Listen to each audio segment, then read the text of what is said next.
Wanderlust, written by Skye Warren, narrated by Lucy James. Chapter 1. The Niagara Falls were formed by glacier activity 10,000 years ago. A clash of pots and pans came from downstairs. I winced but remained cross-legged on my bed, staring at the assorted items I deemed essential. Some clothes, toiletries, a map. There was so much I didn't know, so much I hadn't seen. My absence of knowledge had become an almost tangible thing, filling me up, suffocating me until I needed to kick up to the surface just to breathe.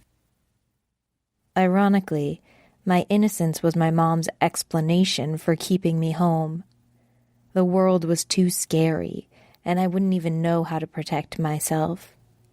To hear her tell it, the streets were filled with ravening men who would attack me as soon as look at me. That was the anxiety talking.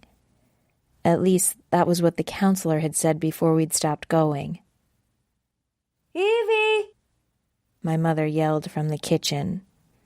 It would be 3 more times before she elevated to screams. 4 before she threw something. 6 before she came up to my room demanding I make her coffee or whatever else she needed.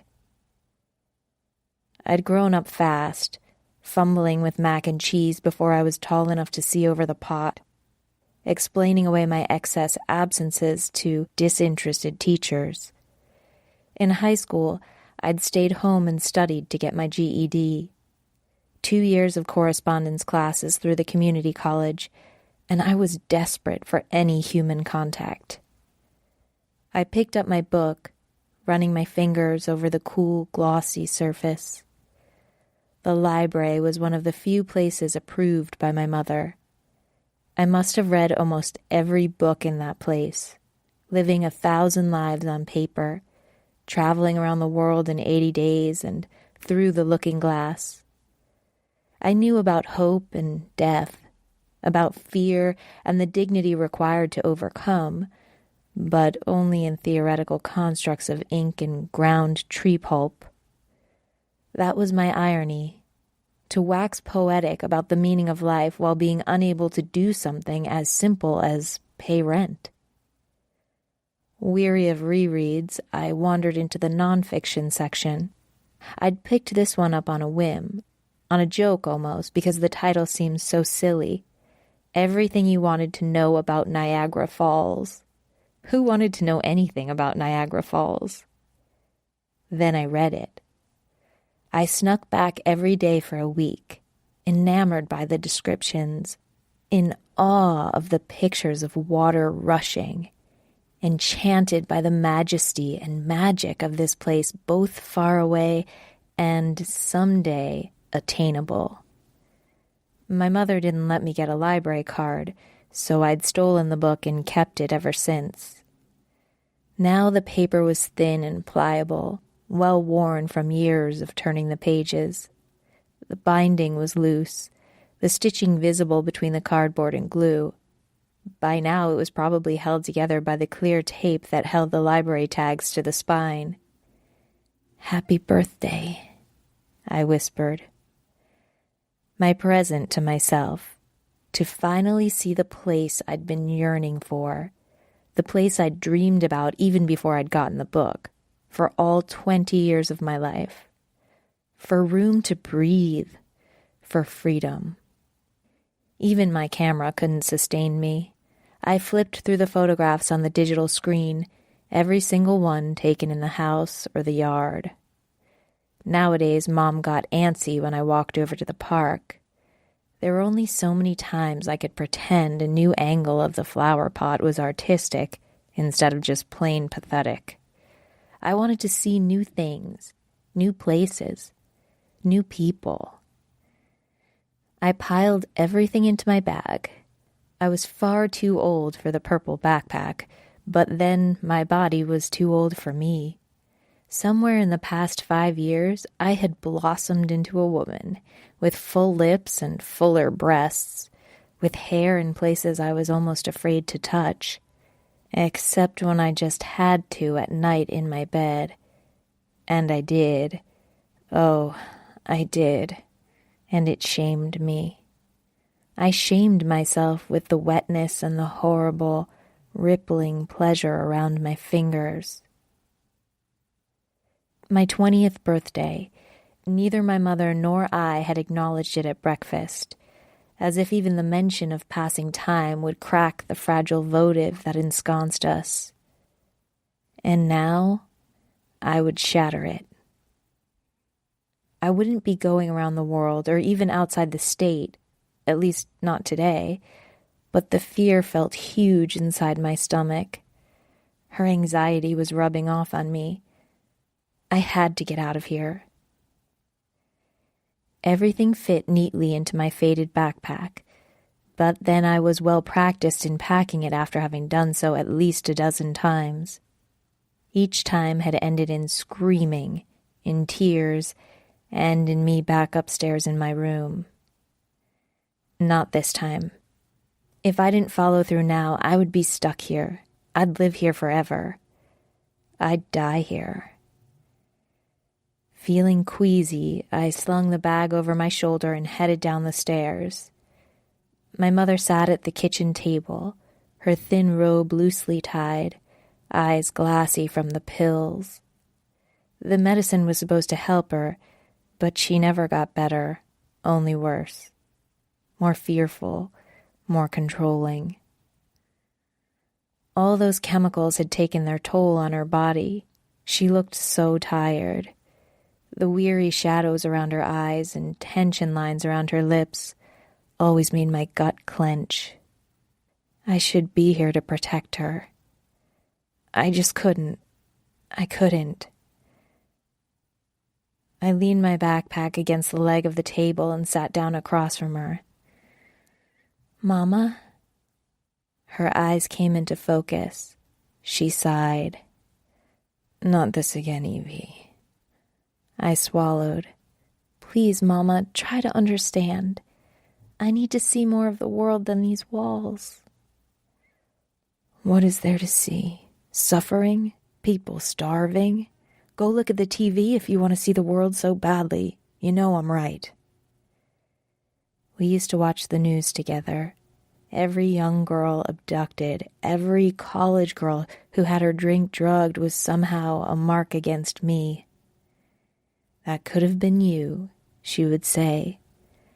Whereas most families might let the tragedy of strangers pass them by like waves, she would catch them, collect them, marking down their names and ages in her notebooks and checking whether they'd been found in 6 months, a year, 5 years, until I felt like I was drowning in unseen violence.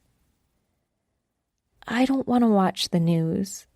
I want to see things for myself, ordinary things. I want to be ordinary. I want to live. She scowled. Don't be dramatic. You're living here. You're safe. I affirmed.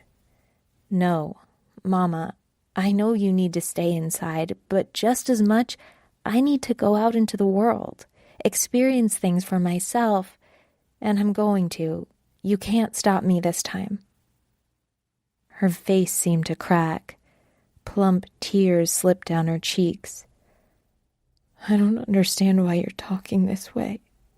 What have I ever done but protect you? Guilt swelled in my chest, but I forced it down. I would be strong. I can't stay here. I love you, but I just can't stay. Evie, my baby. She clasped her hands together, begging. I knelt at her feet, taking her hands in mine. I could feel each bone, each tendon beneath the paper-dry skin. Please, give me your blessing to leave. I'll come back to visit, maybe even move back to town after a while. I need to see something of the world first. How are you going to afford it? I'd been lucky enough to get a job doing touch-ups for a small photography studio up the road when I was 16. I could do the work from home, and the paychecks were deposited directly into our account. Well, technically my mother's account. I wouldn't take that money even if I could, knowing she didn't have another source of income. I did get a small weekly allowance, though, and it saved up $160. Not enough to get me all the way to New York, not with paying for gas, food, and motels along the way. I talked to someone through the college's job placement system. There's an opening at a photography studio up in Dallas. I'd worked there for a while, saving up money and looking for another stop closer to Niagara Falls. That was the plan, anyway. She sniffed. "If you leave, you won't ever come back." It was a pronouncement, bitter and unyielding. "I will, I promise I—" "No." She hardened, her tears drying as quickly as they'd come. "I mean it, Evie. You wouldn't be welcome here anymore. You'd be one of them." The paranoia. I knew it was a sickness, but labeling it didn't help me. "I'm your daughter, always." She shoved back from me. "If that were true, you wouldn't leave me.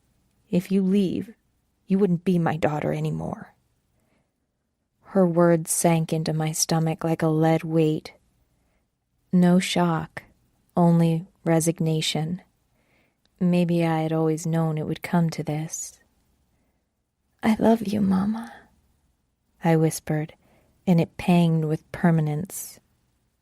As if finally realizing I was serious, her eyes widened, filling with rage. "You won't last a second out there. Not one goddamn second, you hear me? You have no idea what kind of things happen out there." "I do, Mama, because you've told me every day that I can remember." "Well, do you think nothing bad ever happens here? That I'm safe just because I'm trapped here? What about Alan?" Her head jerked back as if I'd slapped her, and in a way, I had. We never talked about that, not even to the counselor. Mama had dated a few men when I was very young, when she still left the house. The last man she dated was Alan. He had been so very understanding of her desire to spend nights at home instead of going out for dates, even if it meant her young daughter was in the way. My mother would take her pills and go to sleep, and he would slip into my room. One night, she caught him in the act. She'd kicked him out of the house the next day, and that fall, I'd stayed home to be homeschooled instead of going to 9th grade. She had stopped dating altogether. She stopped going outside, too. The world was too scary. Well, I was a little scared, too, but I was even more terrified of rotting here. At least her isolation had led to me getting my driver's license, and the rust bucket I used to get groceries each week. It was a pumpkin turned into a carriage, ready to take me away from here. I softened my voice. "I'm not mad at you for what happened. It wasn't your fault." Her nostrils flared. "You ungrateful bitch! I picked you over him. Is this how you pay me back? By leaving?" I steeled myself. "I'm going now. I'll call you in a few days to let you know I'm settled." A plate landed at my feet like a frisbee, clattering harmlessly to the floor, shatter-resistant. I slung my backpack over my shoulder and walked to the door. A bowl of oranges spilled around my ankles. A mug thudded against my leg. She screamed at me, and I kept walking. I wanted to be smug. I was finally getting what I wanted. I had done it. It was a victory. But I couldn't shake the feeling I had left something important behind. Not all those who wander are lost. I knew that. I believed it. But just now, with my mother sobbing obscenities while I drove away in my 10-year-old Honda, I felt very alone and a little bit lost.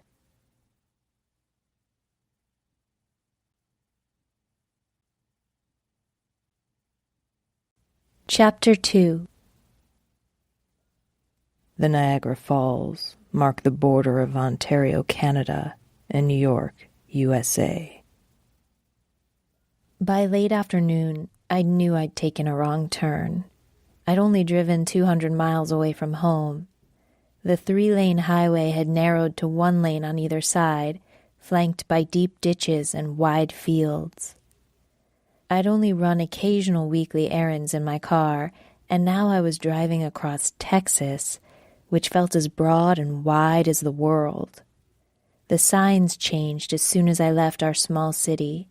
Different colors, different markings than the maps, and I soon found myself turned around and twisted. I considered going back, but I'd been driving this way for 2 hours. By the time I got back to the main freeway, it would be dark. I might miss it again and make everything worse. Besides, I was tired, hungry, and I really had to use the bathroom. An exit sign had little pictographs for food, gas, and lodging. I pulled onto a smaller road, also devoid of cars or buildings. The pavement was smooth enough. The little reflective lights in the middle were comforting, like maybe I couldn't be too far from civilization if they'd bothered with safety features. Eventually, I saw a complex up ahead, several buildings clumped together with a row of semi-trucks parked by the gas pumps. It looked like an all-in-one business, with hot food specials listed next to the gas prices and a vacancy sign for rooms to let. Inside the tiny gas station building, a large balding man sat behind the counter while a tiny fan blew directly at his face. He looked me up and down in a way that made my skin crawl.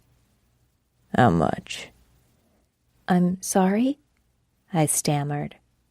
Somehow my mind had made a leap to something inappropriate, as if he were asking how much I would charge to have sex with him. Crazy thought. How much gas? He nodded toward my car at the pump. I exhaled, feeling silly. Why had I even thought such a dirty thing? I felt bad for doubting him. That was the anxiety talking. Second-hand anxiety left over from all the lectures my mother had ever given me. Brushing off the embarrassing dust of fear, I paid for my gas and rented a room for the night. $40 made a sizable dent in my small pocket of cash, but the musty bed and aging particle board furniture would be more comfortable than the back seat of my car. Even better, the door had a thick, shiny lock that looked like it had been replaced recently, as well as a latch that only opened from the inside. After examining all the entry points, I berated myself for paranoia again. My stomach growled. The soda I had bought wouldn't tide me over all night. Maybe I'd pick up some chips to go with it. My jeans and a t-shirt seemed stale and a little constricting after the long car ride. I put on a loose-fitting sundress that fell below my knees. It was white and airy, darkening to baby blue at the hem. I had bought it on impulse from the Walmart about a month ago, but never worn it before today. My mother would have said it invited men to sin with me. I thought it was pretty and normal, and hopefully it would help me fake my way to confidence. Slipping $20 into my coin purse, along with the room key, I set out. My car cooled in the night air right outside my door, but there was no point driving such a short distance. The buildings of the gas station, the diner, and the motel rooms were nestled together amid a wide expanse of concrete and an even larger plain of empty farmland. The other motel rooms I passed seemed vacant, their windows dark and parking spaces empty. I felt tiny out here. Would it always be this way now that I was free? Our seclusion at home had provided more than security, an inflated sense of pride, diminishing the grand scheme of things to raise our own importance. On this deserted sidewalk in the middle of nowhere, It was clear how very insignificant I was. No one even knew I was here. No one would care. When I rounded the corner, I saw that the lights in the gas station were off. Frowning, I tried the door, but it was locked. It seemed surreal for a moment, as if maybe it had never been open at all, as if this were all a dream. Unease trickled through me, but then I turned and caught sight of the sunset. It glowed in a symphony of colors, the purples and oranges and blues all blending together in a gorgeous tableau. There was no beauty like this in the small but smoggy city where I'd come from, the skyline barely visible from the tree in our backyard. This sky didn't even look real. So vibrant, almost blinding, as if I had lived my whole life in black and white and suddenly found color. I put my hand to my forehead, just staring in awe. My God, was this what I'd been missing? What else was out there, unimagined? I considered going back for my camera, but for once I didn't want to capture this on film. Part of my dependence on photography had been because I never knew when I'd get to see something again, didn't know when I'd get to go outside again. I was a miser with each image, carefully secreting them into my digital pockets. But now I had forever in the outside world. I could breathe in the colors, practically smell the vibrancy in the air. A sort of exuberant laugh escaped me, relief and excitement at once. Feeling joyful, I glanced toward the neat row of semi-trucks to the side. Their engines were silent, the night air still. The only disturbance. A man leaned against the side of one, the wispy white smoke from his cigarette curling upward. His face was shrouded in darkness. My smile faded. I couldn't see his expression, but some warning bell inside me set off. I sensed his alertness despite the casual stance of his body. His gaze felt hot on my skin. While I'd been watching the sunset, he'd been watching me. When he suddenly straightened, I tensed. Where a second ago I'd felt free, now my mother's warnings came rushing back, overwhelming me. Would he come for me? Hurt me? Attack me? It would only take a few minutes to run back to my room. Could I beat him there?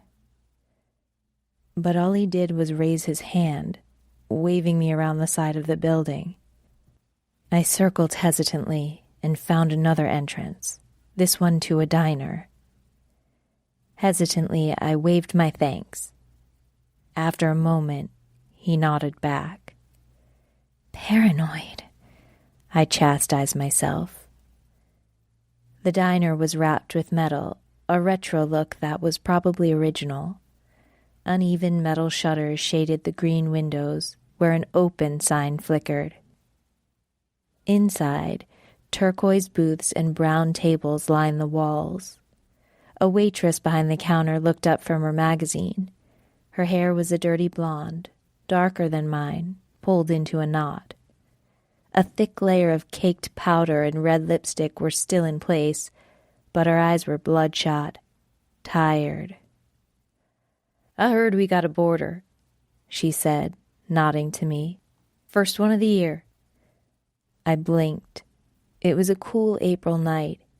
If I was the first one of the year, then that was a long time to go without boarders. What about all the trucks outside? Oh, they sleep in their cabs. Those fancy new leather seats are probably more comfortable than those old mattresses filled with God knows what. She laughed at her own joke, revealing a straight line of grayish teeth. I managed a brittle smile, then ducked into one of the booths. She sidled over with a notepad and pen. We don't usually see girls as pretty as you around here, especially alone. You don't got nobody to look after you? The words were spoken in accusation, turning a compliment into a warning. "Just passing through," I said. She snorted. "Aren't we all? Okay, darling, what'll it be?" Under her flat gaze, I turned the sticky pages of the menu, ignoring the stale smells that wafted up from it. Somehow the breakfast food seemed safest. I hoped it would be easier to avoid food poisoning with pancakes than a steak.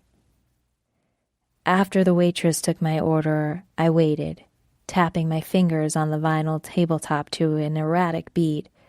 I was a little nervous, jittery, although there was no reason to be.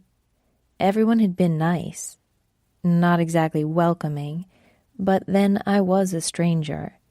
Had I expected to make friends with the first people I met? Yes, I admitted to myself, somewhat sheepishly. I had rejected my mother's view that everyone was out to get me, but neither was everyone out to help me. I would do well to retain some of the weariness she'd instilled in me. A remote truck stop wasn't the place to meet people, to make lasting relationships. That would be later, once I'd started my job. No, even later than that, when I'd saved up enough to reach Niagara Falls. Then I could relax. When my food came, I savored the sickly sweet syrup that saturated my pancakes. It would rot my teeth, my mother would have said. Well, she wasn't here. A small rebellion, but satisfying and delicious. The bell over the door rang, and I glanced up to see a man come in. His tan t-shirt hung loose while jeans hugged his long legs. He was large, strong, and otherwise unremarkable. He might have come from any one of those 18-wheelers out there, but somehow I knew he'd been the one watching me. His face had been in the shadows then, but now I could see he had his square jaw darkened with stubble and lips quirked up at the side. Even those strong features paled against the bright intensity of his eyes, both tragic and terrifying, so brown and deep that I could fall into them. The scary part was the way he stared, insolently, possessively, as if he had a right to look at me, straight in my eyes and down my neckline, to peruse my body. I suddenly felt uncomfortable in this dress, as if it exposed too much. I wished I hadn't changed clothes. More disturbing, I wished I had listened to my mother. I looked back down at my pancakes, but my stomach felt stretched full, clenched tight around the sticky mass I'd already eaten. I wanted to get up and leave, but the waitress wasn't here and I had to pay the bill. More than that, it would be silly to run away just because a man looked at me. That was exactly what my mom would do. Back when we still left the house, someone would just glance at her sideways in the grocery store. Then we'd flee to the car where she'd do breathing exercises before she could drive us home. I was trying to escape that. I had escaped that. I wouldn't go back now just because a man with pretty eyes checked me out. Still, it was unnerving. When I peeked at him from beneath my lashes, I met his steady gaze. He'd seated himself so he had a direct line of vision to me. Shouldn't he be more circumspect? But then I wouldn't know what was normal. I was clueless when it came to public interaction. So I bowed my head and poked at the soggy pancakes. Once the waitress gave me the bill, I'd leave. Simple enough. Easy for someone who wasn't paranoid or crazy. And I wasn't. That was my mother, not me. I could do this. When the waitress came out, she went straight to his table. I drew little circles in the brown syrup just to keep my eyes off of them. I couldn't hear their conversation, but I assumed he was ordering his meal. Finally, the waitress approached my table, wearing a more reserved expression than she had before, almost cautious. I didn't fully understand it, but I felt a flutter of nerves in my full stomach. She paused as if thinking of the right words, or maybe wishing she didn't have to say them. "The man over there has paid for your meal. He'd like to join you." I blinked, not really understanding.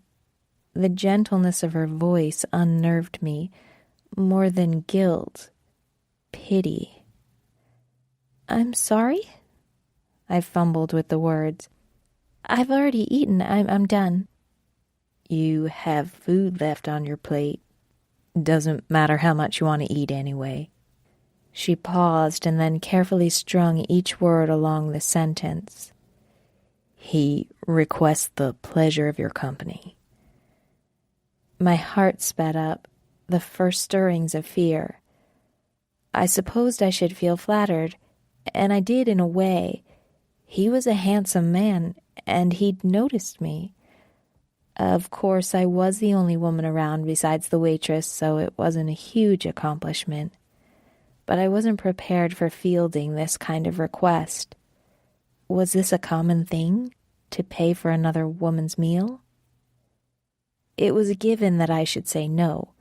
Whatever he wanted from me, I couldn't give him, so it was only a question of letting him down nicely. "Please tell him thank you for the offer.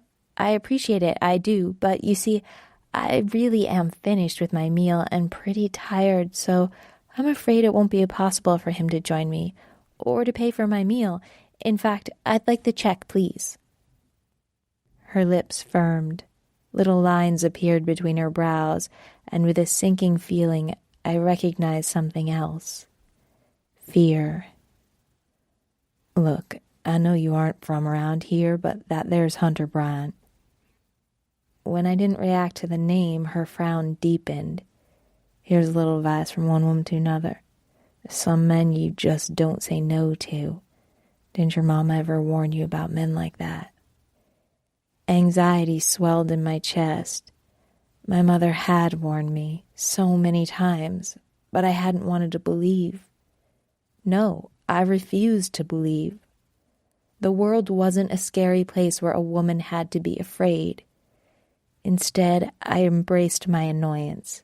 This was awkward, and I didn't know how to get out of it without insulting him or her for not understanding a basic request or doing her job. She had conveyed the question and been given an answer. I enunciated each word as if she had had a hard time understanding, and for all I knew, maybe she did.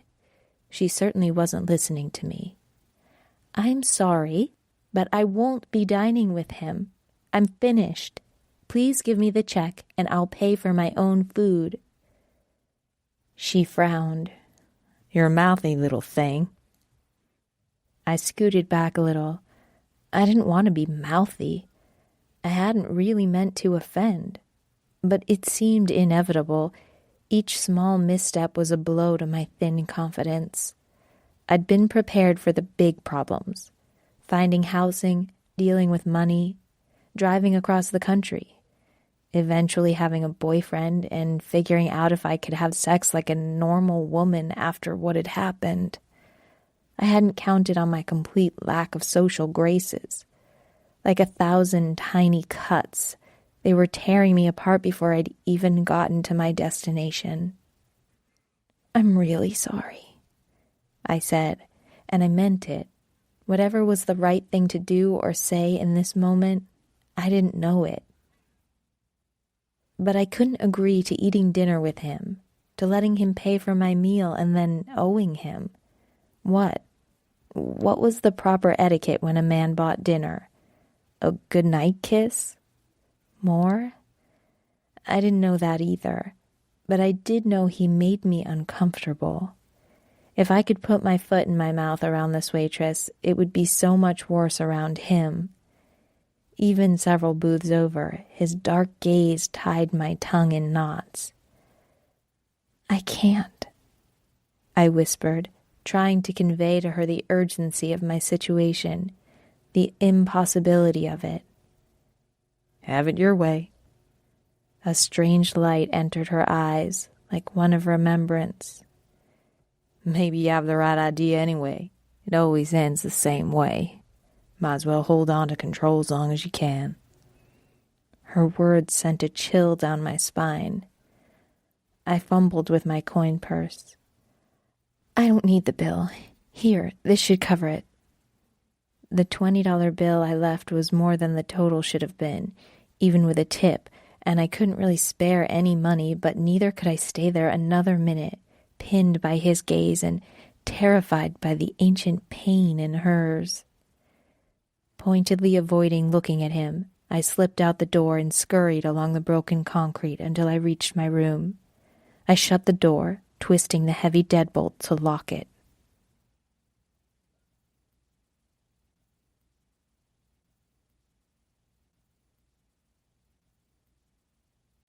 Chapter 3. The first person to see and describe Niagara Falls in depth was a French priest who accompanied an expedition in 1678. My skin still prickled as I huddled in my motel room. Something about him had been off. The way the man had looked at me, unflinching, unnerving, had tripped off all sorts of animal instincts inside me that I couldn't precisely interpret except to know to avoid him. I latched the little hook on the door for good measure, glancing sideways at the heavy drapes. I sent silent thanks for the metal burglar bars on the window. In the diner, where even the waitress had seemed intimidated, I'd felt vulnerable. But now I was well and truly encased in the motel room, where I would stay until morning. It felt a little like failure, falling back on my old ways, but I considered it only a temporary retreat. Things would be different in Little Rock, and even that was only until I'd saved enough money to continue north. A shower was the next order of business, so I headed across the shadowed room and bumped directly into the round dinette table. Ouch! I muttered. Had that been directly aligned with the door before? I wasn't even sure where the light switches were. It had been daylight when I'd first been in the room, with the sunlight streaming through the window, through the open drapes. Now they were closed. I had seen that clear enough, even in the darkness, the vertical lines where the barred window had once been visible. A shiver ran through me. Who had closed the curtains? Had someone been in my room while I'd eaten? Housekeeping. It must have been the maid service. Please, God, let it have been them. I stood frozen in fear and indecision for a moment before forcing myself forward. The cool vinyl wall met my outstretched palms, and I fumbled until I found the switch. It flicked up with a click, flooding the bathroom with a blinding yellow light. My heart thumped wildly for one moment as all the things my terrified imagination had conjured didn't happen. Nothing but an empty, dingy, slightly dirty motel bathroom. A shower with a questionably yellowed shower curtain. A sink, a toilet. No beasts or monsters in sight. No scary men with ill intent. I spared a glance for the room, now lit faintly by the spill of light from the bathroom. The bed was made, my bag still sitting on top, gaping open from where I had pulled the dress out earlier. The table and chair sat in the empty space between the bed and the wall, obtrusive for the blind and clumsy like me. I was freaking myself out with this. No, he had done that. The man at the diner with his too knowing gaze. Well, he was pushy and inappropriate, and I was done being scared of strangers. The tile was cool against my bare feet. I undressed quickly, finding relief in the warm water that rained on my skin. I even used the bitter-smelling soap wrapped up in paper, comforted by the intensity, feeling cleansed of the man's presence and safe again. More importantly, I was free, independent, exactly what I had always longed to be. though I had little experience with it. Maybe that was what made me so jumpy. Maybe he was a normal man, a nice one, and I had jumped to conclusions. I'd always considered myself self-reliant. I'd had to be with my mother. I cooked for myself when my mom was on a binge. I got dressed for school and took the bus. Otherwise, a child protective services woman would come around and we'd all get in trouble. As soon as I was able, I took the part-time job at the photography studio. All that self-sufficiency, but it wasn't the same as being truly alone. My mom had always been around the house. Even when I desperately wished for privacy, for a brief respite from her clinging, cloying fear, I'd never gotten it. Now I was on my own, and I'd have to get used to that, somehow. That was what I wanted, wasn't it? The thin motel towel turned soggy after a couple swipes at my skin. I examined myself in the mirror. Pale blonde hair that looked golden when wet. Light brown eyes that looked hazel in a certain light. I thought those were my best feature, but my one boyfriend from high school had thought it was my lips. Kissable, he'd said. Then the other man, later, had been less diplomatic, more succinct. Fuckable. I had flinched, instinctively knowing what he meant, even though I shouldn't have. My mother's lists of abducted girls had never been specific about what had happened to them. Sex was a vague concept for someone who had only ever been kissed after homeroom. But then she had dated Alan, and he had said my lips were made for kissing a place other than his lips, lower down, and he'd taught me how to do it, again and again. At first I'd gone along with it, too afraid of setting my mother off with a confession, but then he'd gotten rougher, more forceful and scary, and also tingly hot in ways I didn't fully understand. One evening when he wasn't there, I had tried to tell my mother what was happening. I'd expected her to help me. After all, she'd always told me something like that could happen at any time. But she hadn't believed me. She'd said I was making up stories, that I wanted the attention those girls on the news had gotten, that I was jealous of the time she spent with Alan, and that must be why I had made up such lies. I cried into my pillow and let Alan do his business that night. But the light had turned on, a flood of painful light, and my mother had seen. After that, she'd apologized for not believing me. She'd been kind, understanding, too understanding, and that had been the final straw. She'd quit her job, claiming she needed to stay home and watch me, that the world was too dangerous for either of us, especially me. She said I attracted them, the very worst kind of men, and maybe she was right to a point. There was something there, something large and scary, lurking under the water. Every once in a while it would surface with a flip of my stomach, like when a man would speak to me with a certain authority, give me an order, or a certain look like the one in the diner.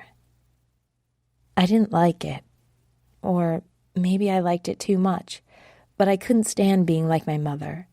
I wouldn't end up like her, broken and lonely and so desperate for any man that I'd put up with someone like Alan. That was why I'd had to leave home, why I insisted on getting a college education. This was my ticket away from a life of subservience and fear. Well, then, why did I feel so afraid? But the wide-eyed girl in the mirror didn't have an answer. With the towel still wrapped around my body, I stepped out of the bathroom onto the coarse carpet of the motel room. Immediately, I knew something was horribly wrong. The air felt shared. "Nice to meet you, Evie," said a deep voice. My whole body strung up tight. He was sitting in the chair, the one that had been empty when I'd gone into the bathroom. It was him, the man from the diner. Though I hadn't heard his voice before, and I couldn't quite make out his features now. I was sure of it. He had the same blithe arrogance, the same element of command, sure his word would be followed. Besides, how many psycho assholes could there be in a remote truck stop? His silhouette was long and reclined, as if he were having a relaxing chat instead of breaking and entering. My gaze flicked to the door, but the deadbolt was sideways, unlocked, when I was sure I'd locked it. Always lock the door, my mother said. I'd scoffed. Who would come in? Here was my answer. Nausea roiled through me. How did you get inside? It wasn't the most important question, and we both knew it. What was he going to do to me? That was the bottom line. But I couldn't let my mind go there just yet. His broad shoulders shrugged. I've been coming around here for years. Owner's a personal friend. I explained I had some unfinished business in this room, and he gave me a key. So easy. That was all I could think. My safety, my life had been compromised with a shrug. How could I get out of this? I couldn't. I knew that with the same certainty that I knew my mother would die in that house. But I had to try. I knew what he meant by unfinished business. He was offended by my refusal earlier. It wouldn't help to pretend I didn't know. I'm sorry I didn't accept your offer, I said, hating the note of pleading in my voice, the tremble that betrayed me. I should have. It was rude of me. Very pretty, he said. And you got there so quickly. I'm impressed. I tried to pretend that was promising. Please, I won't do it again. Maybe tomorrow we could try again. We could go on a date, you and I. Tomorrow you'll be gone from here, and so will I. But you can stop talking about the bill. I would be in this room either way. I knew it as soon as I saw you there. Any hope of talking my way out of this deflated. He was sitting between me and the door, but even if I got past him, it would take several precious seconds to open the door. Then outside, there was no one around. My room was in the back. All the windows around me had been dark. My car sat alone in the lot. No one would see me run. No one would hear me scream. He waited with a smug patience, as if he waited for me to catch up to the foregone conclusion. Are you ready to cooperate? He asked. Hell no. My lips firmed. He smiled, white teeth glistening from the shadows. He looked like the Cheshire Cat. That incorporeal grin, the unapologetic wickedness. Except he hadn't done anything to me. So far, he just sat in my room. Disturbing, but not harmful. He'd done nothing illegal, if I didn't count trespassing. All I had to do was walk out the door and leave. March straight to the office and demand a refund. A laugh wanted to bubble out of me, but I forced it down, knowing it would border on hysterical. This was only the rambling of a terrified mind trying to make sense of things that didn't make sense, desperate to feel safe while so obviously in abject danger. He hadn't threatened me explicitly, but it was there, in his presence, in his casually arrogant words. If I tried to leave, he would restrain me. He would hurt me tonight, violate me tonight. The only question left up to me was how much. If I cooperated, would he be gentle with me? But it was too soon. I couldn't bring myself to submit to this yet, even if it might make my life easier. I edged toward the phone on the nightstand. He leaned forward. What are you doing? Just calling the front desk. I forced a challenge in my voice. If he gave you the key, then it shouldn't be a surprise to him. It was a long shot, of course. If the manager had given him the key, he was an accomplice to whatever this was. But maybe if he heard my voice, if I seemed more human reaching out over the phone line, more scared, he might do something to help me. I gingerly lifted the bulky plastic receiver as if it might bite, as if he might spring into action, finally revealing the violence that must be his intent. Instead, he watched, eyes glittering, while I listened to dead air. The line had been cut. Or maybe it had never worked. He seemed to expect that. My hand trembled so hard that the phone clattered on the cradle before sliding to the side. Useless. Broken. My voice cracked. Please, I don't know what you want from me. Don't you? I drew myself up. You need to leave. I'm not going to have sex with you. My words hung in the air, somehow worse now that I'd voiced them, as if I were the one suggesting it instead of him. He was as still as a deep pool, a limitless source of patience, allowing me to work myself up into panic while he watched, in amusement. Enough, I said, more firmly. You want to sit there? Fine. I'm leaving. Clutching the towel to me, I strode to the door. I flipped the lock, but before I reached the latch, his heavy palm came up against the door. He didn't block the latch or the knob. He simply leaned his weight, his thickly muscled bulk, against the door and waited. This close, I could smell the faint scent of aftershave, of musk at the end of the day. His heat seeped into my back, electrifying and strangely comforting after the cold chills of fear. Let me go. The command came out soft, a plea. I'm not doing anything to you, he said. Yet. I was confined by the unopenable door to my front, penned in by his broad body from behind, well and truly trapped, and he hadn't even touched me yet. I wondered if that was the game. Maybe he was waiting for me to push him, to strike him. Then he could say his actions were self-defense in whatever twisted mental world he lived in. My throat felt tight. I don't want to fight you. Then don't. I think you know what I want. Do I need to spell it out for you? Ask me to. I swallowed. What do I have to do for you to leave? I'm going to spend the night here. We're both going to have a good time. In the morning, I'm leaving. He spoke with authority, but there was a question inherent, only one unknown. This was happening, but would I fight him? God, I didn't know. I didn't know if I could let this happen without a fight. I didn't know if I could fight him, knowing I would lose, that I would only end up hurt.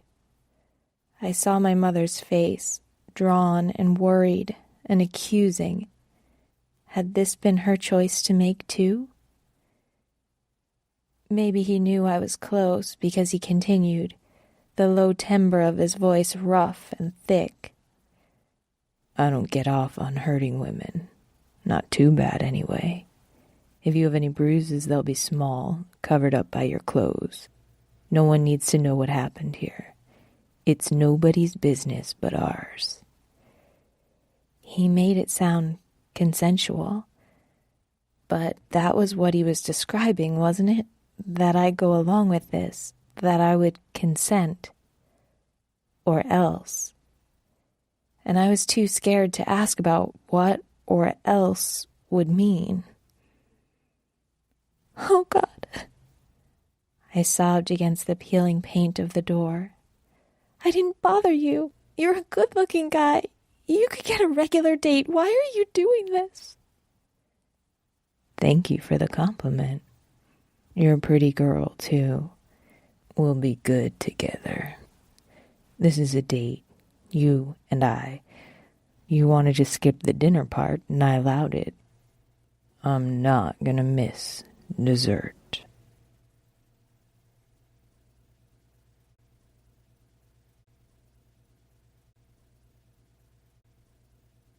Chapter 4. The 3 waterfalls combine to produce the highest flow rate of any waterfall on Earth. A sixth sense of inevitability slid down my throat. Maybe this was a regular date. What did I really know of courtship? He seemed very certain. And maybe it was a self-fulfilling prophecy. If I agreed to this crazy proposition, if I didn't fight him, it would be just a man and a woman having sex. Wouldn't that be better than the alternative? Even without an explicit threat, plain old, mildly bruising sex had to be better than what he might do in anger. Unable to submit, I searched desperately, trying to think of something that could help. But I was in the far corner of a deserted motel in a truck stop well off the highway. I had no practical experience to guide me, only empty words on musty pages. Like Alice, I had stepped through the looking glass into a whole new world, foreign and sinister. The old rules didn't apply to this musky hotel room. There was only this man, strong and confident. There was only his mercy to be gained through pleasing him, not angering him. You're thinking too much, he said, and I heard the first rise of frustration in his voice. His patience had a limit after all, and it was approaching on the horizon. Please, please, I whispered. Is there something else anything else? He scoffed. What else could I want from you? Nothing. There was nothing at all. No pride, no hope. There now. His voice softened. Something stirred my hair. His hand stroked down, then toyed with a damp lock. You're making this a bigger deal than it needs to be. It doesn't mean anything, you and I. Just casual sex. Have you had casual sex before? No, never. I shook my head. He seemed amused, a little pleased. So this will be your first time, in a way? I like that. It's a turn-on. His fingertips drifted over my bare shoulders, leaving a trail of goosebumps in languid circles. I hugged the door, suddenly wishing that I were the kind of woman who had casual sex, that I could turn around and let the towel drop and pretend I wanted this too. It would make this easier. Instead, I could only shiver against the door, shudder under his touch. Lock the door, he murmured against my ear. I don't want to be interrupted. I took a deep breath and tried to calm myself. There are some men you just don't say no to. That was what the waitress had said to me, and I understood it now. I wouldn't say no, and he wouldn't force me. I would go along with it, and everything would be consensual. Just like a date. Casual sex. My hand shook violently as I reached up and turned the lock sideways. It didn't change our situation at all. I couldn't leave before it was locked, and I still couldn't. But it felt different, as if I had exercised my choice, as if I'd consented, and I had. He had my permission, even though he'd proven he didn't need it. He trailed his hand down my arm, wrapping his fingers around my wrist. Even though he only touched me in one place, it felt intimate. Though he didn't squeeze, I felt fragile, breakable. Leading me to the bed, he pushed me gently to sit. I tightened the towel around myself, and he let me. I'd expected him to push me down, to tear the towel off and have sex with me, but I always seemed to overestimate his penchant for force. It was something about his presence, brute strength combined with the cunning to use it well. He wasn't afraid of violence, but neither was he overly fond of it. Or maybe that was just wishful thinking. He sat down beside me, his light caresses still restricted to my arms, my shoulders. Safe places, as if we were still getting acquainted, as if my comfort mattered at all. "Tell me about your boyfriends," he said. "What do you want to know?" Oh no, I hadn't stuttered since I was a kid. My mother had tried to frighten it out of me, but that only made it worse.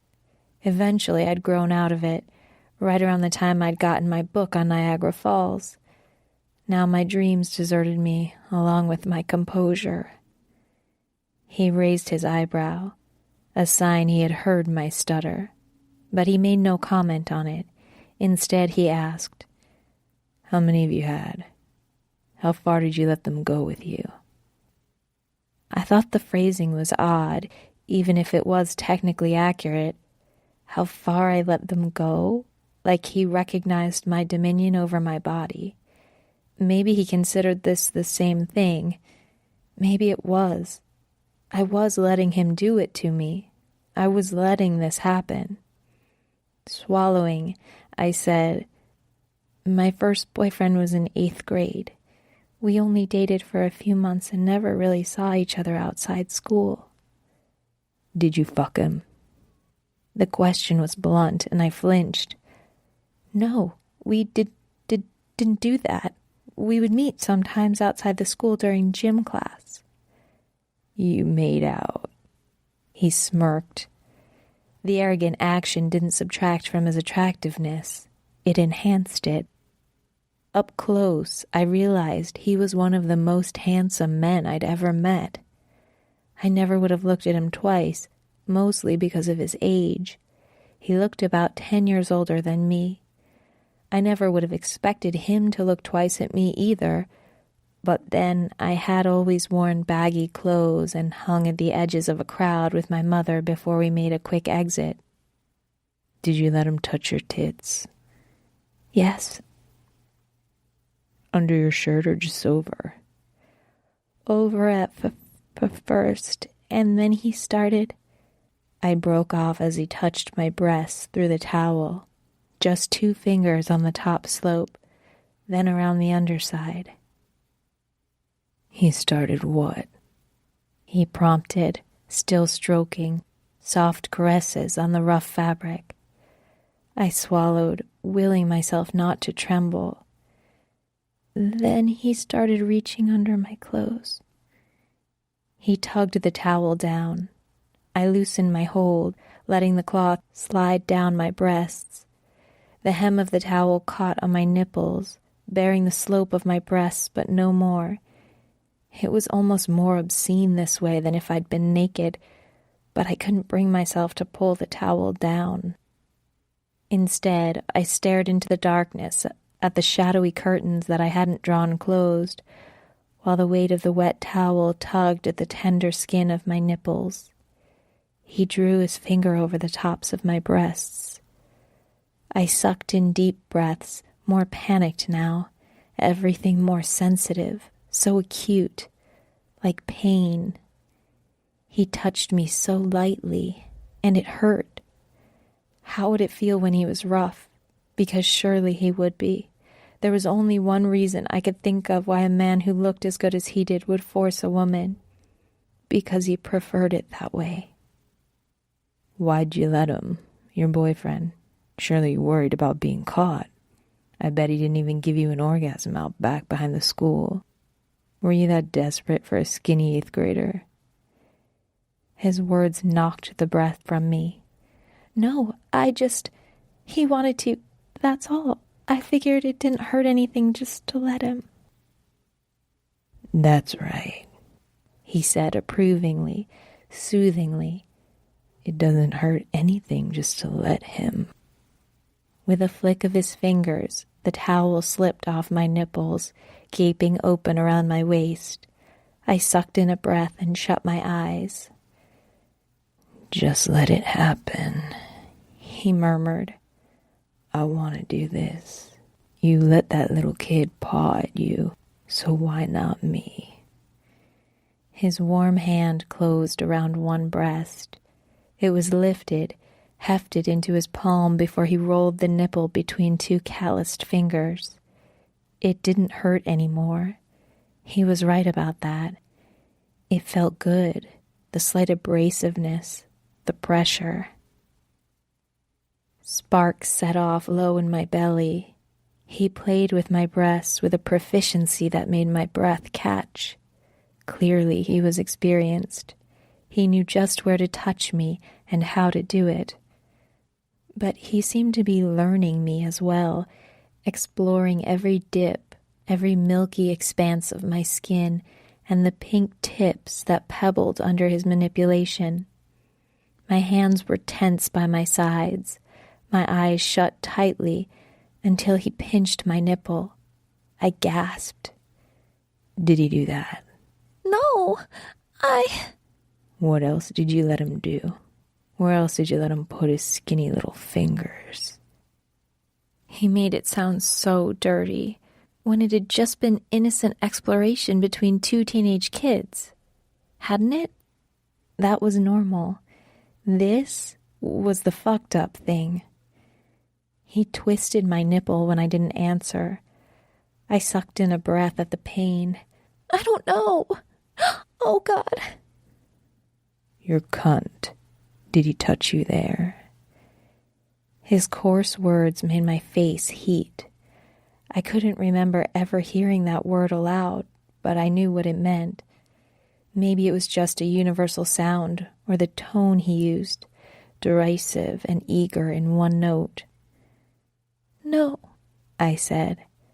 Sometimes his hands would slip under my jeans, but only in the back. He touched your ass. That's it? That's all he got to do to you? Cheeks burning, I nodded. No wonder that didn't last. What about the next boyfriend? Did you put out for him? My voice fell to a whisper. There wasn't. He wasn't. Tell me about the big day, where the rose petals and candles. The pain washed over me afresh. Romance? Not likely. I cursed my mother all over again for not seeing through him, for not seeing how much I was hurting in those weeks before she discovered us. He wasn't my boyfriend. Now that is interesting. Where were you the first time? In his car? In my room. What did he have you do? He said to. I was on my hands and knees. He whistled. He came at you from behind for your first time? That's harsh. I don't think I would have even done it that way. Did you come like that? With your face hugging the sheets? I shook my head quickly. It had hurt so bad. He stabbed deep inside me, and I hadn't known how to control the depth at all. Had been too afraid and cowed to fight back. I hadn't been able to, with his hands on my hips holding me steady for his thrusts. The floral fabric of the comforter turned damp beneath my cheeks as I cried in pain, but he told me to quiet down. The first always hurts, he'd whispered. That was in the past. The horrible memory wasn't relevant to me anymore, except this man pulled me down to the fraying floral bedspread. The towel remained in a limp heap where I had sat, leaving my body completely exposed. I shut my eyes tightly, but I could see the scene as clearly as if it were in broad daylight. My body awkwardly splayed across the bed, tense and vulnerable. He still fully clothed, wearing jeans and a blue button-down. I felt my hands pulled above my head. I wouldn't treat you that way, he said. The first time is something special. The sleek sound of leather whipped through the air. I cringed, anticipating the blow. He soothed me with a stroke of my thigh, as if I were an animal. Gentle hands wrapped the smooth leather around my wrists and secured them to the headboard with an ease that scared me. You can get out of that, he said, nodding toward my tethered hands. If something were to happen, you could wriggle and yank them out. It's safe. Safe? Was that really a consideration here? The whole thing was unsafe. That was too mild a word. It was devastating. A tear slipped down my cheek. Why? His face darkened. We aren't back to that again, are we? Please, I babbled. I won't tell anyone. Just don't hurt me, please. He pulled a knife from his pocket. My eyes widened and I squirmed. Instead of using it on me, he cut a strip of the damp towel and slanted it over my mouth, tying it behind my head. At my pleading look, he shook his head sadly. We had an agreement. You can't just change your mind.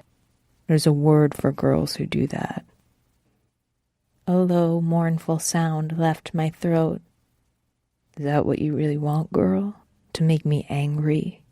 To leave me with this? He gestured jerkily to his crotch, at the bulge in the denim. I shook my head. No.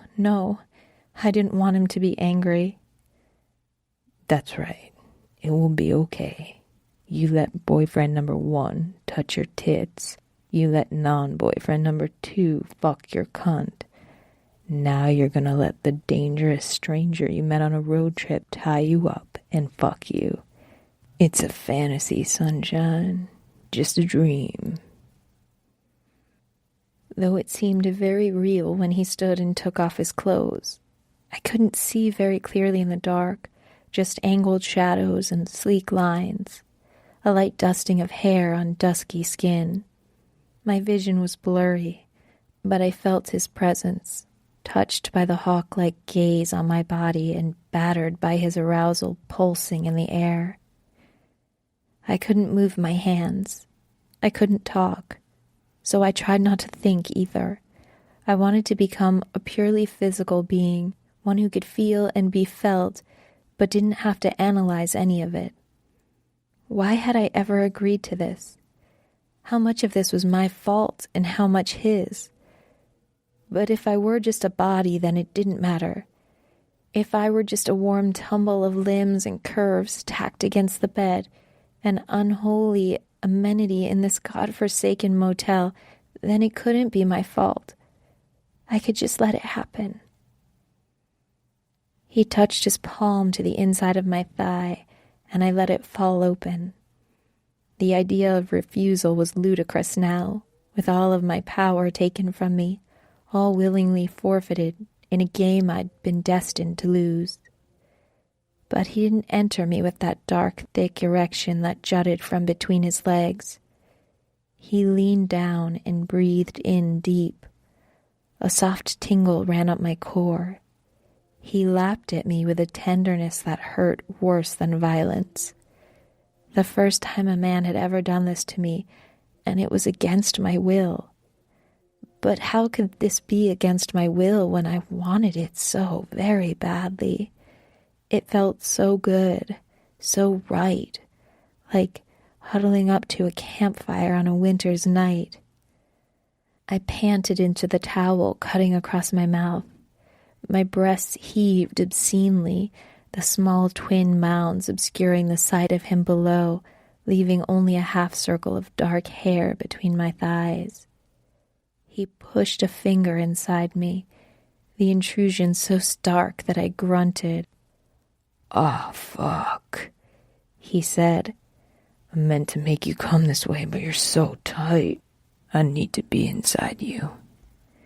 He reached for his pants and grabbed a small packet, a condom, something I felt thankful for at least. I was aroused from the illicitness of the situation and from his tongue on my cunt, but not so far gone that I lost my sense of self. I wanted to get out of this safely. That had to be my goal. When he leaned back over me, his cock sheathed and breathing labored, I cringed back.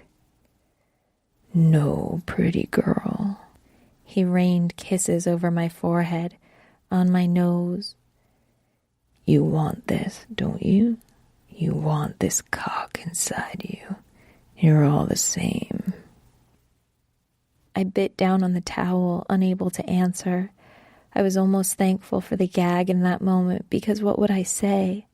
I may have gone along with this, but I hadn't really wanted it. This wasn't something I had chosen. "Please," he said. It was a role reversal, him begging instead of me. He wanted me to do more than allow his use of me. He wanted me to want this too. I couldn't, though, and it wouldn't matter anyway. If I said no, what then? He was unpredictable even when I cooperated. I didn't want to make him angry. I nodded quickly. Unappeased, he pulled the towel down from my mouth. "Say it." "I want your cock inside me," I said in a deadened voice. It didn't even sound like me. I had gotten my wish. I was purely physical, a machine with no emotions, skin with no heart. His face twisted into a sneer. "I don't believe you." "Please put your cock inside me. I want you to fuck me." He sat back on his heels, his cock rising between us. "Fuck, you're not even a good liar." Letting my eyes fall shut, I finally spoke the truth. "Make me come. Please. Show me what it could be like if a man could make me come." The bed rocked gently as he leaned back over me. Though I couldn't look at him, I couldn't see the smugness again, the triumph. A blunt head fitted to my opening. I gasped and writhed on the bed. It felt too large. It had been so long. In a sudden stroke, he entered me, stretching my walls wide and far. I cried out, helpless to quiet the pain that wrenched me in half. He didn't give me time to adjust, just pulled out and slammed back in. Tears ran in rivulets down my face. Stunned, I realized it wasn't the pain that made me cry, or the violation, but the betrayal. He'd said he wouldn't be like before, but this was the same. It was hard and painful and fast. "So fucking tight," he said, panting. "You're gonna come for me." I shook my head. Just another betrayal, that empty promise. I would spread my legs for him, but I wouldn't fake it. He wouldn't notice even if I did. Despite his words, he was far away, his gaze focused on the horizon of his own pleasure. The look on his face was pure ecstasy, his movement jerky and desperate. It stirred me, his need, enough that I felt myself twinge around his cock. At the contraction, his breath caught. There was a pause, a heartbeat of tortured stillness. Like a damned force unleashed, he sped up, thrusting wildly. A long pained sound escaped him, punctuated by his grunts as he forced himself deeper and faster. His mouth sought out my skin as if it were sustenance, as if it were air.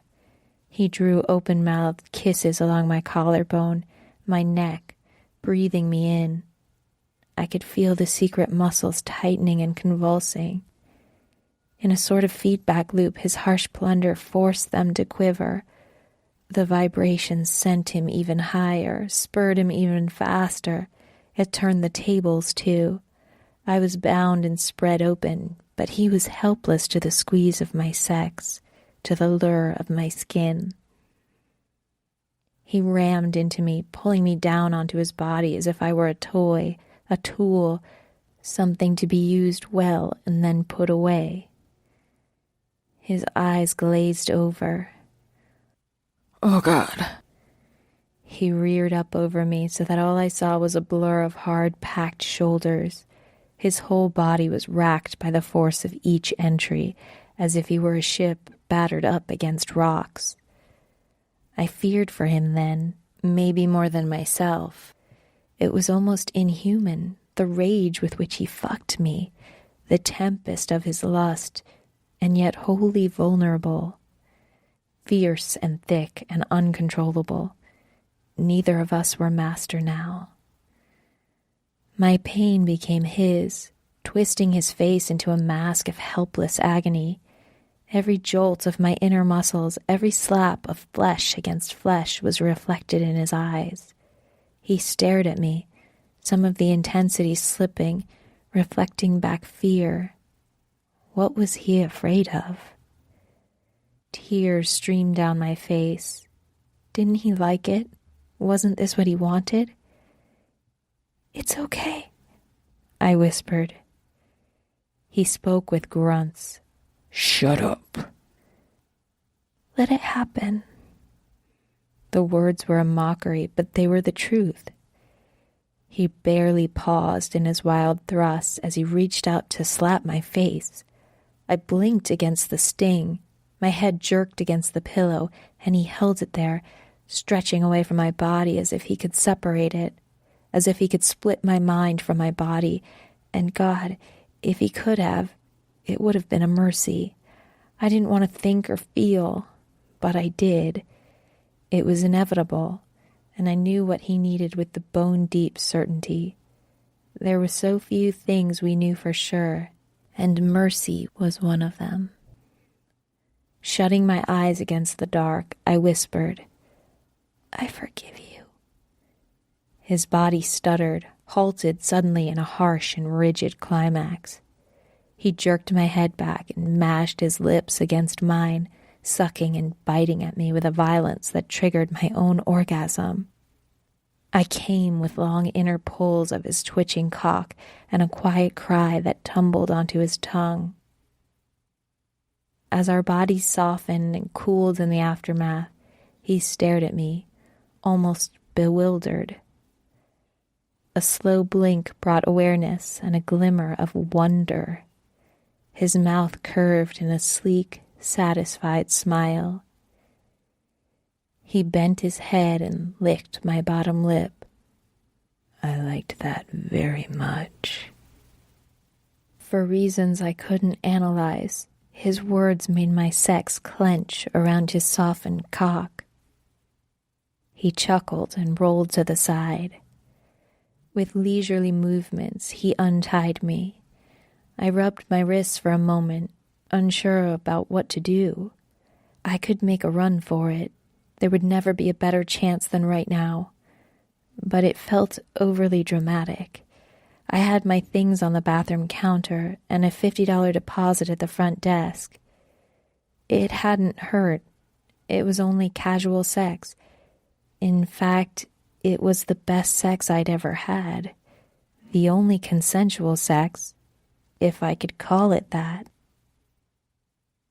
Leaning over, I pulled the condom off, using my hand to keep it from spilling. He jerked in my hand, then grunted. What are you doing? He muttered. I cocked my head. Cleaning you, isn't that... I thought... He sent me a lazy grin.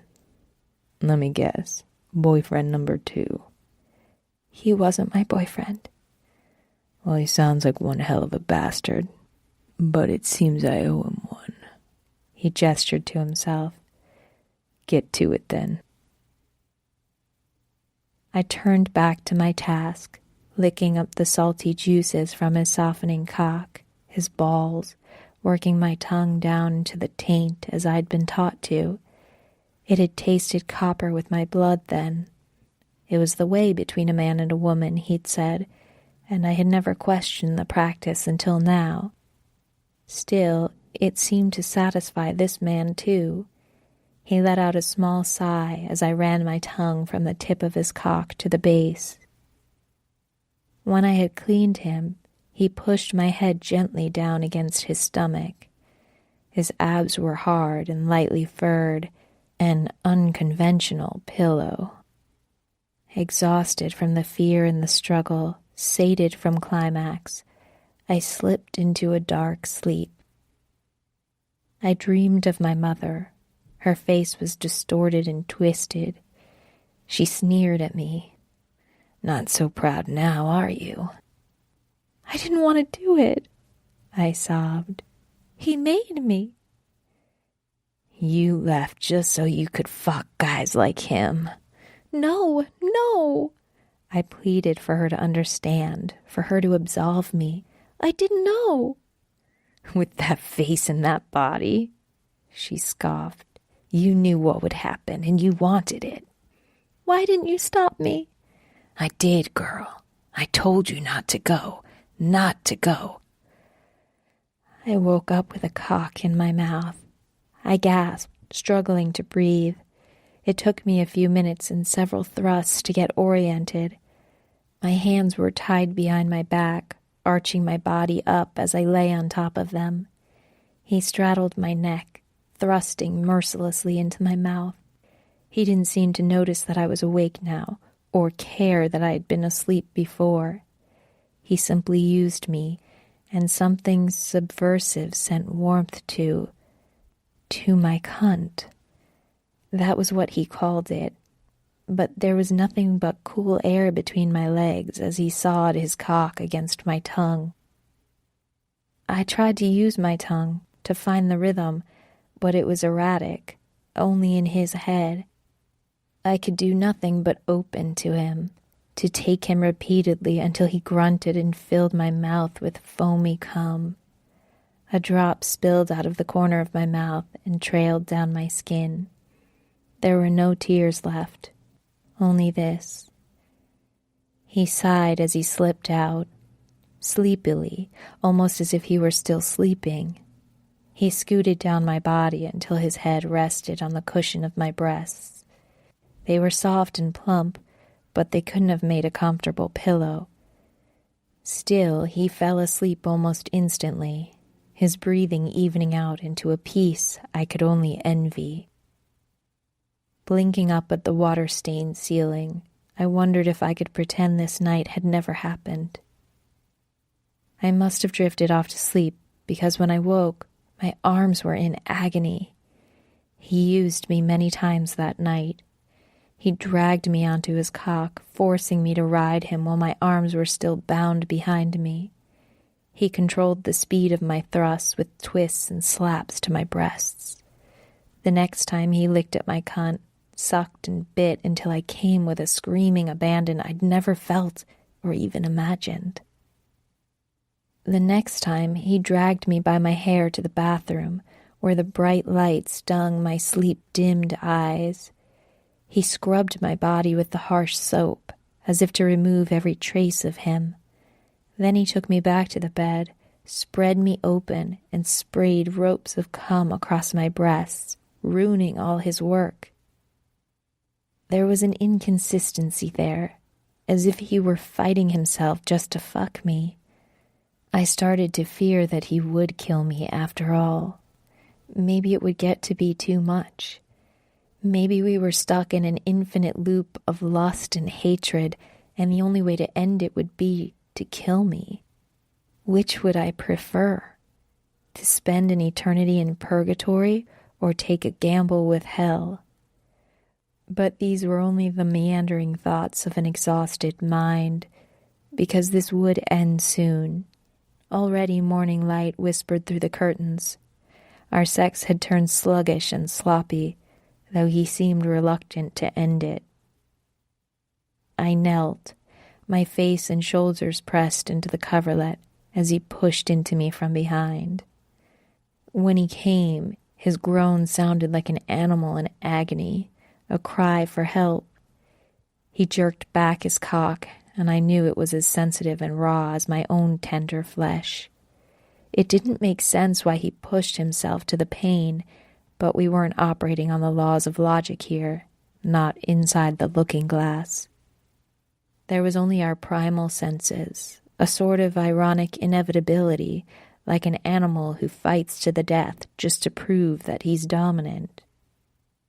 I dozed on the bed, too broken to move, as I heard him get up and rummage around the room. The sink in the bathroom went on briefly. There was the sound of water nearby, and then he was raising my head, tilting it up. The curve of a cup touched my lips. Cool water slid down my parched throat, followed by a bitter aftertaste and a powder residue. I made a face and tried to pull away.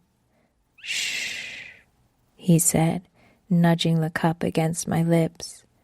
"Drink up." My limbs were too heavy to push him, and already the liquid ran down my neck. I opened my mouth and drank. Relief filled me. "That's a good girl." He leaned down, whispering into my ear. "I'm sorry about this. I really am. You're too good." He'd really done it. I realized as my consciousness faded. He'd killed me, and now we could both be free.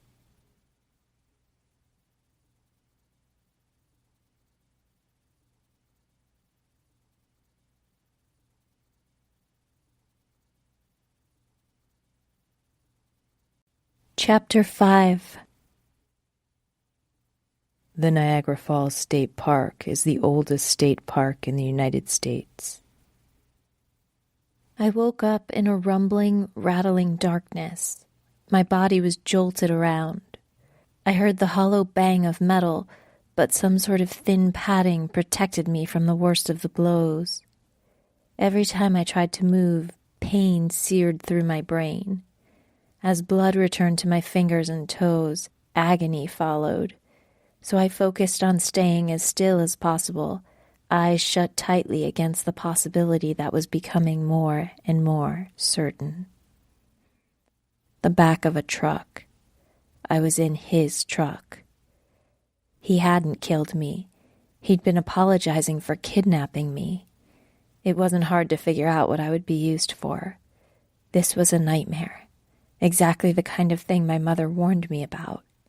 I would take all of the precautions she wanted while secretly rolling my eyes because that kind of thing only happened to girls on TV, not to me. Oh God, not to me. Whether from remnants of the drug or just fear, I felt exhausted, and I allowed the steady motion of the truck to lull me into a thoughtless place. Nothing so comforting as sleep, but free of the nightmares my mind drew for me. Last night had only been the beginning. There was more. Slowly, almost reluctantly, I took inventory of my body. My hands were tied behind my back, cuffed at the wrists by something soft but intractable. My feet were similarly bound, though I couldn't see them at all. I was lying on something mildly soft, maybe a padding or a thick blanket. And I was naked. Of course I was naked, and damp, and aching down there where he had entered me. I didn't even know what to call that place. My vagina? That seemed wrong, too clinical. A gasping, desperate laugh escaped me. I could barely put a name to it, but he'd been inside there. Inside my cunt. My innocence suddenly seemed sinister, as if it were the true cause of my predicament. Maybe if I'd had more experience with men, I would have anticipated this. If I'd had regular sex, I would be able to handle this. It seemed to go on forever.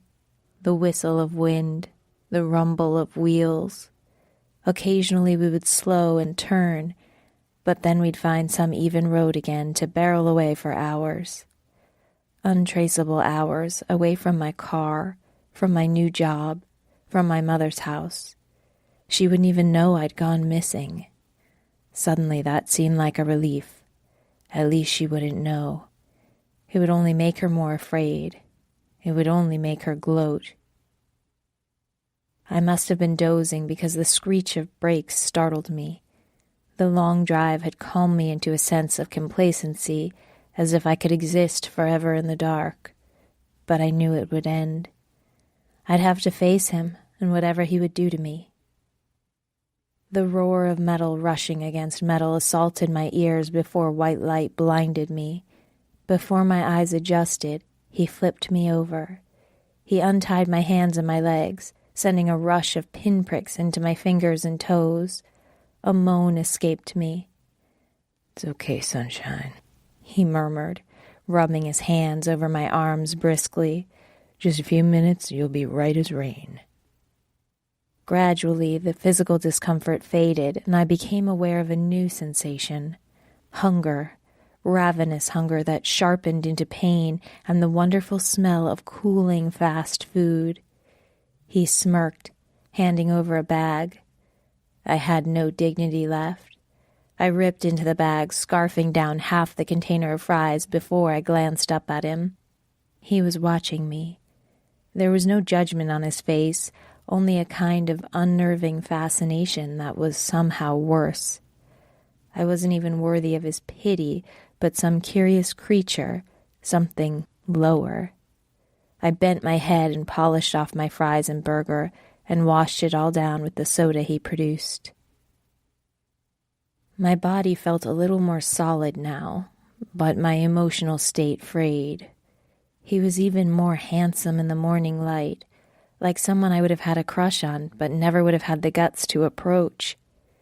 It twisted me inside because, as sick as it was, I wanted him to like me. I was still desperate for a friend. I started to cry. He pulled me into his arms, curled on his lap. I held myself rigid for only a moment, small rebellions, before sinking into his warmth. He smelled of musk and spice, and I turned my face into him, letting my tears soak his shirt, clinging to him as if he could save me even while his arms held me captive. I cried for having stayed with my mother too long, not knowing what a normal life would have been like. I cried for finally summoning the strength to leave, only to have all my worst fears prove true. Most of all, I cried because I felt relief to have been captured. The outside world was terrifying, but here, inside this large tin box on wheels, none of that could touch me. Only he could touch me. Even as I sobbed in his arms, I felt his erection harden beneath me. He made no move to use it on me. Not yet, but I had no doubts that he would. That was my purpose here. Eventually I quieted, sniffling every so often. I may have even drowsed that way, still affected by whatever drug he'd given me. "It's okay," he said, his lips pressed against the crown of my head. "You're so pretty when you cry." I felt myself blush even as my stomach turned over, but I couldn't hate myself for the small pleasure I took. There were so few pleasures in life, and even less in the back of this truck, but I could accept his compliments. I could accept his pleasure, too. There were some men you didn't say no to. I wriggled my body experimentally. I told myself it was only to test my limits, but maybe there was a part of me that wanted to seduce him. It was sick, but I wanted him to touch me more, to hold me tighter. I wanted the intimacy from last night in the absence of any true connections in the whole wide world. I didn't know him at all, but he had touched the deepest part of me, and in my own way, I had touched the deepest part of him too. There was a strange but addictive magic to sex. It tied a thin string from his soul to mine with every joining, and I wondered how many times it would take before we were inseparable. They were fanciful thoughts, but I felt that way, like dreaming, like lightness. He would bring me back down. He would ground me. Scooting aside, I placed my hand on him. There. The denim was stiff against my palm, no give at all. I paused, glancing up at him. Surprise was in his eyes, and lust too. Go on, sunshine. You want to see what I look like? How I'm made? Take it out. Carefully, I unzipped his jeans and opened the flaps. He wore nothing underneath, and he fell heavily into my palm, thick and long.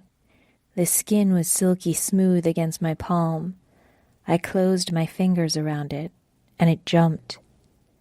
That's right, he praised. Touch my cock. Stroke it for me, baby. Make it good and hard so I can fuck you with it.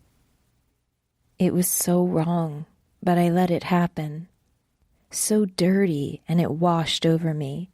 If I went into a sort of trance, he couldn't really hurt me. It even felt good.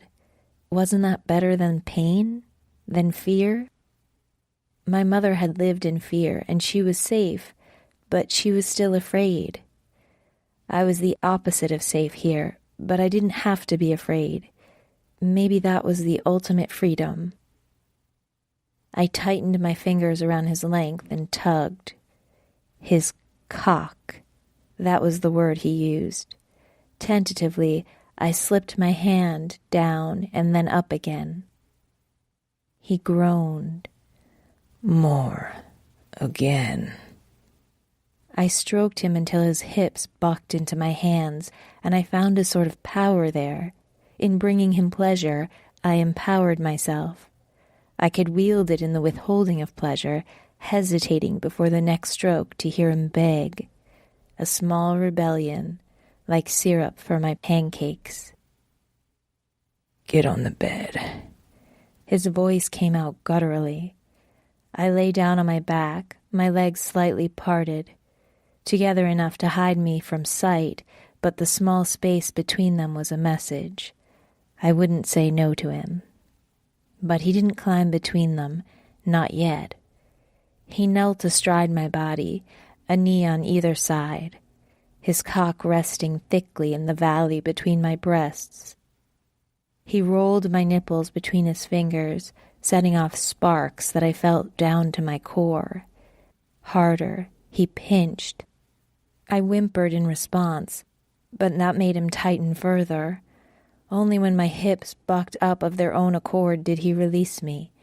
He pushed my breaths together, wrapping the pliant flesh around his cock. With slow glides, he thrust between them. It should have done nothing for me. They were just breasts, and he wasn't even stimulating them, really. He was just using them for his own pleasure. But the sight of the dark head of his cock excited me as it peeked from between my pale skin. The feel of the dampness in the crevice as his tip leaked his seed. The sound of his pants above me, growing harsher, more ragged. Heat gathered in my sex, and with nothing to assuage it, my legs fell open, begging without words, without thought. He noticed, glancing back with his cock still trapped between my breasts. God damn, he breathed. You are too perfect. I can't let you go.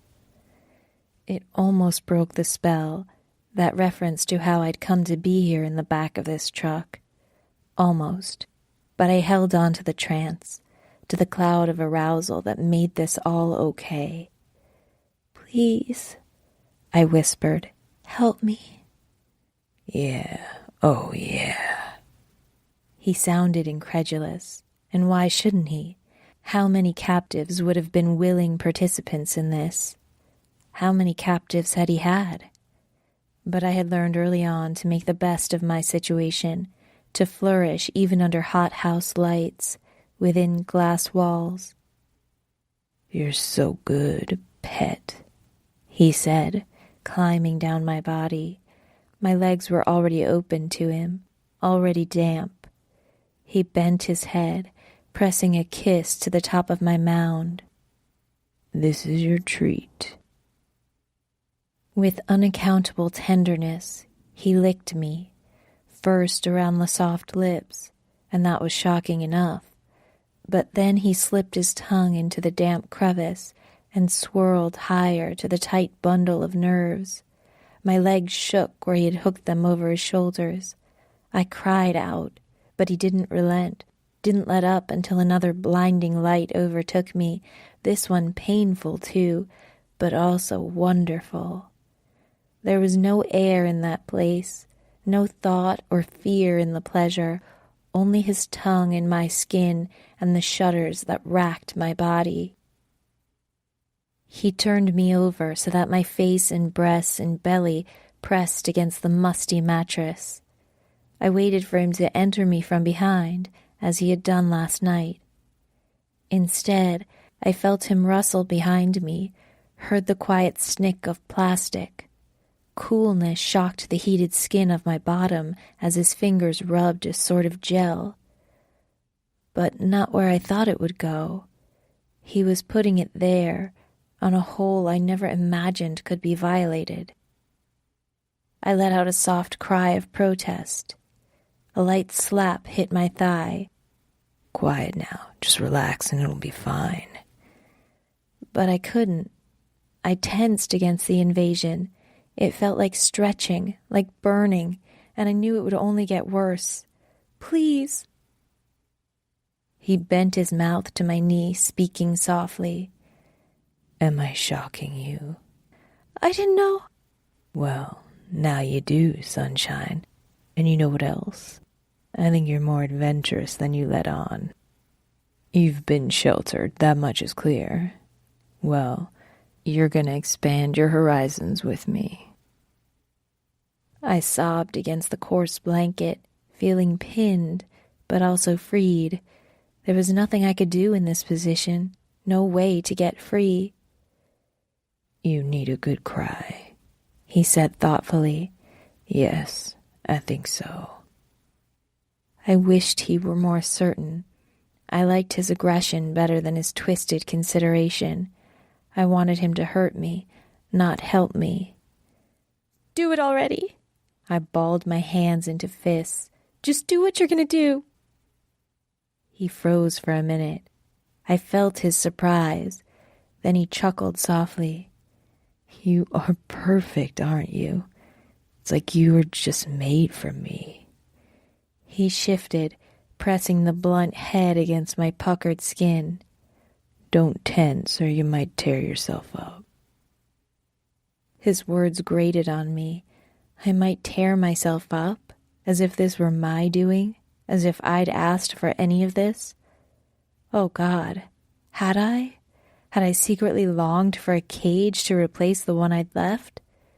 Something inside me whispered, yes. He was right about me being made just for him. I was an animal bred in captivity, unprepared for the harshness of the wild. Pressure built behind me as he forced himself farther. I knew he'd only just started, but it felt like far too much, like he'd split me open, like he was pressing the butt of a baseball bat inside me. I squirmed, fearful and impatient all at once. I wished he would do it quickly, ripped off like a Band-Aid, shove it in. But then I'd tear, and he cared enough about me to prevent that.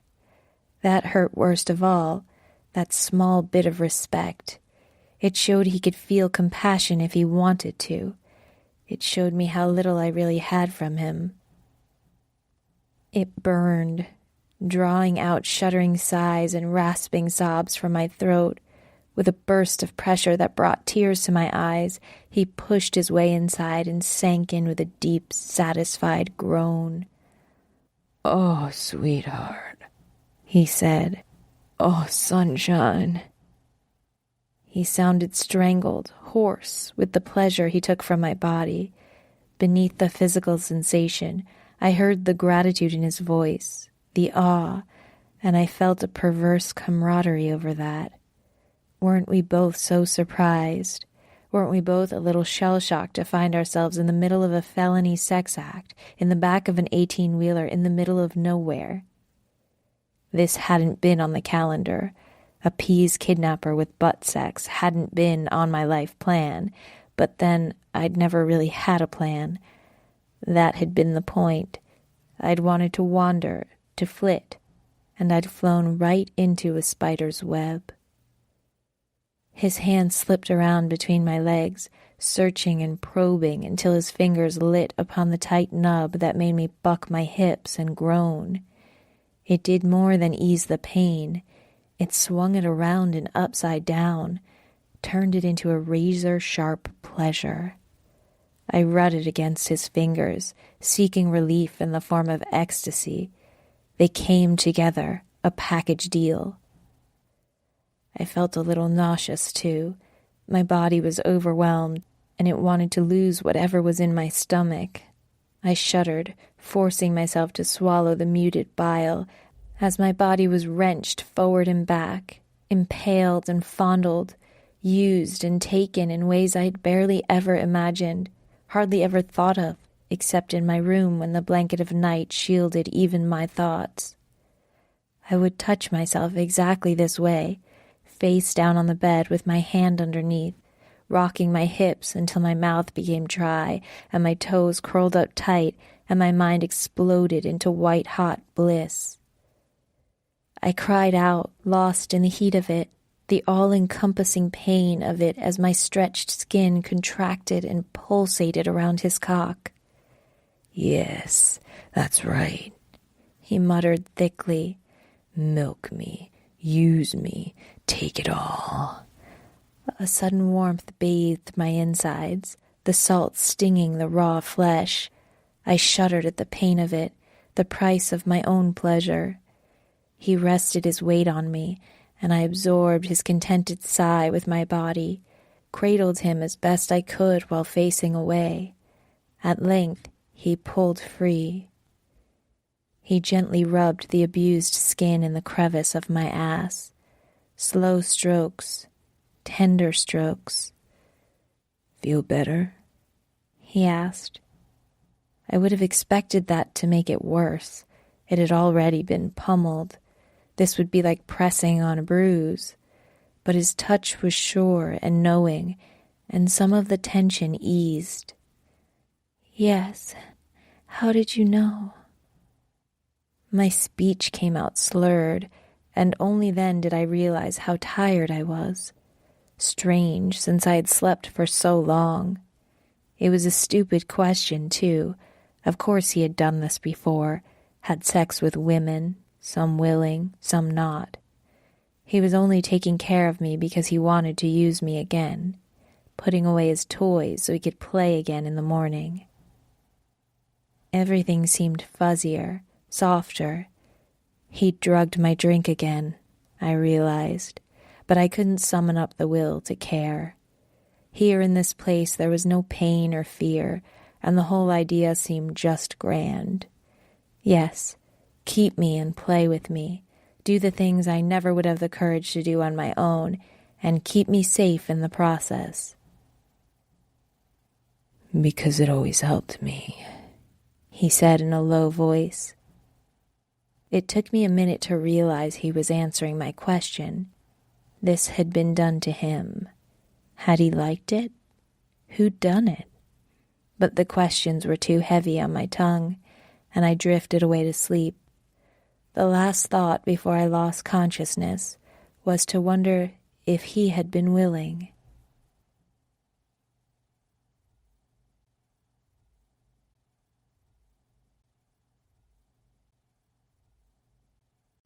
Chapter 6. The longest vertical drop is over 165 feet. The next time I woke up, my head was much clearer. Unfortunately, my body was coming apart. I felt every bump and rattle of the truck, from my pounding headache to the rumble of my stomach. But that only fueled my determination. What was happening to me? This needy girl, desperate to please with sex and obedience. That wasn't me. I wanted freedom, but freedom wasn't worth much if I let other people take it away with a snap of their fingers, with a passive-aggressive threat or a pill dropped into a soda. I had escaped once before, from my mother's house, and I would do it again. This would be even easier because I didn't care about Hunter. It would be nothing at all to hurt him and get away. So as we bounced in an uneasy rhythm along some unseen highway, I tried to gather some strength into my tired limbs, some awareness into my dark, dampened mind. When he opened the back of the truck, I staggered out. It was so bright, so much. Even the air on my skin felt overwhelming. Only a small amount of time kept away from it had weakened me. I scanned the tree line, looking for an escape route. His hand clamped onto my shoulder. Not so fast, sunshine. You stay with me. True to his word, he led me into the bushes. We stopped at a patch of grass, and I understood this was where I should do my business. I raised my eyebrows at him in a tacit plea for privacy. His face was implacable. No. Miserable, humiliated, I squatted down and sent a warm stream of liquid into the earth. He handed me a wipe from his pocket. After cleaning myself, I clutched it awkwardly. You can leave it on the ground. Those are biodegradable. Oh, great, an eco-conscious kidnapper. I tossed the wipe against the base of a tree and then realized his hand had left my shoulder at some point. We weren't touching at all, and suddenly the air between seemed like a question. Will you run? I stood still, indecisive. I knew I wouldn't get away like this. I could never run fast enough or fight him off. It was a question of obedience. You surprised me yesterday being such a good girl, he said, grabbing my wrist. Don't stop now. For a minute, I was distracted from his words. Yesterday? It seemed like only hours had passed. I was losing time here. That was somehow scarier than anything he had done to me. I had lost enough time trapped in my mother's house. I couldn't afford to give away any more. I hoped he wouldn't drug me again. It occurred to me that he might not if he thought I wouldn't run. That was when I registered what he had said about being pleased with me, and he hadn't led me to the back of the truck, but to the cab. I stumbled out of the leaves-strewn ground, allowing myself to be tugged toward the road. Suddenly he stopped, and I ran right into his side. He yanked at my wrist, pulling me behind him. Startled, I peeked around him to see a large cat with black and orange stripes. A very large cat. Is that? A tiger, yeah. Though the size was abnormal for a regular house cat, it was the eyes that were different, both more beautiful and colder, crueler, a predator who was considering her attack. On the one hand, it seemed silly to worry over an animal physically smaller than us. On the other hand, I felt her ferocity in her stare, her stance, and I had no doubt she could cause either one of us considerable damage if she wanted to attack. She hadn't moved a single paw since we'd arrived in her clearing, only her whiskers twitched, gathering data from the wind. I whispered, "Should we?" We're just gonna walk real slow around her. She won't attack unless she feels threatened. Right, but... Just move, nice and easy. We shuffled around her. In a shocking act of chivalry, Hunter was careful to always stay between the cat and my body. When we'd made it to the other side, I quickened my step and snapped a twig. The cat's ears flicked. She lowered her head. Easy, he said sharply, then softer. Go easy, nice and slow all the way back. We shuffled in a sort of dance back into the rest stop where the truck was parked. continuing to move slowly and keep facing the woods until we reached the cab. He opened the passenger door, and instead of waiting for me to climb in the tall steps, practically threw me inside. He circled the truck and got in. "Shit," he said. I swallowed. She was gorgeous. "Yeah, good thing I didn't have to kill her." My face scrunched up. Could you have? I mean, if she had attacked? Tigers pretty vicious when they want to be. Even a little undergrown thing like that one. But a gun is better. I gasped, eyeing him up and down. Where? My boot. Don't leave home without it. So, wait, why didn't you get it out then? We could have died. Nah, probably not. She'd have launched herself, I'd have blocked, and she'd have caught my arm. It would have got torn up pretty bad, but that's it. She was too malnourished to do much. That's why she's so close to a rest stop. Must be near to starving to chance it. I tried to calm myself, though inside I felt shivery, bordering on hysterical. Okay, here's a question. Why was there a tiger in the woods? In Texas? There's more tigers in Texas than in India. The old traveling circuses let them loose when they disbanded, since they've maintained a steady population. He reached back and rustled in some bags behind the seats. Most people think they're large cats. I've seen them before, but never that close. He tossed big slabs of jerky packaged in shrink wrap onto my lap. Open those up. Without a word, I tugged at the little slit in the corner and pulled out the savory meat. He drove up to where we'd re-enter the freeway, but rolled a little ways onto the grass. He hit the button and rolled down the window. Throw it out there, far as you can. I stared at him for a minute, but he just waited. Sighing, I turned and tossed one of the pieces of meat onto the grass. His exhalation was derisive. That as far as you can get it? I scowled at him, then reached back and threw the next piece. It landed a few feet farther.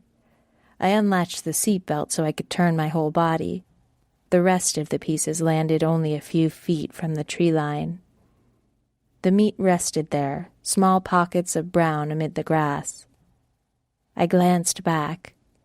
Will she find it? He chuckled.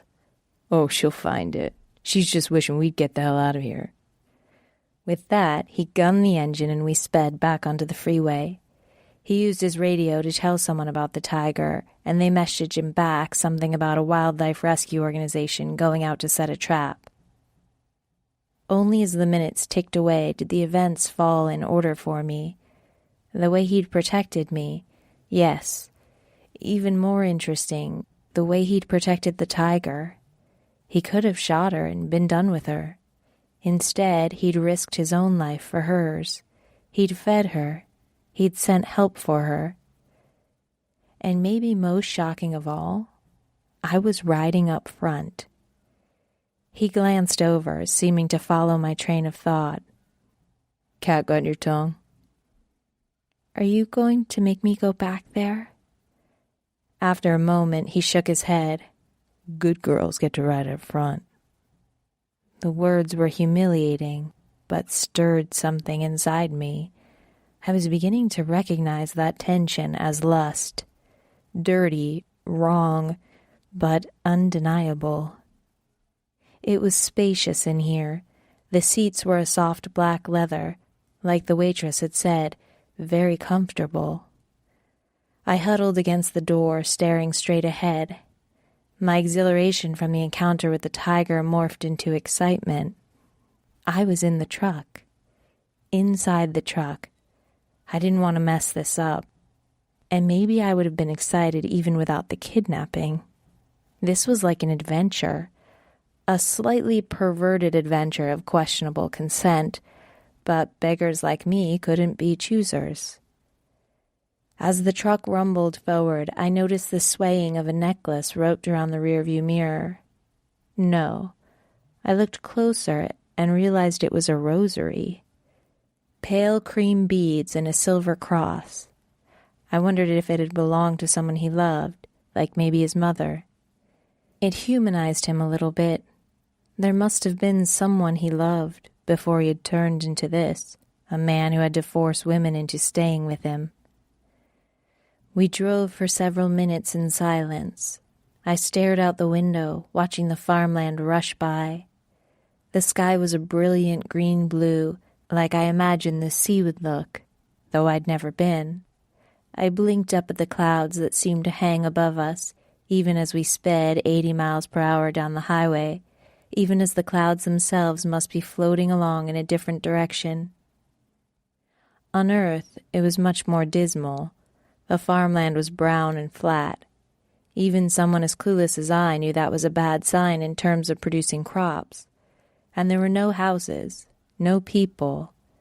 Not that I could jump out of a moving vehicle even if I saw someone. We were so high off the ground, almost flying, with a tint strong enough that no one would see me wave for help. I had traded one prison for another, this one mobile but absolute, inescapable, even as it sliced through the countryside. Neither my mother's home nor this 18-wheeler were gilded, but I preferred the view in this cage. Except to the left of me, where Hunter sat, tapping the wide steering wheel in a restless beat. His legs were long, reaching leisurely to the floor. His whole body was slouched slightly, clearly quite comfortable. In contrast, my own knees were pressed together, my fists balled together right on top. "So tell me about yourself, sunshine." Tell him? About me? He couldn't really care, and I couldn't really want to tell him. Could I? Sadly, I wasn't so sure. I had spent most of my 20 years with one person. Here was a new one. The novelty was too much to resist. I'm not sure what there is to tell. I'm not anyone special. His insouciant expression slipped slightly as he looked at me. "How about you let me judge that? Tell me what you do. You in college?" He kept that gaze trained on me, even though we were hurtling over the road. Nervous, I glanced ahead. We were still in the lane, still steady, and he seemed unconcerned. Not anymore. I graduated, but just with an associate's degree in graphic design." "Oh yeah? You an artist?" "No, it was just something good to do from home because I was a loser who had listened to my mother for far too long. And I had stopped listening at the one moment I should have heeded her safety advice. I couldn't seem to win." I stared at the rushing pavement as it slid under the truck. But I was moving out. I was going to Little Rock, Arkansas. I had a job there at a camera shop. My voice had lilted up at the end in a small challenge. We both knew why I was no longer on my way to Little Rock. I didn't even know where we were anymore, but I wasn't on track to Niagara because of him. Bringing it up had almost been an accusation, the closest I could come to things better left unsaid. Why did you take me? When will you let me go? How could you do this to me when I had finally broken free? Terrified of his anger or retribution to my impertinence, I slid my gaze over to him. He didn't look mad, just thoughtful. "A camera shop, huh? You ever been there before?" "No." "You know anyone who works there?" "No." "You like cameras?" Despite my fears, a small smile played at my lips. I liked scenery and majesty. I liked angles and lighting. I liked seeing in a photo what I yearned to see for real. I wanted to take a picture of Niagara Falls. "Yeah," I said. "I like cameras." "Yours looks pretty fancy. Heavy, too." My eyebrows snapped up. Had he looked through my stuff back at the hotel? Of course he had, and he must have been disappointed to find less than $100. What did he think of my book? "Where are we going?" I asked. Got no destination. I blinked. I had expected him to have some delivery or route or something. Wasn't that the point of an 18-wheeler, to transport things? He chuckled. I like to drive. Sometimes I do jobs, but in between them, I keep driving. It seemed, well, inefficient. It also seemed wonderful, like a ball without friction, with nothing to slow it down, just rolling around, seeing everything in every direction, but not having to participate, not really being able to join in, always separate. How lonely that must be. Almost as lonely as I had been, locked up in my mother's house. That was when I realized, if this was a cage, then he was caged too. Even though he could go wherever he wanted, he couldn't escape these steel walls. My mother was trapped too, even if it was by her own fears. Maybe we were all held captive by something. What's wrong? He asked. I was just thinking. I paused, wondering if it was wise to speak so openly with him. He didn't seem to get angry with me when I did, but it could be I exposed myself this way, made myself weaker by my own speculation. I was thinking it seemed a little lonely. He was quiet so long I thought he wouldn't answer. Then he said, Sometimes we do things only because they're better than the alternative. The lesser of two evils? He grinned. Exactly. And I thought, what could have been so bad to make him avoid all human contact? He was not so unlike my mother, and that thought should have made me hate him, but instead it just made me sad. It's not as bad as all that, he continued. I know a lot of people who live along some of the main lines. I'll stop by for dinner or even overnight. I know the other truckers, and I can talk to them over the radio or my cell phone if I wanted to. My heart beat a little faster, although I struggled to hide it. A radio? A cell phone? Methods of communication? Means of escape? There was no obvious device on his dashboard, just a high-tech panel of flat screens, currently black, and buttons. Where would he keep his cell phone? His pocket? Somewhere else? Luckily, he didn't seem to notice my frantic plotting. Besides, I have you to keep me company now.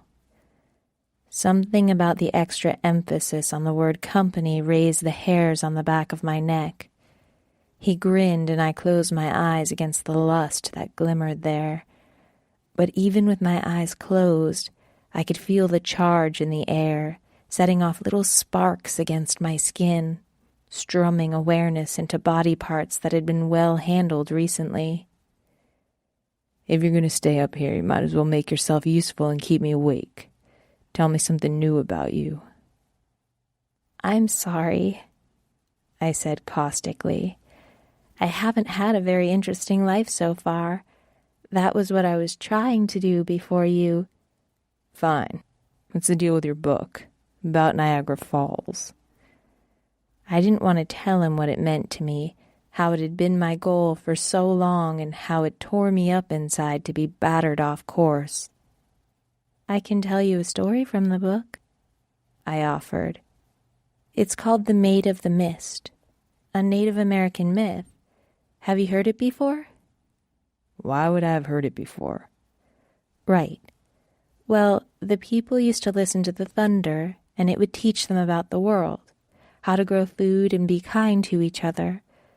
But then they stopped listening, and the god of thunder grew angry and went to live under the waterfalls.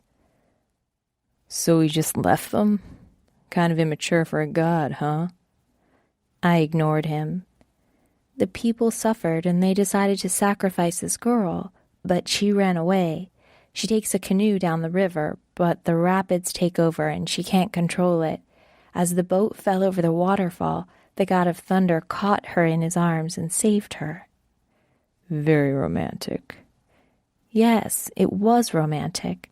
They fell in love and lived together underneath the falls. Happily ever after, just like that? Well, not exactly. She wanted to see her home one last time, so she convinced the god to let her go. There she realized how much she missed it, so she decided to stay. In his anger, the god of thunder destroyed his home, flooding it with water from the falls. Anger issues. He's really not much of a catch, is he? Back with her people, the girl realized how much she had changed and could no longer live among them, so she returned to the god of thunder. Since their home under the falls was destroyed, he carried them up to the sky where they watched over their people. And you believe this bullshit? Anger simmered inside me. Why are you doing this? The words immediately meant more than his antagonism over the story. They were about taking me, keeping me, about hurting me when he could have simply walked away. Part of me wanted the truth, however cruel, while the other part hoped that my words had been swallowed by the hum of the motor, the quiet rush of the air outside the window. I don't know, he muttered. Not much of an answer, but the raw honesty I heard in his voice felt like an opening, a crack in the veneer.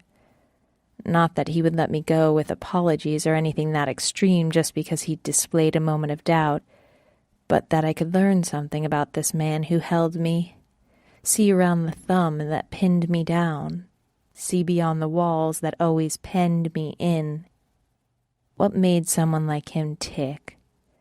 Why did he do something like this? Had this moral ambiguity always been inside him, or was it learned, evolved, forced upon him just as it was me? Who gave you that? I asked softly, gesturing to the beads swaying from the mirror. He scowled. A man who will no longer speak my name. Does that make you happy? What did you do before you became a truck driver? He looked at me sharply. Why would you ask me that? I'm curious, I said defensively, though not really giving up ground. Not yet. It doesn't matter, right? It doesn't matter what I know. I can't do anything to you. No, you can't do anything to me. Not a goddamn thing. You think you're clever, huh? You want me to open up to you and then what? Maybe I'll fall in love with you? Maybe I'll let you go? Not gonna happen. You're mine. I caught you, and I'm not giving you back. My throat stung, but I refused to back down. Maybe I was goading him. Would it be so bad if he snapped? Then it would be over. The words tumbled forth, unruly and vehement, along the dashboard. You can keep my body, and you can hurt me and have sex with me, but you'll never really know me. You'll never really have me, just like she didn't. It became a prayer, one for each bead on the rosary. Never, never, never. A low growl seemed to emanate from his chest. I don't give a shit about knowing you. I just want to use you. His hand tangled in my hair, dragging me down to the floorboards. Tears flooded my eyes at the pain, at the defeat. He unzipped his jeans and shoved inside my mouth, still guiding my movements with his fist in my hair. I didn't have time to consider whether I'd fight. I was already doing it. Not really sucking, but then I didn't have to. Couldn't keep up anyway. There was salt and heat and liquid-coated skin, and then I was gagging, choking on it, hearing him tell me he still didn't care as long as he got what he wanted. He was inflamed, and I had made him that way. You're just like them anyway, he grunted. Just like them, just like them. Like a prayer of his own. The body will cope with what it is given. That was what I learned then. My mind shut off in increments, until he hit the back of my throat, and I didn't feel like throwing up anymore. I didn't feel anything at all, just floating in a sort of trance while he pulled the truck off an abandoned weighing station. Not even when he pushed me back and I sprawled back onto the floorboard. Not even when he pulled up my skirt. I tensed slightly, braced against the impact of his invasion, but that was only physical. It didn't mean anything. He couldn't move me. Until he bent his head between my legs. At first there was nothing. What was he doing? Then I felt it. Small, wet caresses. Not blinding pleasure or searing pain, but slow licks, sensual caresses, and a little bit of unwelcome comfort. It felt like an apology as he knelt between my knees, like atonement. The blissful paralysis I'd been floating in began to thaw with each wistful swipe of his tongue, until I was making little urgent sounds and rocking my hips up to meet him and hating myself, just hating that he could draw me out so easily, disprove my grand denials. He wouldn't know me? He already did. He saw into every corner and every secret. He gave me exactly the right touch or word that I needed to submit. There wasn't anything left to hold back, and he knew that too. His hands tightened on my ass, spreading me apart, pushing me up into his face. He lifted long enough to say, "Come on, sunshine, give it to me." And I was helpless to resist, too weak to fight the mounting pleasure, too relieved to find myself spread and held and wanted. Oh, finally, someone did want me, and even if it was perverted and dirty, at least it was new. My stomach tightened first, clenching as I bucked up, seeking more. Then it spread, the tension. White-hot pleasure slid up my spine. My mouth fell open, but no sounds came out. Nothing but half-cut gasps and raw groans. Before I could catch my breath, he slid inside me. His way was easier this time than before, a smooth glide from first entry, and he took full advantage, moving at a brisk pace. He pumped into me quickly, harshly, but I didn't get the feeling that he sought his pleasure this way. Instead, he seemed to be making a point, saying with thrusts what he couldn't put into words, and cementing the ones he had. "You're mine. Try to understand, I have to do this. I'm as trapped as you are, can't you see?" Although it could have been wishful thinking, wanting to believe that the man lodged inside me, pulsing and shuddering his way through release, wasn't a monster. He collapsed, breathing hard. His weight bore down on me, though not unpleasantly. There was safety in bondage, that much I knew. He turned his head and kissed my temple, the wisp of sweat above his lip mingling with the dampness of my skin. "You make it bearable," he murmured, though his voice was slurred so I couldn't be sure. So I lay there, feeling his chest push into mine, and then mine push back into his. We breathed together. We held each other. There was no acrimony in that moment, no pleasure either, just a ship pulled into port.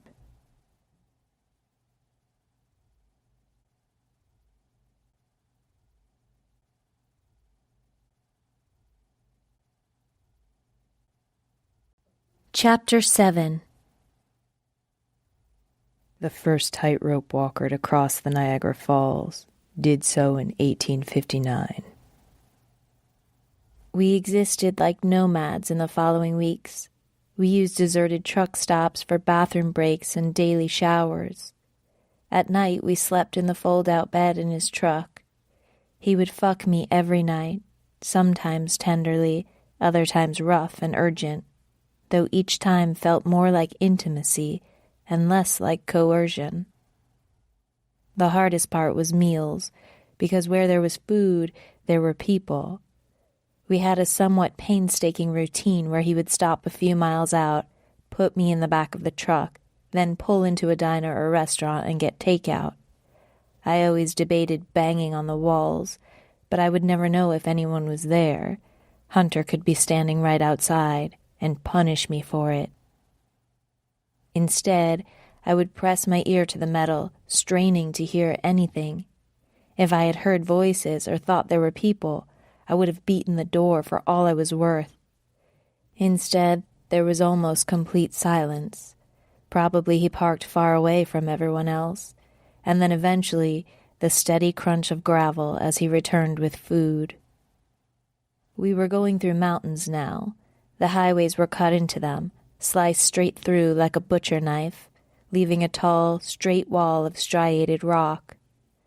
I watched the lines bleed together through the window as the truck rushed past. My stomach grumbled. He glanced over. "You hungry?" I lifted my shoulder in a shrug. He turned back to the road, but I watched him scanning the blue highway signs as we passed each exit, looking for something decent to eat, but sparse enough not to be crowded. "What's the deal with the book?" I glanced at him. "What?" "You told me the story from it, about the girl in the canoe. Is that why you keep it?" I played at the hem of my dress, distracted and jittery. "Not really." "So what's the big deal with Niagara fucking Falls?" Despite myself, I rolled my eyes. Leave it to Hunter to be irreverent whenever possible. "No big deal, okay? I'm just curious. Am I not allowed to be curious?" He eyed me. "Mouthy, huh?" I was mouthy, though I wasn't sure where the hint of attitude had come from. Was I becoming more comfortable with him? Was I coming to trust him? Scary thought. "So you want to go there? Then why were you heading to Little Rock?" "Didn't have enough money," I mumbled, then stronger. "But I guess you know that, seeing as you already looked through my stuff." He snorted. "Okay, so why haven't you gone there before this?" "Because of my mother." I wanted to cry, but that was a lie. "Too scared, I guess," I mumbled. It wasn't as if I had any pride with him anyway. His gaze softened. A smile turned my lips. "Don't imagine you have much experience with that." He squinted into the distance. "Depends on what you're scared of. Me, I'm scared of standing still." My heart skipped a beat at his confession. Maybe we could open up to each other after all. And then what? What as the end goal? Even Niagara had lost some of its appeal. Just another point on the map, a way station to a true and unimaginable destination. I expected us to stop at another fast food restaurant or a diner, but this time we didn't pull off the road for him to stash me in the back. Instead, we exited the freeway where a large sign had the icons for gas, food, and lodging, and continued on until we were pulling into a truck stop. He wasn't hiding me. This truck stop was a lot like the first one, and it made my heart speed up. Maybe it was foolish to hope, but he could let me go here. I'd served my usefulness. I had pried into his life. I had opened up about my hopes and dreams. For whatever reason, he could be finished with me, and now he'd leave me here in a place where he found me. So why did I feel disappointment? It was premature, I knew, but a spark of hope could conflagrate a wildfire. If I were freed, I would call the cops, file a report, and return to my car. Then I would drive to Little Rock, where hopefully the job was still available, the one at the camera shop where I'd never been. I swallowed thickly. So why did it feel like a step backward? Faced with the loss of him, I suddenly wanted what Hunter could show me. For all that he was a little unhinged, he saw things, really saw them. I wanted that. Maybe I even wanted him to keep me. But that was insane, completely loco. I wasn't so far gone that I couldn't see the craziness of that wish, the same way a kamikaze pilot must have felt in the second after he volunteered. Like, what did I get myself into? Besides, the part of me that could be spontaneous and risk-taking had atrophied long ago.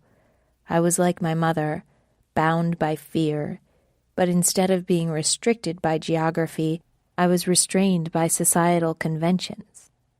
He was a bad guy, a kidnapper, and I shouldn't want anything he had to offer, not even freedom. So I pressed my lips together and ignored the flutter in my belly. Even when he pulled into one of the long diagonal parking spots meant for trucks, right next to another one. I didn't say anything. He wasn't even trying to hide our presence here. It was all out there in the open, in the waning late afternoon light. He turned to me. Don't give me any trouble, okay? Let's just have a quiet dinner. I blinked. We would eat, and then he would turn me loose? If you can't be good for your own sake, do it for theirs. Anyone you get to help you answers to me, and they'll live to regret it. You understand? You're not letting me go? He stared impassively for a moment, then he laughed. I thought we went over this. No. Was that a relief? Oh, Jesus, it was. I was as crazy as he was. I just thought you might... His voice lowered. Sunshine, if you're trying to look less appealing to me, it's not working. My heart thumped in response, and I felt my eyes widen. But the people inside, they'll see. They'll see that you're mine, and if they're smart, they won't lay a finger on you. I had been up close and personal with this man's cojones and not even realized how huge they must be. He had no fear. None.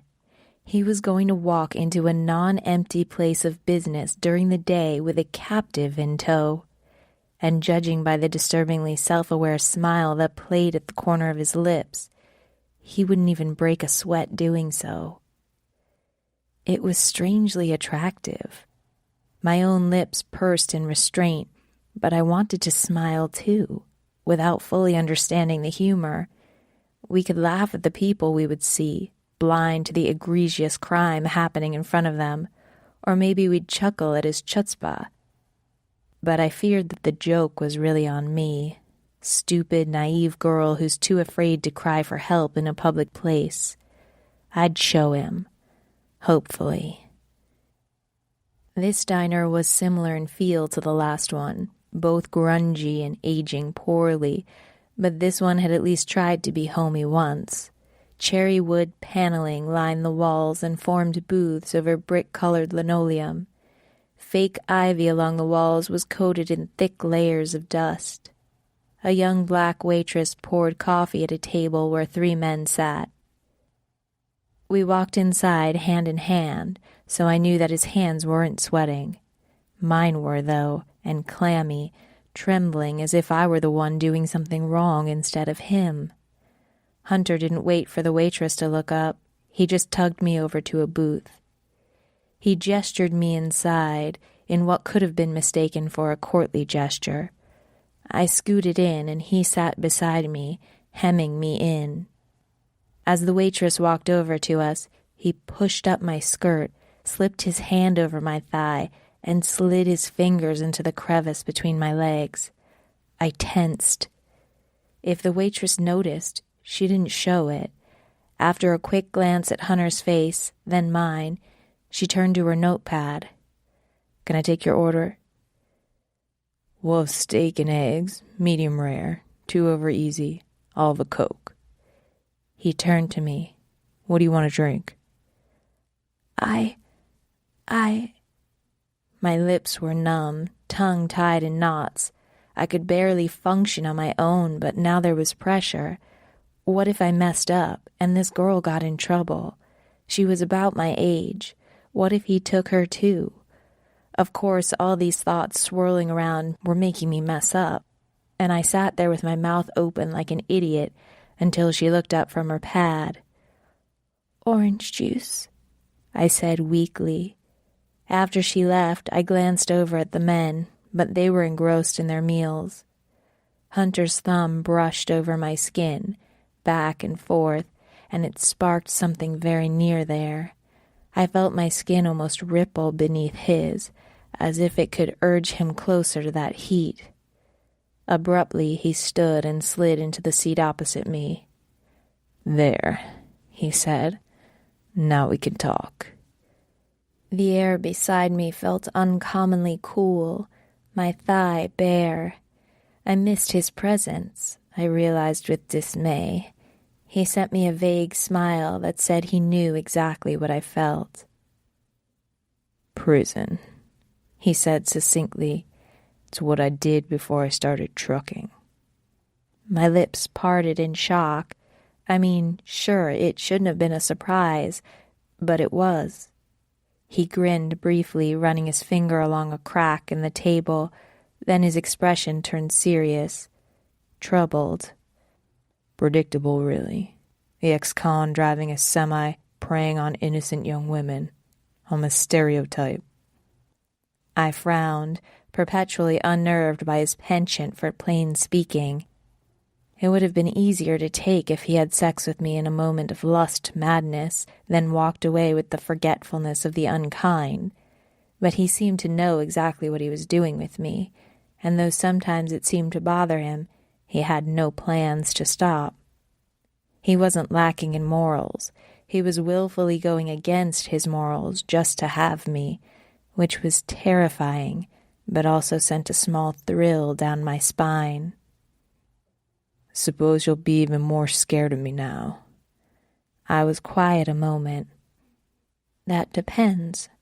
What were you in prison for?" Surprise flashed in his eyes at my boldness, and good. It was time I returned the favor. "What do you think?" he asked softly. "It's not so hard to figure out." My throat seemed to swell, and thickly I swallowed. "I don't know." "Come now."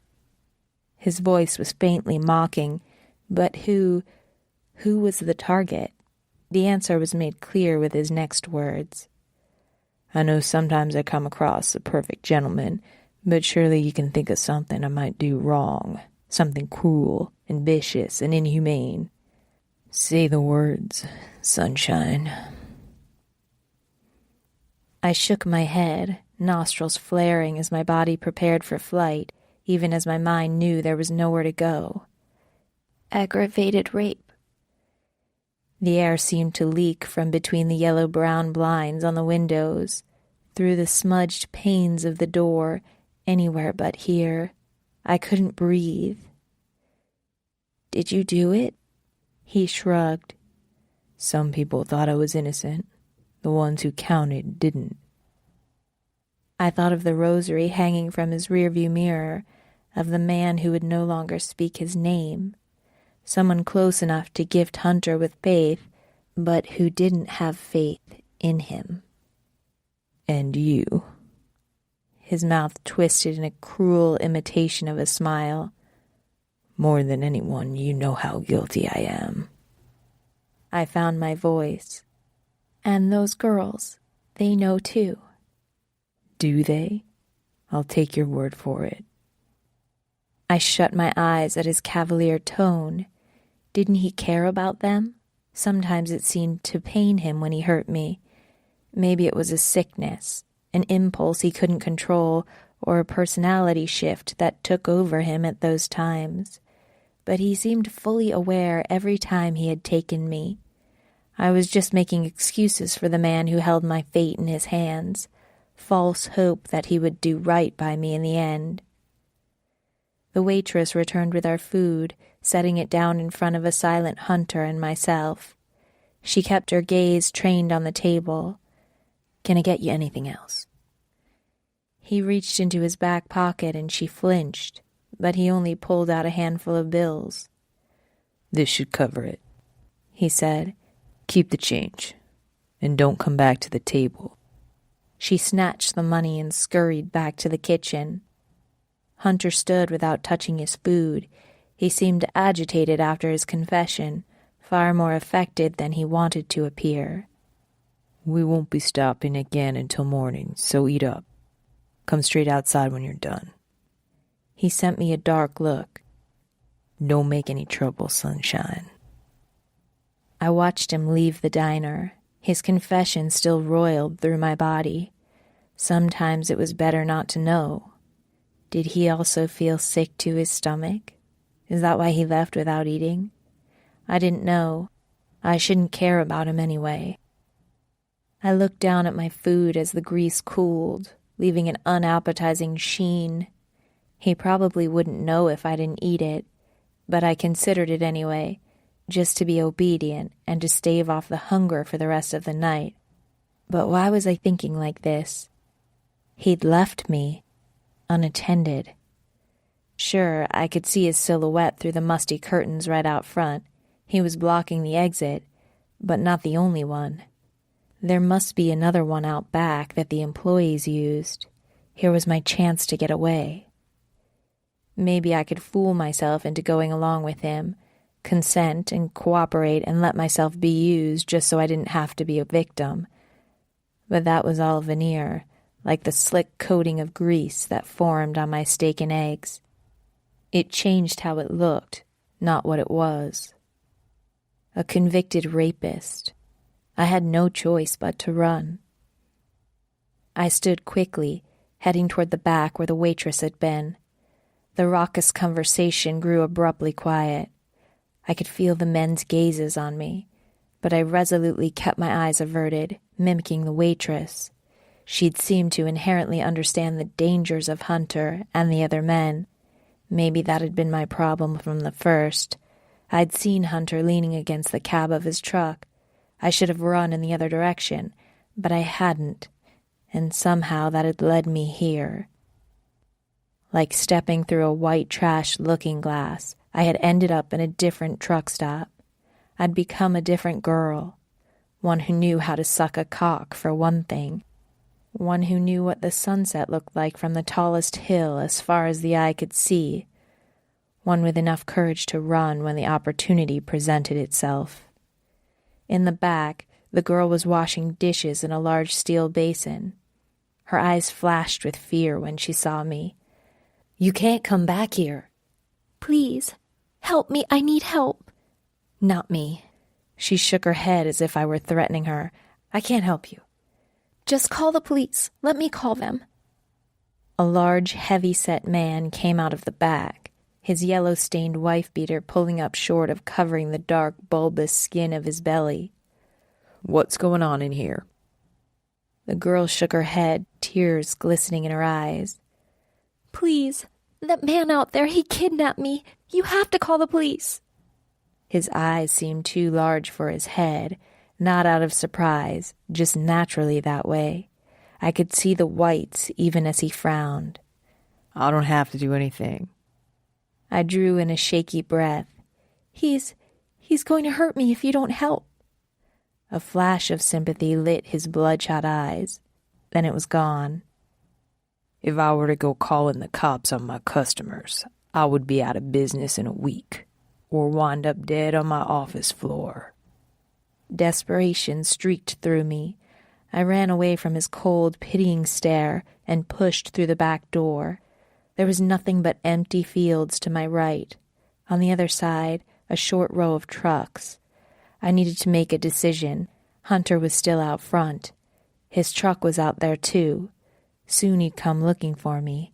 I had to make a decision. Since the fields were wide open, he'd see me in a minute. He'd catch me, and what?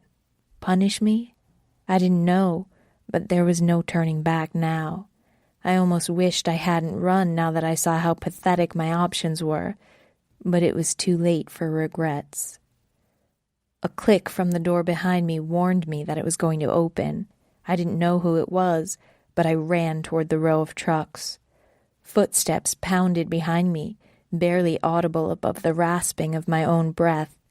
I reached the first truck and darted behind it, but I was slower than I'd hoped, weakened by days of inactivity and sparse diet. A fist tangled in my hair. I felt myself yanked back against a tall, unyielding body.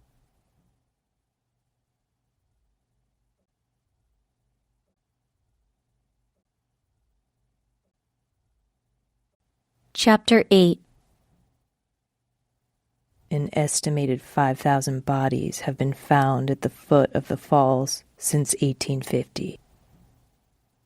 Look at what I found, the man holding me said.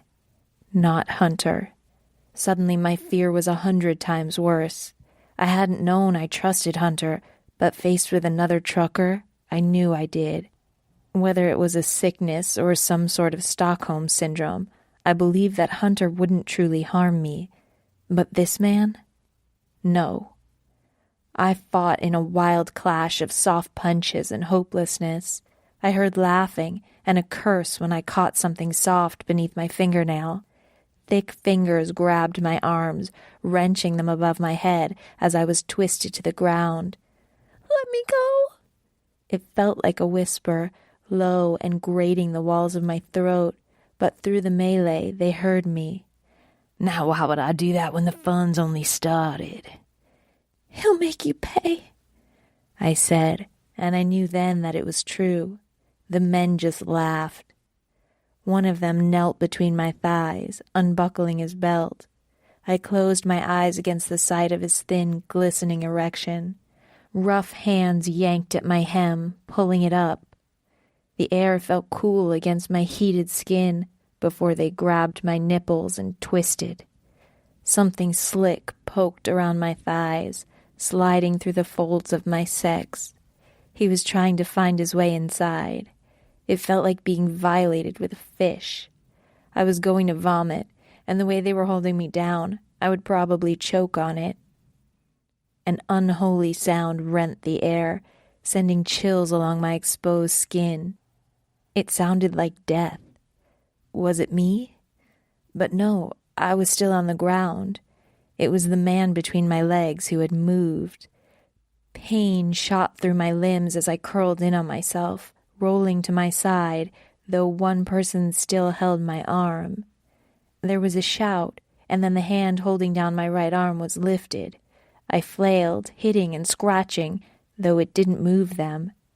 Dimly, I registered the sounds of flesh on flesh. Not mine, though. The sound of flesh hitting flesh was punctuated by grunts. My vision cleared. Hunter was poised over one of the guys at his feet, raining down blows onto a man.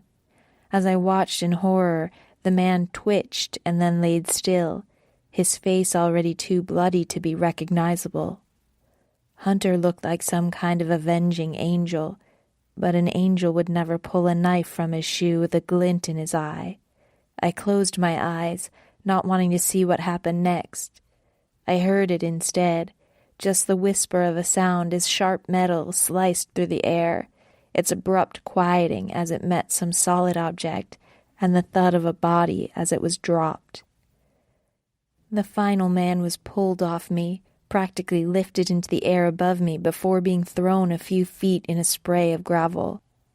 The man fought back, but he was no match for Hunter, who pummeled him until his head fell with a thud. I sat there, open-mouthed with shock, my body still lewdly exposed. Hunter came to stand over me, breathing hard, his face a grotesque mask of violence. His hands were covered in blood and bruises. Not an angel, a demon, and somehow sweeter that a beast so savage had saved me. "I told you not to start trouble," he ground out, his broad chest heaving. Tears slid down his throat. Would he hurt me now? If he hit me like he'd just beaten them, I'd die. In fact, I thought for a minute that they were dead, but low groans in the air proved otherwise. He pulled me up, keeping my dress raised and running his hands along my body. "Are you hurt?" It hurt everywhere, but I was too numb to feel it, a strange and contradictory feeling. I shuddered beneath his hands. He released me. "Get back to the truck. I need to clean up here." Clean up?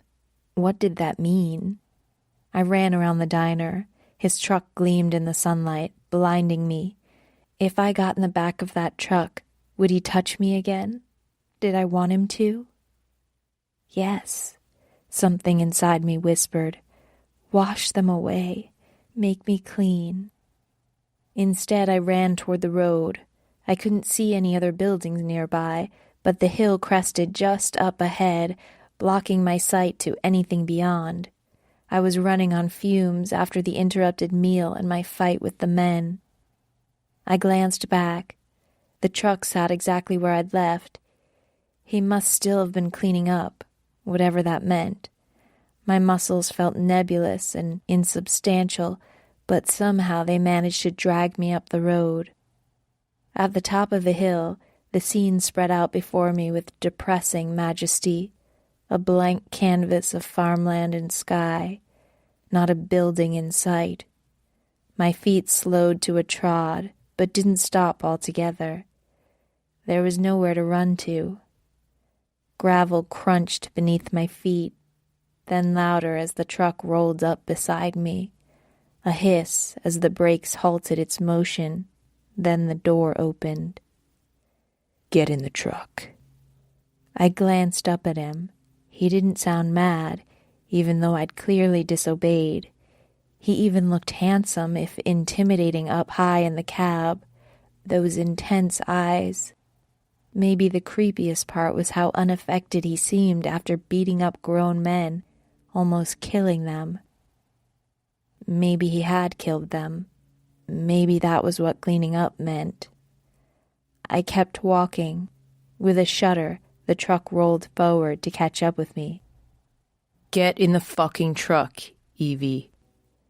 I stood still, thinking. It felt important, that moment. Even though I didn't have a choice, there was a pull toward him or away. At some point, those men should have walked away from me, from him, but they didn't, and they'd lost. Was that me, fighting a fight I couldn't win, only to get bloodied from my efforts? Though if I imagined myself the loser, the one wielding the punches was just life, just fear. If I looked at it from just the right angle, it seemed like Hunter could be my defense. He'd certainly figured out how to combat the inevitable. Swallowing hard, I walked to the back, waiting for him to open the heavy back door. I just knew he'd put me back there as punishment, and I wanted it. I wanted to crawl onto the thin mattress and sob. Instead, he opened the passenger side door to the cab and gestured me inside. With my arms wrapped tightly around my middle, I walked to the front. Climbing inside exposed all sorts of new hurts in places that had been too blank with shock. I shivered in the seat, feeling cold and dirty and alone. Worst of all, and completely irrational, the hurt of betrayal panged in my gut, as if he should have protected me from them, from myself. He got in the driver's side and started the truck without looking at me. We'd gone 15 minutes before the tears began falling in earnest.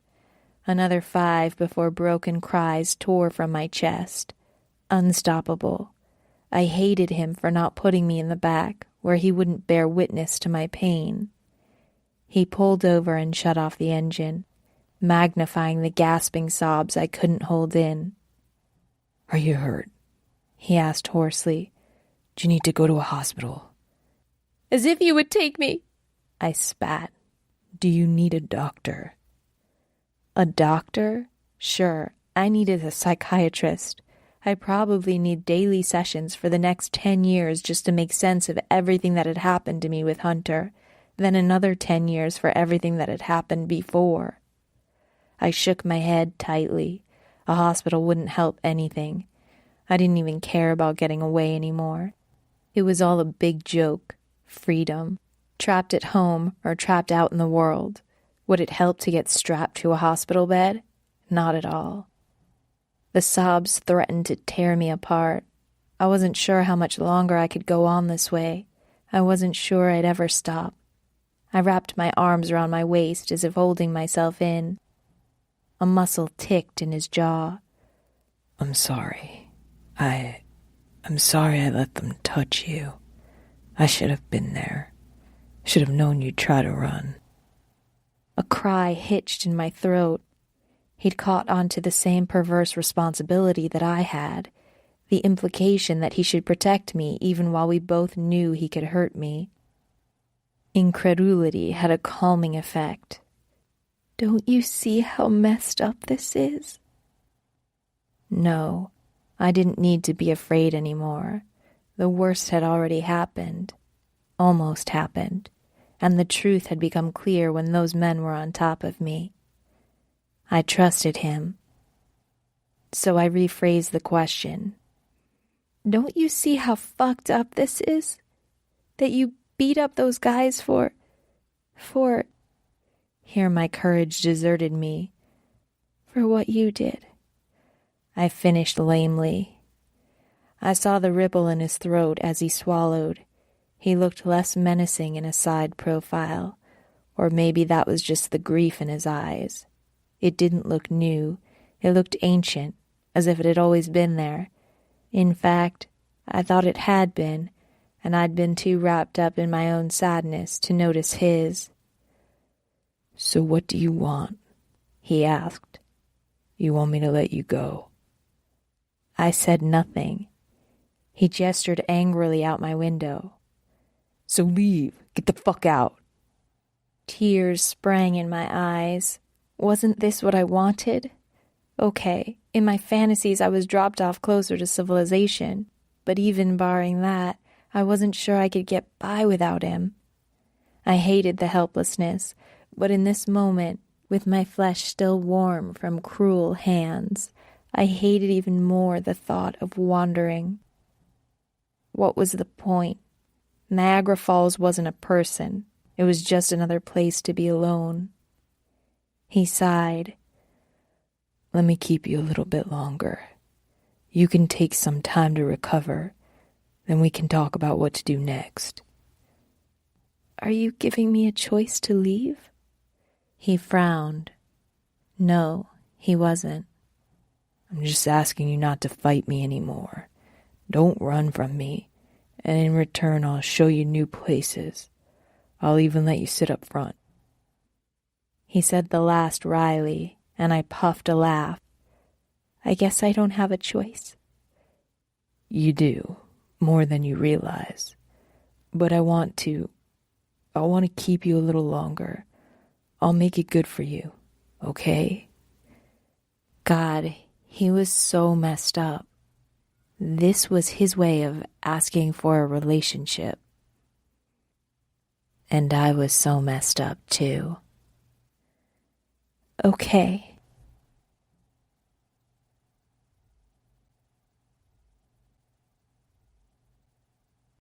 Chapter 9. The Niagara River flows at approximately 35 miles per hour. "Where are we going?" I asked, climbing down from the truck. He grinned, a mischievous twinkle in his eyes. "Wait and see, sunshine." Hunter had pulled off a wide dirt road. Parking was always a challenge, any place but a truck stop, so we stopped in some grass. It was surely illegal, but no one seemed to be around. We were in the middle of nowhere, and the thought occurred to me that he could dump my body easily. But I wasn't afraid. He was just too cheerful, almost, brimming with anticipation to show me something, like a kid. Silly thought. We hiked along a trail and reached a tall metal marker. Enchanted Falls, 1 mile. I froze, mouth open. "We're going to see waterfalls?" He suddenly seemed bashful. "Figured since we're passing through." Squealing, I threw my arms around his neck. He caught me with a small oomph of surprise, but after a second, he pulled me to him in a bear hug. It had only been on impulse, but he embraced me as tightly as if he'd been waiting just for this, as if it meant something, when it couldn't. I backed up, blushing. He cleared his throat and ducked his head, so that despite his 1.5 feet on me, I was looking at his profile from the top of his head. His hair was curly, I realized, in the yellow bright sun. It was cut short, but light reflected blonde strands pulled through the darker brown. He seemed more human in the light, less sinister. I imagined him in some innocuous setting. We could have met on a trail like this, just two people enjoying the beautiful setting, the smell of pine and the gentle sound of water in the distance. It's not too far, he said gruffly. We continued along the path. It wasn't too uneven, which was a good thing, considering my shoes were basically ballet flats. I felt the shape of each pebble and twig beneath my feet, almost as if I were barefoot, although less sharply. The path turned rockier as we approached, the sound rising to a roar in my ears before it even came into view. Eager, I quickened my pace. The trail continued at its full width forward, but I heard the waterfall to my right. I began to round a small bend obscured by the trees when Hunter yanked me back. Careful, he warned. Curious, I cocked my head, then turned back to the path. We crept forward together, and I understood his warning. The trail ended on a bluff overlooking the waterfall. We weren't at the bottom of the waterfall, but at the top.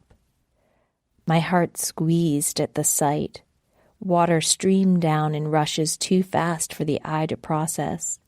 Mist rose up like tendrils of steam, the wetness kissing my face as I stood there. A tall wooden fence, rotting, was all that separated us from a downward hill that met up with the shore far below. Can we get to the bottom? Eventually. He continued along the main path, and I followed him. We came out upon a wide river, the source of the falls, I realized. Though the water ran swiftly, it was clear and peaceful, nothing like the thunderous violence of the falls. Looking at the lands untouched by man, I imagined a time when people might have traveled this river without a map. What a shock it must have been to anyone traveling this river without knowing about the falls up ahead. To my surprise, Hunter took off his shoes and waded into the river. He turned back, a grin on his face. Come in. What? No. It's a little chilly, but you'll get used to it. I don't do rivers or nature. That was mostly because I'd never been around rivers or nature, but I wasn't about to tell him that. No doubt he'd mock me. You don't do rivers, but you want to see Niagara Falls? I wasn't planning on swimming in it. He made a skeptical sound. Yeah, because they wouldn't let you anyway. This is better. I shook my head. Freezing to death? Falling to my death? No, thank you.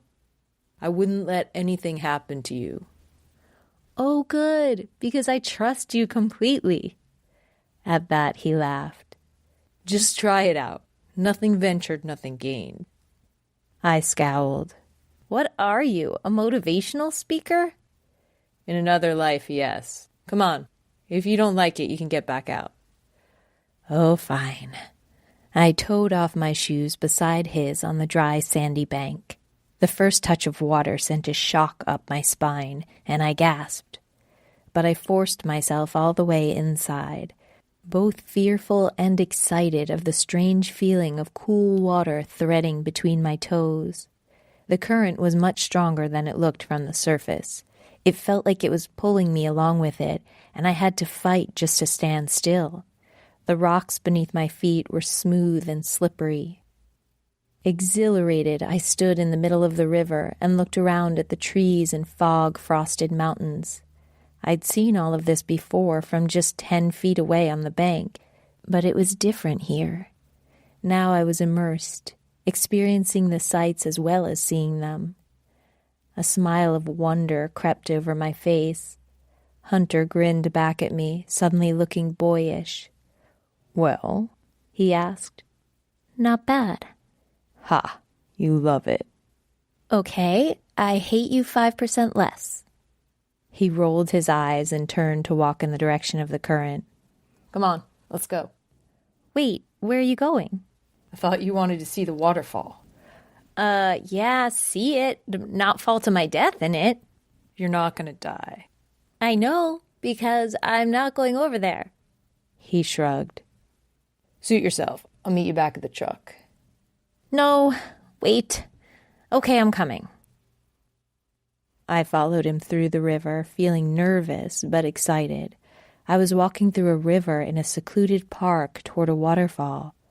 I was doing this, and I never would have done so without Hunter. I put that thought aside and focused on my steps. I slipped off a particularly rounded rock, and Hunter reached back to steady me. You good? He asked, breathless. His eyes shone with excitement, too. I'd never seen him so alive, so intense, except when we had sex. In a way, these were both carnal things, to roam and to fuck. He was a carnal man, one who found pleasure in doing and living and being. It radiated from him, and I absorbed his enthusiasm by osmosis. No more attitude, I told myself. Not today. Just enjoy this. I'm good, I said, grinning. When we reached the edge, I looked down at the rush in awe. I couldn't see the bottom, just the white, glittery mist a few feet down. But farther along, I could see the river continue, calm again.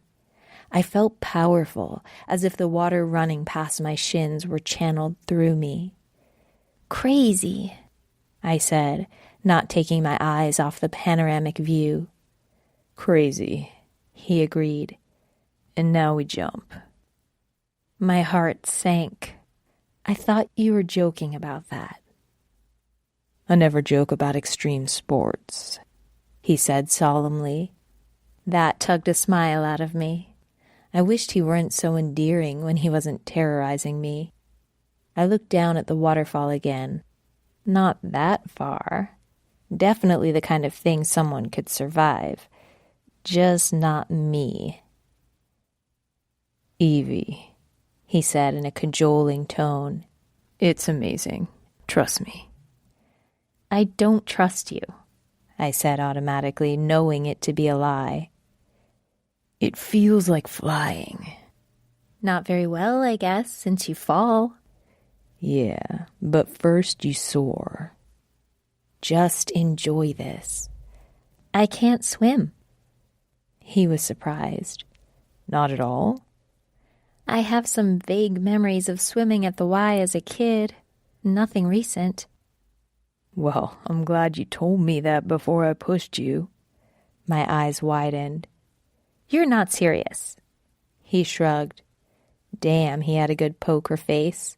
I couldn't tell if he'd been joking. Look, he said, you don't have to do it if you don't want to, but it'd be fun. I think you'd like it. His straightforward words cut through the fear that held me back. Yes, it would be fun. Yes, I'd like it. This was exactly the kind of thing I'd wanted to do but never had the means or the courage to actually do. Now, with Hunter, anything was possible. Let's do this, I said, feeling terrified and wondrous. Count of 3? He thought for a second. Let me go down first. It'll be easier for me to help you if you need me to if I'm not also underwater. Okay, right. God, this was crazy. I was crazy. Just hold your breath before you go under and then kick your way to the top. I'll take it from there. I nodded, unable to speak. He leaned forward, almost there. Wait. He looked back. Cold feet? No, just, is this legal? He laughed. Fuck no. Then he jumped, sending a shout that echoed through the trees around us. He disappeared into the mist, and then I heard a splash directly beneath us. A few seconds later, his head emerged farther away from the falls, hair darkened by the water and glistening. Come on, sunshine. The words were indistinct, but I could read them on his lips. Oh, shit. No, no, no. What if I died? What if we were caught? which was a stupid thing to worry about, all things considered, but my good girl tendencies had been well drilled into me. But the thing that decided me was that I couldn't not do it. I couldn't walk away from this challenge, from this chance to finally live, to soar. I jumped. I understood what he'd meant about flying. It felt like the air caught me and lifted me even as I drew ever closer to the shore. My vision was suffused with white spray as if I were bursting through a cloud. The water came up impossibly fast and yet slow enough to watch with wonder. I sucked in a breath and plunged underwater. For a second I panicked. Can't breathe, can't move. But then I righted myself and found my bearings. A few strong kicks carried me to the surface. Hunter was right there waiting for me. He must have swum closer to me while I'd fallen. He grabbed me to him, laughing. "You did it, Sunshine. I'm so proud of you."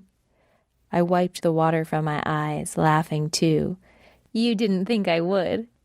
"Nope, not even a little. You proved me wrong, though." I looked around, awareness returning to me. "We're underneath the falls," he confirmed. I wasn't sure where exactly I'd fallen, maybe directly in the stream, but he'd drifted us behind the falls. There was a large cavern here between the curtain of water and the rock face that held them up. A steady stream of water pattered on my face, loose spray from the falls. I became aware of his body, too, the weight of him, the heft as he supported me in the water, the hands that clasped my waist. Neither of us had removed our clothing, and though my light sundress was comfortable enough for swimming, he was wearing jeans and a t-shirt. "You're a little bit crazy, you know that?" He grinned. "Just a little. I'll have to work harder." His words tumbled into place in my mind, solving a riddle I already understood. He wanted to be this way, crazy and mean and awful, but he wasn't really. It was a struggle for him, as much as I had struggled to be a good little girl in that house. A role we had to fill to keep someone else happy, except what made him think he should be this way. Someone, somewhere, had forged Hunter in fire, and although it didn't absolve him of his sins, I was more than ever curious about who. Droplets hung on his eyelashes, on the coarse, stubble-covered skin of his face. Just enjoy this. I leaned forward and kissed him, right on his nose. A little silly, maybe, but he didn't laugh. He looked startled at first. Then his eyes darkened. He held me still, steadily kicking to keep us afloat, but he made no move to pull away or to initiate another kiss, just holding steady for my exploration, if I wished to continue, and I did. His eyelids, his forehead, the rough cheeks and much softer lips. I stayed there, sending small kisses along his mouth, from one corner to the other, and then back again. It was a thank you for bringing me here, for convincing me to do this. More than that, the jump had given me permission to do this thing that I'd wanted, to kiss a beautiful man who held me, one who seemed to want me, but was unable to express it except in the harshest of ways. "What next?" I whispered, expecting him to do something obscene and maybe painful. For the first time, I thought I'd welcome it. It was crazy, but so was this. His lips curved knowingly, as if he guessed the direction of my thoughts. He raised his eyebrow. "Want to jump again?" And I did. We jumped 5 more times until we were both exhausted from the swimming and the climb. Still in our wet clothes, we sprawled out under a tree at the base of the waterfall, letting the steady hum of it lull us into a half-sleep. "One question," he murmured. "I see them in your eyes all the time. I'll answer one question." A million sprang to mind. What made you this way? When will you let me go? But one stood out. How many others? I asked. Beside me, he tensed. Minutes passed and lengthened. I might have drifted off and then returned.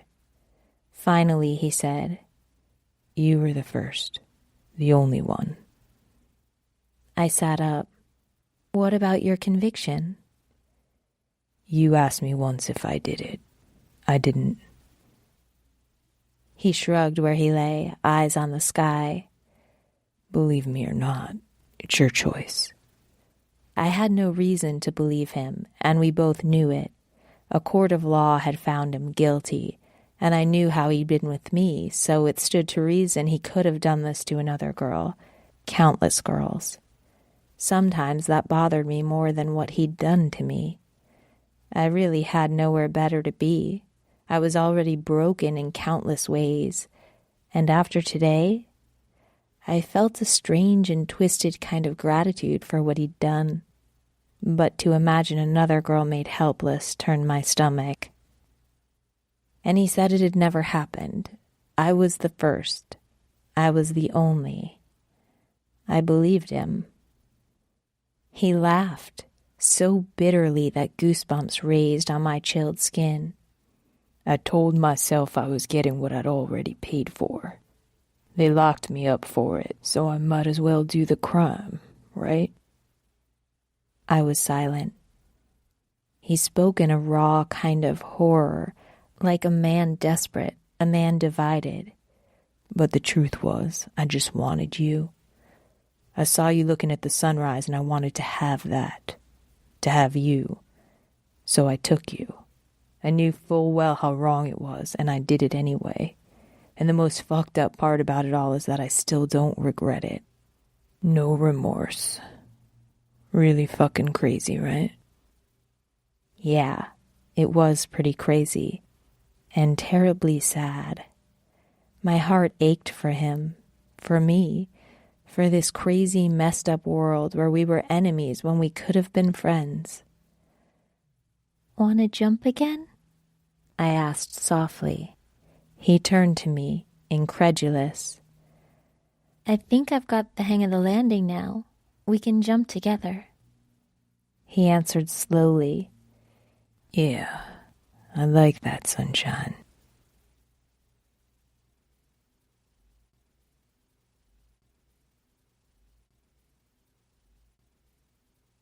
Chapter 10.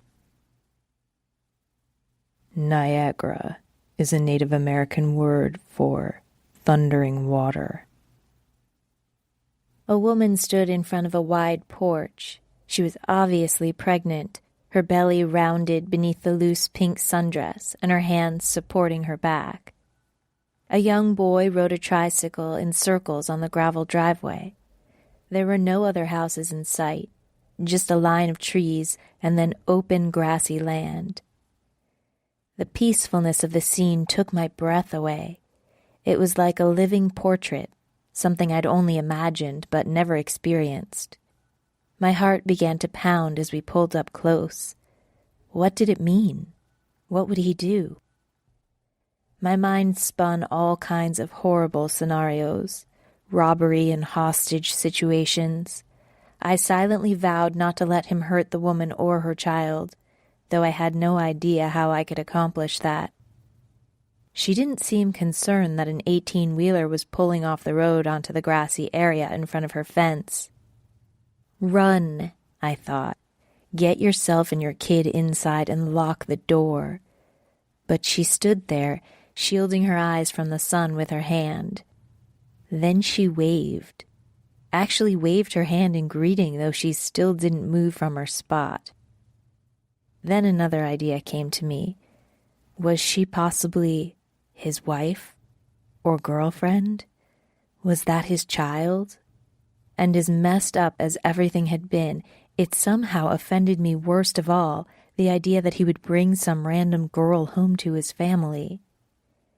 Anger bubbled up inside me, warring with the helplessness. "Who are these people?" I asked. He finished shutting off the engine. "Friends." I narrowed my eyes. That's not your kid? His eyes widened. I don't have any kids. I wouldn't be driving around the country if I had a son waiting somewhere. Oh, right, because you're a pillar of morality. The words slipped out with a dry humor before I'd thought them through. He stared at me for a moment, clearly as shocked as I was. My heart beat a worried tattoo. What had I done? He threw back his head and laughed. Jesus, you're a troublemaker. You know that? I'm really not, I said sadly.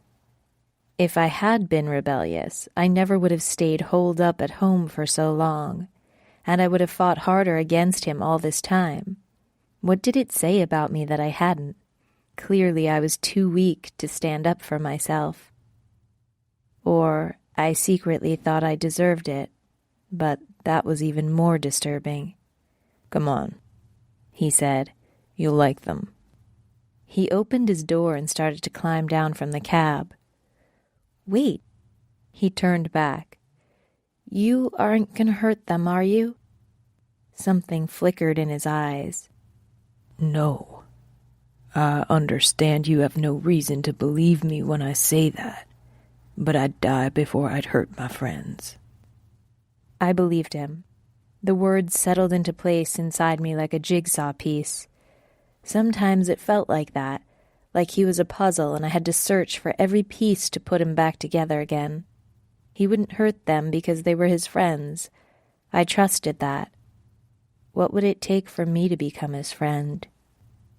Strange thought.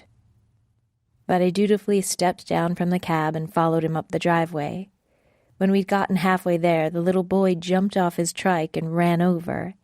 He hit Hunter like a rocket, right in the stomach, and Hunter stumbled back, laughing. I gaped a little, staring at the open, happy smile on his face that I'd sure as heck never seen before. They wrestled right there, while I stood off to the side, feeling oddly bereft, as if I were missing something, and only just realized it. The woman walked over to me, smiling. Good to meet you. I shook her hand. Evie, nice to meet you too. Weird, but also oddly nice. We were a couple visiting friends, two lovers on a road trip. It wasn't far off from our actual identities if I ignored the whole kidnapping bit, and as time passed, I was tempted to do just that. Maybe it wasn't even Stockholm Syndrome, but simply exhaustion, resignation. Sometimes it was easier to pretend. Hunter's never brought anyone by. You must be someone special. That answered one question. He didn't make a habit of this. Did that mean she was right then? If I were someone special, it was a dubious honor at best. Someone special who let people imprison her. Someone special who imprisoned herself with her fears, preferring to live through her dreams. She continued, We hope you'll stay a few days. I had no idea what Hunter would do. I never did. I smiled. I'd love to, but I'm not sure what our plans are. Of course. She waved it away. I'm sure you two would rather get on your way than hang around boring married folk, but you know you're always welcome as long as you want, and you feel free to ask me if you need anything. Any friend of Hunter's is a friend of ours. What I needed was an escape plan, but I doubted she would be amenable to that, considering her devotion to Hunter, and I found myself strangely reticent to tell her otherwise, to say that the man tossing a baseball with her little boy was a monster. The screen door squeaked, and I looked back to see a middle-aged man emerge.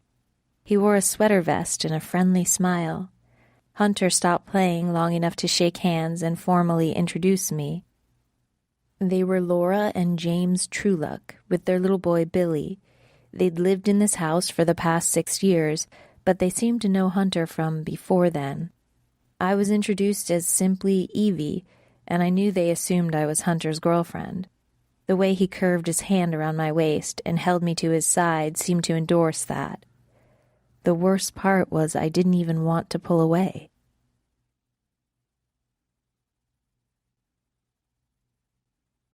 Chapter 11.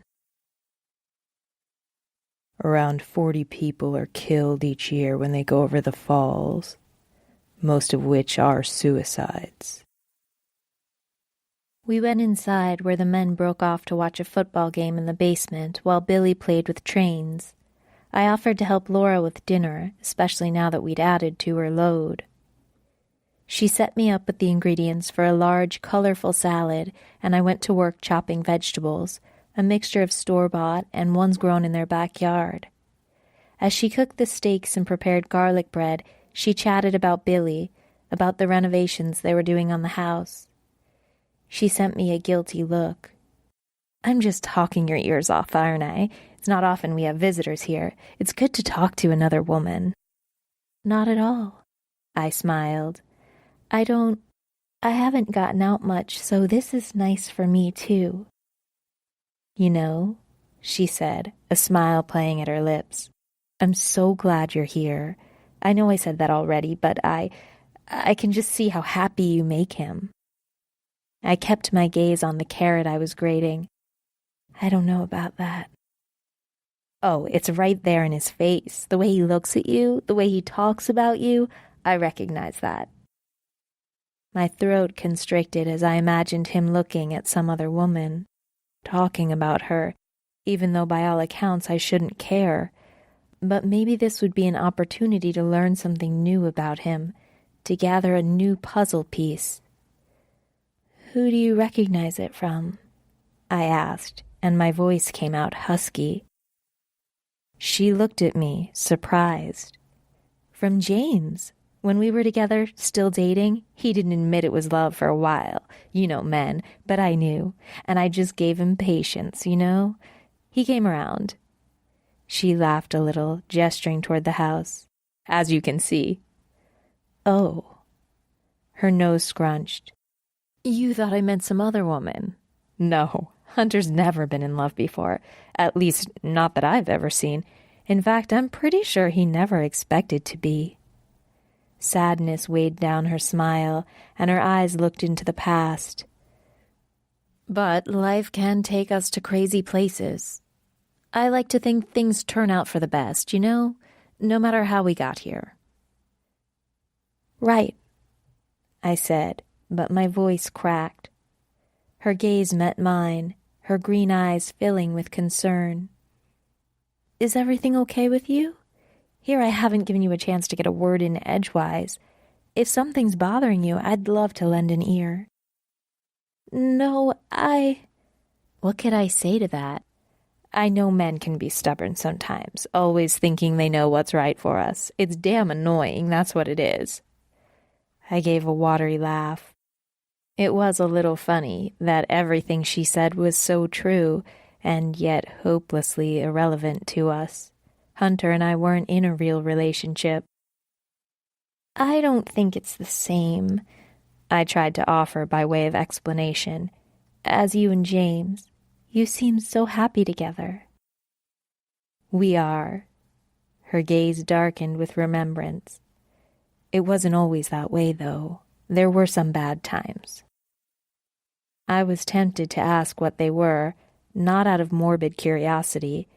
I wanted to see if they were anything like mine, either back home or with Hunter. I wanted to know if there was hope for me. How did you know? I asked instead. How did you know everything would be okay when things looked bad? I didn't. She thought for a minute. I guess at some point I found faith in myself, in the world. Hunter helped me with that. Hunter helped her with faith? Shock ran through me, but then I remembered the rosary that hung in his truck. Was he religious at some point? Was he still? And if so, why the hell was he doing this? This wasn't even a puzzle piece. It was the torn-off edge of one, a hint of something broken.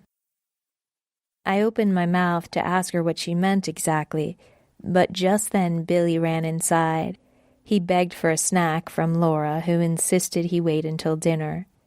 James and Hunter followed. James stood behind Laura and gave her a wraparound hug that hurt my heart to see. It was like someone had taken a picture book and made it real. Exactly the opposite of my life right now, or ever. I stiffened when I felt Hunter come up behind me. He slipped his arms around my waist, mimicking James's actions. It felt like a mockery, and tears stung my eyes. "What's wrong?" He whispered. "Like you care," I muttered, my voice wavery. "Don't be mad," he said, and I hated that he said that. I hated that I responded to that inside, softening a little. The truth was, I didn't like to be so full of rage and fear. It was like carrying around poison inside me, infecting me worse than the world around me. It was a relief to loosen the valve and let a little bit out. I sank back into his embrace. His arms tightened on me. "That's my girl." James and Billy began to set the table while Laura gently chastised them for their rough handling of the dinnerware. I shut my eyes against the wholesome sight. "Why are you doing this?" I whispered. I didn't expect him to answer me. He never had before. But I felt the tension that ran through him and was reminded of that jagged piece of the puzzle. A burst of laughter pulled my attention to the family sitting down at the table. Laura looked over at us, clearly happy to see us linked that way. "How long are you planning on staying?"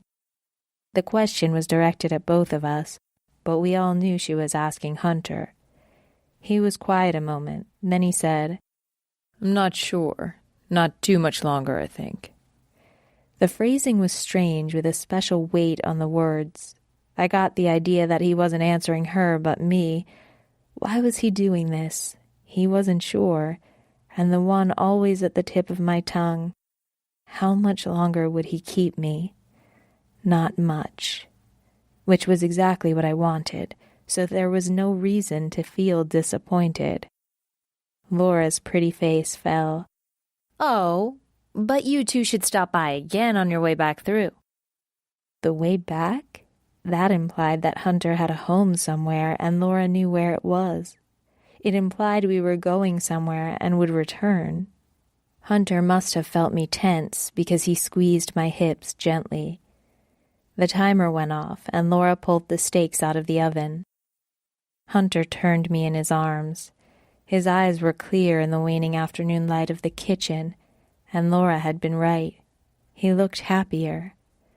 I remembered how he'd been in the diner, mysterious but also scary, intimidating, and kind of sad. Laura seemed to think the change was due to me, and I couldn't really be sure. It shouldn't matter to me if it was true, but it did. He pushed my hair from my forehead and pressed a kiss there. "Are you okay here? Do you want to leave?" His solicitousness felt at once foreign and comfortable. He was a little crazy, swinging back and forth between cruelty and kindness, but I sensed that the former was an act, a meanness he forced on himself as much as me. This seemed natural, and I decided to embrace it for the night.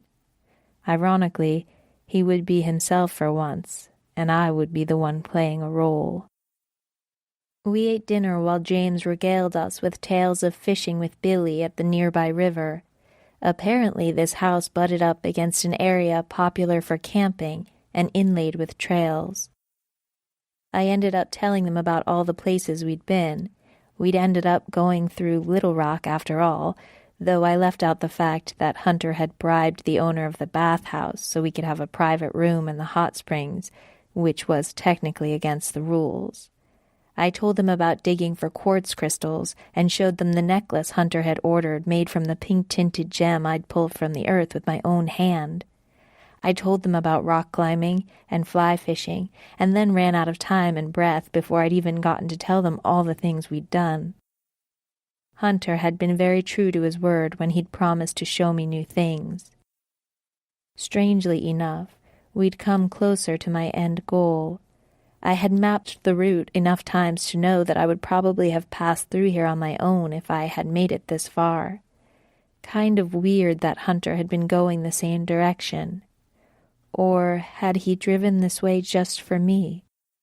I knew he'd looked through my things, which would include the picture of the dam. The idea that he could have done something that nice for me was too much. It expanded my chest so I couldn't breathe. It was easier to ignore the good along with the bad and pretend we were just a regular couple on a little road trip to nowhere, a couple of wild explorers with no bond at all. I laughed alongside them during dinner, included like we were some sort of extended family on holiday, or at least how I imagined that would be. I didn't have a large family, only my mother, and I doubted I would even see her again. Even though our relationship had eroded to almost nothing, I missed her. I especially missed her when Billy grinned at his mother and told her he loved her with his mouth full. We finished dinner with some frosty chocolate pudding, the perfect conclusion to an idyllic day. It was made of plastic, this day, pretty to look at, but an imitation nonetheless. After dinner, we cleared the table and continued quiet conversation until James whisked Billy upstairs for his bath. Laura mentioned something about fresh towels for us and disappeared, leaving Hunter and me at the table. I wondered if Laura had engineered this so we would be alone, but that didn't make much sense as we'd been alone together all night. She'd already told us which room was ours, the bedroom downstairs in the basement. 1 bedroom, 1 bed. Hunter toyed with his mug from after-dinner coffee, apparently lost in thought. I should have been nervous, wondering what would come next, but somehow I wasn't. We'd have sex tonight, probably, and it wouldn't really hurt, would it? It wasn't like Hunter could be rough with me while the family was just upstairs. It would be regular sex in a regular house, exactly what I'd always wanted, and all of it made in sand, destined to melt away with the next salty wave. "Hunter?" I said. He grunted softly, though his eyes remained fixed on an unseen destination in the distance. "How did you meet Laura?" His gaze met mine, turbulent, pained. "Why do you ask that?" "She seems to trust you, and I want to trust you, but how can I do that? Help me." "She came to me in trouble." "What kind of trouble?" His smile was sad, but tinged with something sharper, something like hatred. "There are men out there who would hurt a woman. Emotionally, physically. Can you believe that?" I didn't answer. My heart thumped in my chest. "I couldn't, at one time. Couldn't imagine what would make someone be cruel like that. It didn't seem human." "And then?" I whispered. "What changed that you are the way you are?" "And then I realized we aren't all human. At least not the way we were supposed to be. Sometimes our soul dies, and then we're just muscle and bone walking around, with no purpose, no morals to contain us." I remembered the way I had felt in that motel room. Only skin, no heart. Only a body, no feelings. "What made you that way?" Something glittered in his eyes, something that made my breath hitch in my throat. "You know, don't you?" he asked. "You know what would make a person like this. What might take away their power, their consent." He spat the last word as if it were vile. What was he saying? That he had been raped? It didn't seem possible. And yet, I knew it was true. It was as much a confession as I could ever hope to get. It was a crucial piece of the puzzle, even if I couldn't yet step back and see the whole. I wanted to cry, but my eyes were dry as bone, wide and shocked. He was strength and vitality. How could someone... How could anyone? But they had. He'd fought off 3 men at the diner, but somehow one man, or maybe more than one, had overpowered him enough to do that. How helpless he must have felt. How worthless. "I'm sorry." He sucked in a breath. You would apologize to me after what I... My insides twisted at the few words of admission, the small sign of his guilt. "I let you." Don't fool yourself. I made you do it. You aren't responsible for any of this. I absolve you. "I absolve you?" The words didn't sound as strange as they should have spoken out loud. "Your room is ready," Laura said cheerfully, emerging from the hallway with the basement. I wondered how much of the conversation she had heard, but her eyes were guileless, her small smile genuine.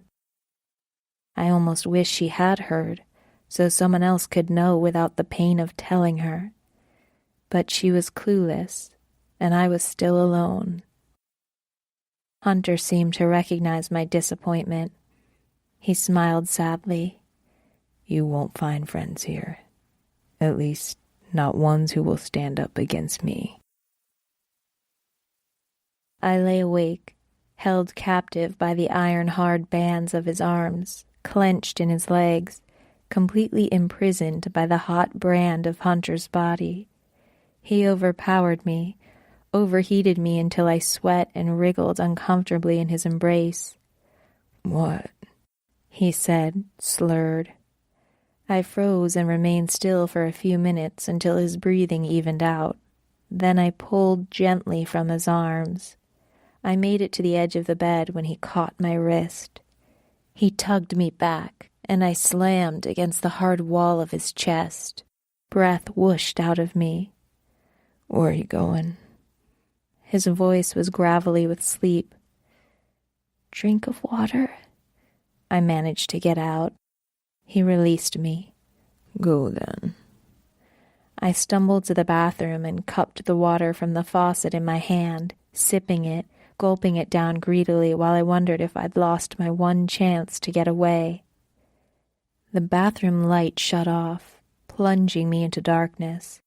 My hands fell open, splashing water in the basin. I felt the air rustle behind me, then his hands grabbed my hips, yanking down the underwear I'd worn to bed. I grasped the edge of the counter, expecting him to enter me from behind.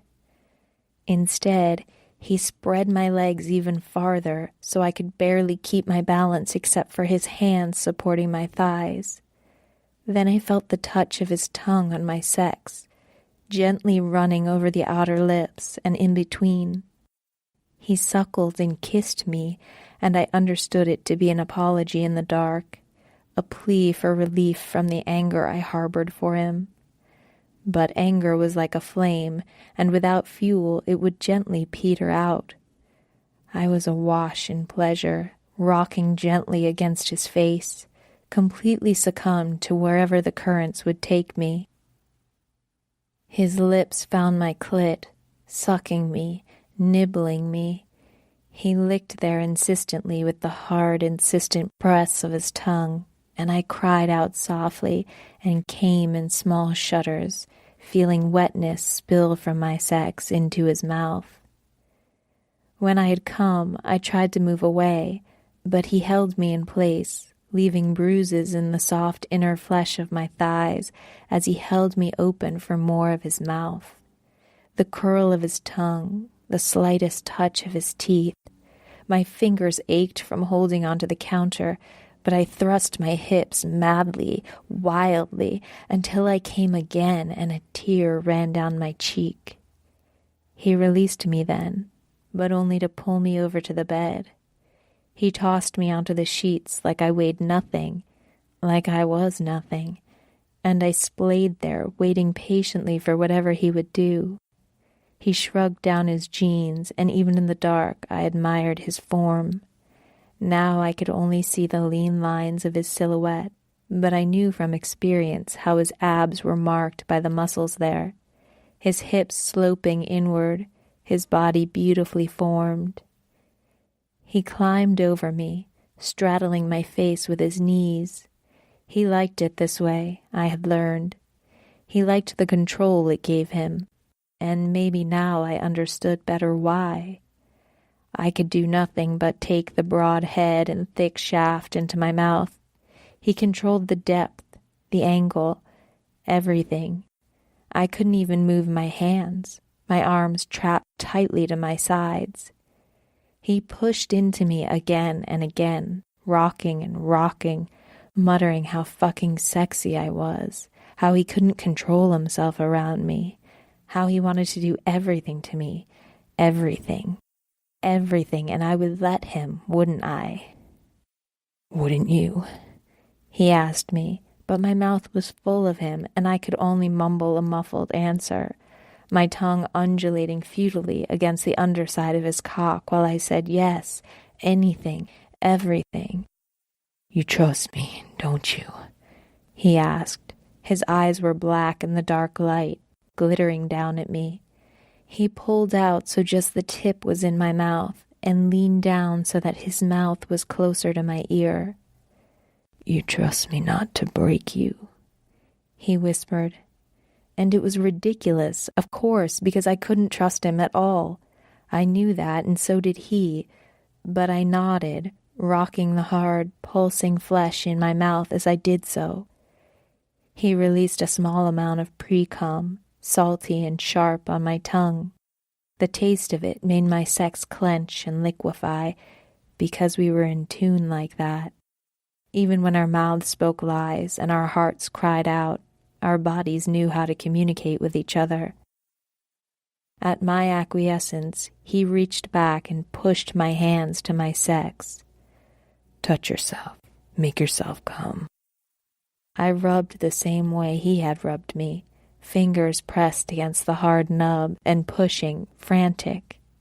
He pushed back inside my mouth, deeper this time, slow and steady but farther in. In fact, I hadn't realized how far he could really go, that he must have been holding back all this time. He hit some barrier, and I felt my eyes widen, panicking. Keep fucking yourself, he muttered, and my fingers sped up. With a grunt, he pushed deeper, popping back into my throat, and I felt my eyes roll back. It stretched and pained me, but my sex throbbed with the entry, welcoming him. I kept rubbing my clit, and it felt almost like an orgasm, but instead of a few short pulses, it seemed to climb even higher. He reached down and covered my nose, pinching gently.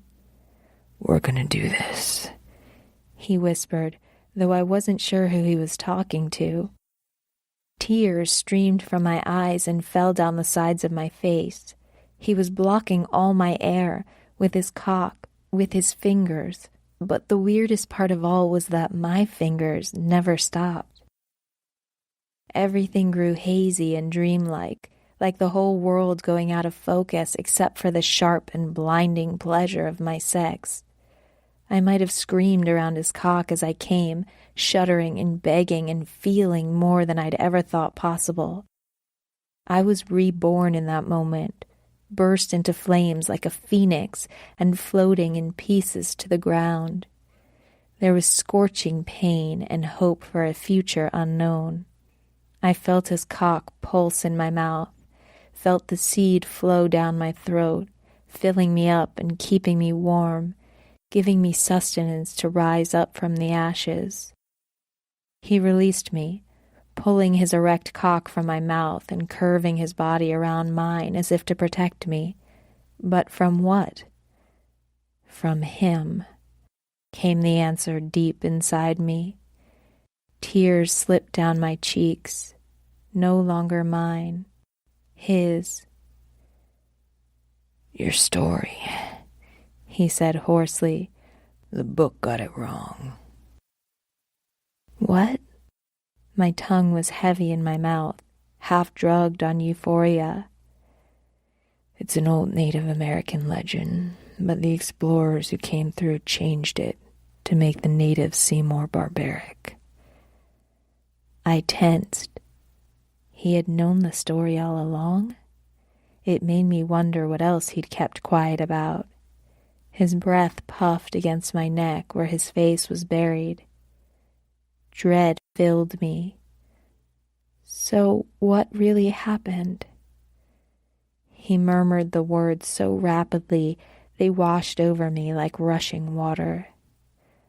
She wasn't running away from being a sacrifice. She was going off to kill herself. That's the girl you identified with, that you saw as yourself. She was going away to die. Pain clenched my heart. It didn't matter. Some story that had been told and retold hundreds of years ago. It had nothing to do with me, and yet everything. She'd had the courage to run away, and that had bolstered me to do the same on my birthday weeks ago. The truth was she'd given up. Whatever had happened in her life had been too heavy, and she'd sought the end over a waterfall. It made me wonder if I should have done the same. It made me wonder if I already had. How did he even know this story? He'd claimed not to, or had he? I asked if he knew it, and he'd asked why he would. Not a denial. He presented himself as a crude, cold trucker, and it wasn't that hard to believe. But sometimes a certain light would shine in his eyes, something intelligent and burning bright, and I was convinced he was faking it. There was nothing to say a trucker couldn't also be cunning, but in those moments, I became convinced that he was dumbing himself down to play the part. The bigger question was, why? Why did he feel the need to live this life, to be this man? What invisible shackles were on his wrists and ankles? I swallowed. The rest of the story was the same? Almost. There are some variations on the love story, but in every Native American version, the girl returns to her people. She conveys the message of the god, and so her people are saved. Hot tears sprang to my eyes. And the god is alone. His arms tightened around me. Yes.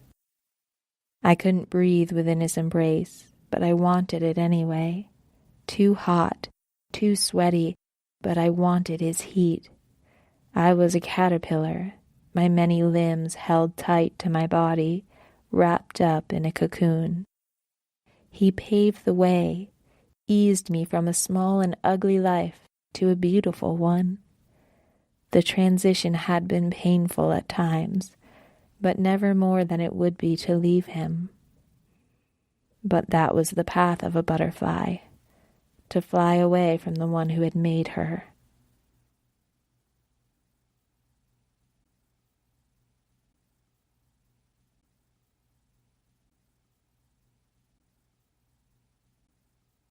Chapter 12. Only 3 people are known to have lived going over the falls without a safety device. After a time, Hunter moved off me. I woke staring up at the knotted oak ceiling of the basement. Anger welled up in me, making my breath come shorter. Hunter sat on the edge of the bed, elbows on his knees, head hanging low. "You bastard," I said, breathing hard. I hit him, right there, the back of my hand against the hard muscle of his arm, and again, my hands clenched in fists, pummeling the impenetrable shields of his body. He let me. He never moved to defend himself, barely moved at all except on impact from each small blow. I let loose my rage, expecting a storm, and found only a light rain. I fell still, my breath heaving as I knelt on the bed. "You're angry." My laugh was caustic. "Damn right I'm angry. You could have killed me." "I wouldn't have." "Just like you wouldn't hurt your friends. You wouldn't ever hurt a woman." I said sarcastically. "You're so fucking full of virtue that I can't even breathe." I stared at the golden skin of his back, his arms, completely unblemished. He wasn't hurt by my blows, but maybe my words could wield more damage. "Who hurt you?" His shoulders tensed. "Who bent you over and fucked you in the ass?" You shouldn't talk like that. His voice was deceptively mild. "Oh, you don't like it when I use bad words, is that it? You like me innocent and compliant, right? Is that how you were when someone shoved their cock in your asshole? Did it hurt?" Yeah. I blinked, surprised he had answered me. "How did he do it?" How did they get the jump on me and hold me down? That's what you want to know. No, not really. It sounded horrible. Even if I had cause to hate him, I would never wish that on anyone, not even Hunter. Especially Hunter. "How?" I whispered. Some demon inside me, some spirit who knew he needed to tell me. He shrugged slightly, a lift of one muscular shoulder. It's not that hard when a man isn't expecting it, when he's caught unaware and alone, when there's no one to help him. They were experienced and I wasn't as tough then. I didn't need to be. A deep breath. "Did no one hear you?" He looked back, his gaze hard. I didn't scream, Evie. I prayed. I closed my eyes against the turmoil in his gaze, but that only gave canvas to the horrible picture of his words. Hunter on his knees, Hunter held down, Hunter praying for help, for mercy. It didn't matter. It made me want to throw up. Besides, he said as casually as if he were speaking about the weather, it isn't muscles that make you strong. It's how much you want it. Those guys at the diner, I won that fight because they didn't want it as badly as I did. They didn't want you as bad as I do. "Why?" I asked evenly. "Am I some sort of revenge against the world? Or we're all animals, so who cares anyway?" Doesn't matter how it started. I'm not letting you go. "But you said in the kitchen, not much longer, you said so." He paused, at war with himself. You want this as much as I do. My breath left me for a minute. "You're delusional," I forced out. "You're telling yourself that so you feel better about what you're doing." Who the hell else are you going to let touch you now? He burst out. Even before I got to you, you were so damn tied up in knots that I can't believe you actually drove all the way out there. Now I've broken me. I remembered his question from earlier. Did I trust him not to break me? But he believed he already had. He believed I would never fight back, and maybe he was right to think so, even if I'd had a good reason not to fight in the beginning, when I'd thought he might truly hurt me. Why not now? Strangely, I realized that he wouldn't really harm me. He'd physically restrain me from getting away, but he wouldn't kill me for trying. So what was stopping me? Unless I really did like this. Not fighting had become a choice now. If he'd ever stolen my free will, it had surfaced completely now. If I wanted to get away from him, I could. How much did I want my freedom? Enough to fight a man I'd come to care about? Enough to break my promise to him not to flee in exchange for the places he'd showed me?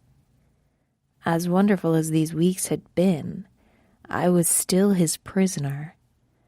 I'd been given toys for my cage, been taken on walks to sniff around, but in the end, I was put away at night on the mattress in his truck where he used me for his pleasure and for mine. Carefully, I scooted down in the bed and rolled over, pulling the sheet up over me. After a minute, I felt the bed spring shift.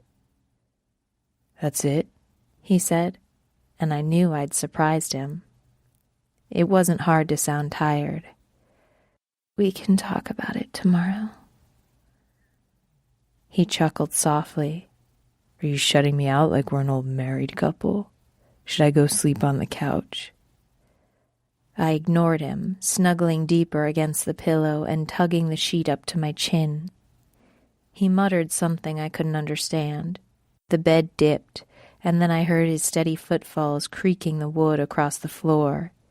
He reached the small bathroom where he'd grabbed me earlier and gone down on me. The door closed. A squeak and shudder as the shower turned on. He'd already taken a shower. We both had, but he'd seemed agitated, just like he had at the diner when he'd left me inside.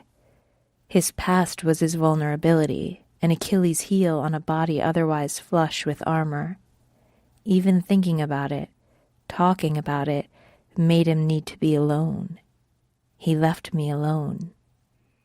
Last time I'd made a run for it and it hadn't worked out because the people were too afraid of Hunter and whatever retribution he might hold for them. Would James and Laura be scared of him too? No, they seemed completely unafraid, but that was because they didn't know what he'd done to me, what he was truly capable of. They had more to lose, considering Billy. I didn't believe Hunter would take retribution on Billy or any of them, but it was a gamble, and for once, the stakes weren't only my life. It isn't the muscles that make you strong. It's how much you want it. I threw back the sheet and stood, glancing wildly around the room for something to knock him out or lock him in. A couple of wooden dining room chairs were piled in the corner of the room, out of place in a bedroom, but most likely kept in the basement for storage. I hooked one under the doorknob, hoping he didn't hear the thump over the water, praying it would hold. The shower kept running, so I tugged my dress over my head, covering my panties and tank top.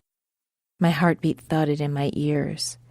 Like before, there was a moment of doubt. Was I doing the right thing? Maybe I could have reasoned with him. But like before, it was too late. I had crossed the Rubicon. I was committed. I climbed the stairs and emerged in the darkened hallway. I crept into the living room, scanning the side tables for a phone to call the police. Nothing. Creeping along the walls, I moved toward the kitchen. Walking through the darkened doorway, I ran into a warm chest. My scream came out muffled. "Hunter?" I breathed. "Evie?" It was James. "Are you okay?" "Oh, God." I groaned, slumped back against the wall. The kitchen light flickered on, blinding me for a moment. James stood there in his robe, holding a glass of water. "Are you okay?" He repeated. "I didn't mean to scare you." I would have to tell James. I had hoped to avoid this part, even though they would certainly have found out when sirens pulled up outside their house. Maybe it was better to give him a warning. Was there etiquette for escaping from a kidnapper inside someone else's house? My mouth opened, mute against painful, confusing words about a man I'd come to care about. God, it was true. I did care about Hunter. There were very few people in this world who had ever bothered about me, and between him and my mother, he was preferable. Pitiful. I've been kidnapped, I said. He stared at me. "What?" "I've been kidnapped by Hunter." Deep breath.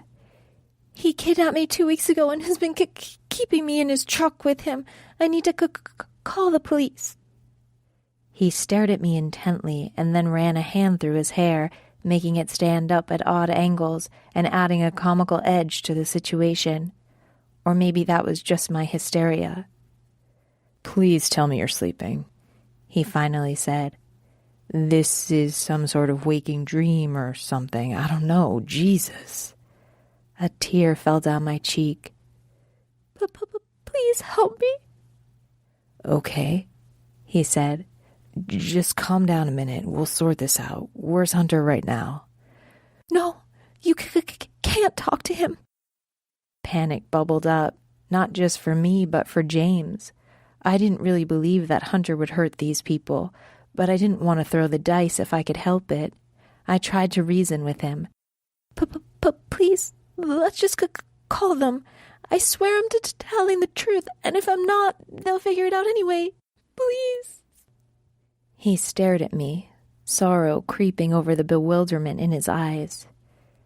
You're serious? I nodded. Jesus. He ran a hand through his hair again. Okay, go ahead, sit down. I'll call the cops. I sank into the chair while he went to the phone. He'd already dialed when Laura appeared at the door. What's going on? Her eyes were wide, frightened. Either she'd heard the tenor of our voices or just smelled the fear in the air. It was something I'd learned in my time with Hunter, that fear had a primal scent, a universal sign to get out while you still could. That was what the workers at the diner had done. You're on your own, they'd said, thus saving their own behinds, and I couldn't blame them. But there were people like James who didn't think twice about trying to help me when he realized I was in trouble. People like Laura. James kept running his hand over his face, through his hair. It was a nervous gesture on repeat. He spoke into the phone lowly. Yes, I have an emergency. There's a girl here. She's in trouble. It's at my house. She's been kidnapped. Laura gasped, her gaze darting between me and James. I could almost see the switch flipping inside her. From sweet country woman to mama bear, she marched over to me. By us? Is that what you're telling them? Explain this to me. Hunter, I whispered. Dread settled in my gut. It couldn't have been that easy. Kidnapped? She said flatly, then louder. You want us to believe he kidnapped you, when we all saw you walk in this house of your own free will? What was I supposed to do? I cried, silently cursing my stutter. Run down the road in the middle of nowhere? My car is back in the motel where he took me. I hated that I couldn't explain myself better, more clearly, but I was too agitated to form the words clearly. You could speak just fine with Hunter, an inner voice taunted, as if I trusted him. I hated that I trusted him. Laura pulled the phone away from a startled James and slammed down the receiver. For a moment, no one spoke, and the room was alight with the sound of our heavy, fearful breaths. Laura, James said softly, if she's telling the truth. No. We have to at least help her. If she's lying, they'll find out. After he's been dragged to a jail in handcuffs, someone with a prison record, they aren't going to give him the benefit of the doubt. Are you going to be responsible for that? His hand ran over his face, through his hair. If she's telling the truth. She's not. Hunter would never. Her voice cracked. Look, I have a hard time believing it too, but he never was the same after he got out. You know that, and I've no reason not to believe her. We were silent. I stared at them, feeling myself tremble, but curiously detached. It was always easier to let someone else decide my fate. I'd certainly had enough practice. The phone rang. Laura picked it up. Hello? No, I'm sorry, that was a misunderstanding. He thought I was in trouble, but I'm fine. A few more answers and she hung up. They're going to send a squad car by in the morning to check up on us. James's hands finally stilled at his side. Laura, if she's telling the truth, we have to help her. Laura's expression hardened. Even if I knew for sure she was telling the truth, I'm not going to help put Hunter behind bars again. no matter what. My stomach turned over, so that was it. Once more, someone had seen my helplessness and turned away. That this was more personal, an old unexplained loyalty to Hunter made it bittersweet, but no less painful. How sad to realize my mother was right after all. Her righteousness tasted like acid in my mouth. I hadn't wanted to believe it was true. What a lonely world, so very cold. Distantly, I heard banging coming from downstairs. Hunter was done with his shower. I stood and walked to the back door. Laura was demanding I come back. James was asking me to give him a chance, promising he'd help me, that he was on my side if I'd just trust him. What a joke. I unlocked the door and stepped outside. The night air was cool on my face, sprinkled with early dew. Sunrise was just a strip of blue along the horizon, barely peeking from its slumber. I crossed the lawn in my bare feet, the grass tickling my soles. Then faster. They'd go down and let him out. Any second he would come barreling after me. How badly did I want to be free? I picked up speed, running over the ground, the darkened green blurring beneath my feet. Faster and faster, until my breath sobbed through my throat, until pain stabbed at my side. I went toward the line of trees. They'd talked about the lake out back where they'd gone fishing, part of an elaborate trail and camping grounds. Brush tugged at my dress, pulling at my hair, the small pain sweeter because I knew it meant freedom. Each small rip of my skin, each bruise of a rock beneath my bare feet was the soft plunk of a coin in exchange for one more second in the wild. Like an animal, I ran with no direction, no plan, my singular goal, to escape. I ached everywhere, inside and out, but still I continued, and finally I understood fully what Hunter had meant. I thought in those moments that I would die from this alone, that my heart would burst out of my chest, that my body would seize and fall to the ground. But I kept going. It wasn't even wanting something badly, it was wanting it more than death. It was dying for something and being reborn. Minutes, hours passed as I ran through the trees. I could run forever and not see another person, I thought. I could fall down and never get up. But more than relief, I wanted freedom. Sunlight broke through the trees, irreverent to my hopeless wandering. Birds chirped as I passed by, going about their day while I hungered and ached, just like the people had done. I was alone, but I didn't want this statement to wring sadness from my heart anymore. I wanted to be like Hunter, content in my solitary travels. Though when I had begun to look up to my captor, I didn't know. Adrenaline was a sweet elixir rushing through my blood, giving the world a lovely orange glow. Everything seemed breathless and yet wonderful, gasping for air and laughing all at once. It was almost as sweet as the rush of orgasm when he... No, I wouldn't think about that. That had been wrong, disgusting even. He had warped me into thinking it was okay, even for a few minutes, for days, weeks. I didn't want to do that again, not ever, which was convenient because I couldn't imagine doing it with anyone but him. That was only the limitation of my experience, I reminded myself. I straightened. I was going to try lots of things, maybe not sex, but there was more to do in the world than that, wasn't there? No one would call me naive when I was finished. I walked for some time before my feet began to bleed. The grass had seemed like manna at first, like a magic carpet that had carried me away, but now it caked onto my sore feet, dragging me down.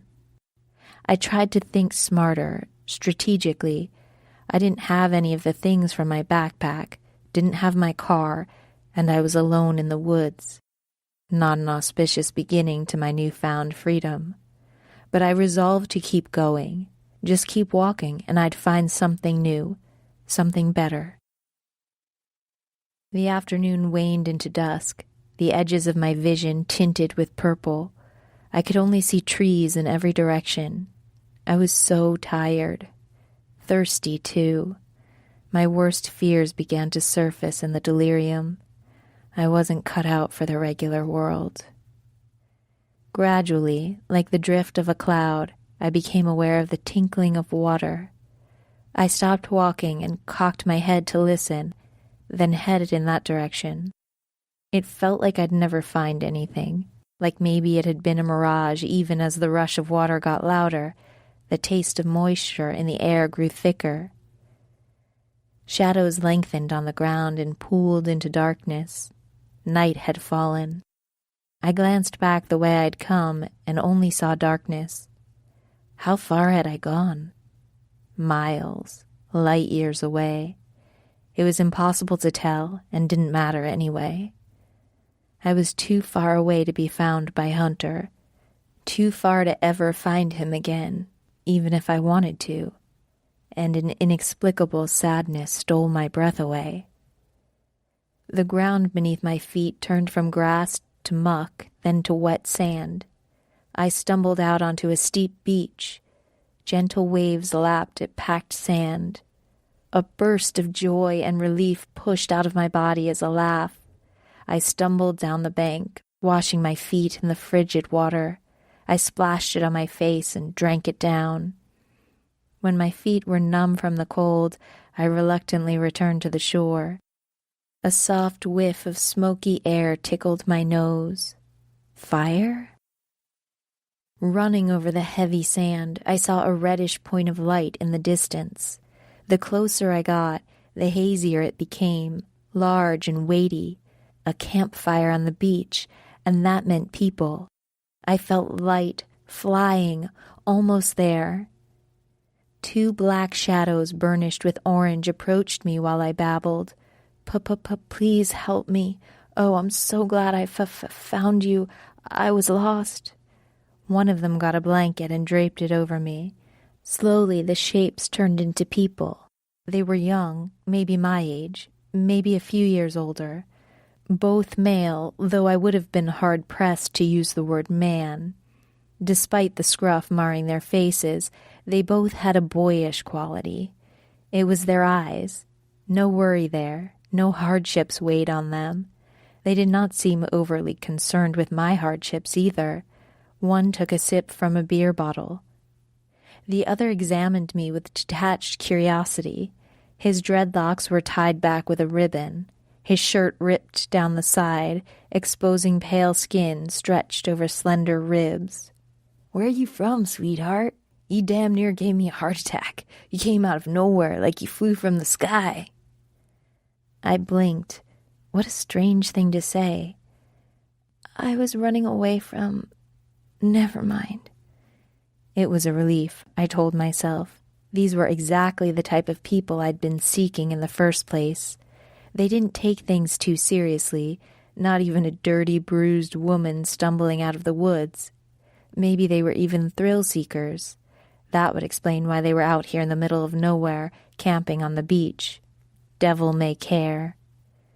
The circumstances may be strange, but I wasn't going to waste this opportunity. In fact, as the seconds ticked by, instead of calming down, adrenaline flooded my system.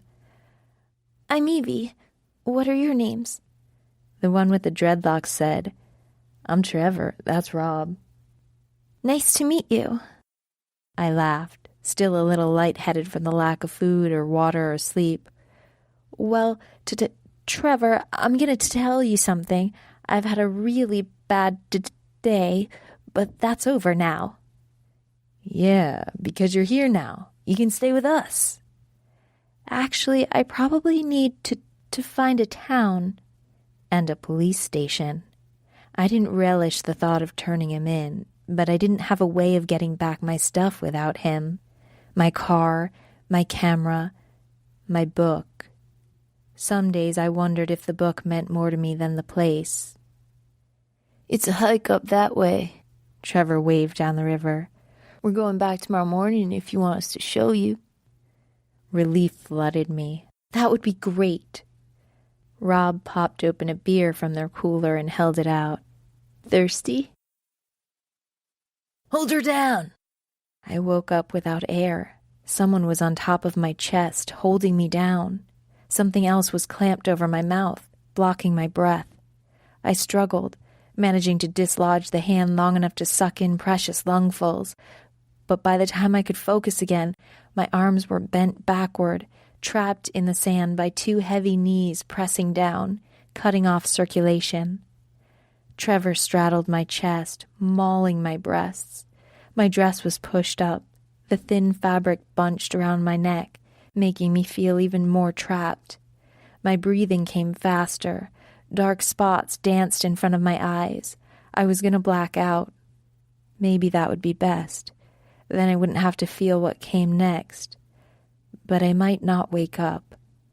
Already I struggled to breathe, jerking and flailing for unblocked access to the crisp night air. Slowly I stilled. Around me there was motion. The men were moving over me, around me, hurting me. I stared up at the stars. They were so bright out here. There were never so many at home. Was this the price to see them? A sharp pain stabbed at my center. My entire body recoiled from his penetration, writhing in the sand with nowhere to go. The night sky blurred as tears filled my eyes, and the twinkling lights melted and swirled. It reminded me of a painting I'd seen in a book, swirls of blue and yellow. Maybe the artist had cried and painted what he'd seen. Maybe he had been hurt too while looking up at the sky. How had this happened? I had agreed to stay the night in their camp. They were hiking back to the nearest town in the morning, and they'd take me with them. Oh, God. Oh, God. Had it been a lie to keep me there? Or I'd just been too convenient. The world was exactly as awful as my mother had said it was, but I didn't even wish to be home. Like the girl in the story, the true story, I wanted to take a canoe onto the river, to let it slip over the waterfall and never have to worry again. This time, Hunter wasn't here to catch me. No god of thunder to keep me safe. I was alone, though I'd lost something precious, something important along my harrowing trip through the trees. I'd lost fear. So let me die. Let me hurt. I didn't care, and the detachment lent me strength. With a force unknown, I snapped my head forward. My forehead cracked against the man on top of me. I shoved him off of me and started to get up. Other hands dragged me down, but I kicked and screamed. I bit down on fingers until I tasted blood and felt my teeth grind against bone. Blows rained down on my head, my stomach. I fell to the ground, gasping for air but taking in sand. Pain blossomed all over my body as they closed in on me. They huddled around me and kicked, and I stared up at the sky, my body jostled about by their currents, tipping over the edge of the waterfalls and falling, tumbling to a welcomed conclusion. A crack rang out, and one of the men fell over my body. There was shuffling and shouting, then another crack and a thud beside me. Hunter? Hunter, is that you? Someone came to stand over me, blocking the stars. Not Hunter, I realized. Never Hunter, because I'd left him. Just an ordinary man, and I understood what had sent the girl out into the canoe. Why did you catch me from falling? I wanted to die.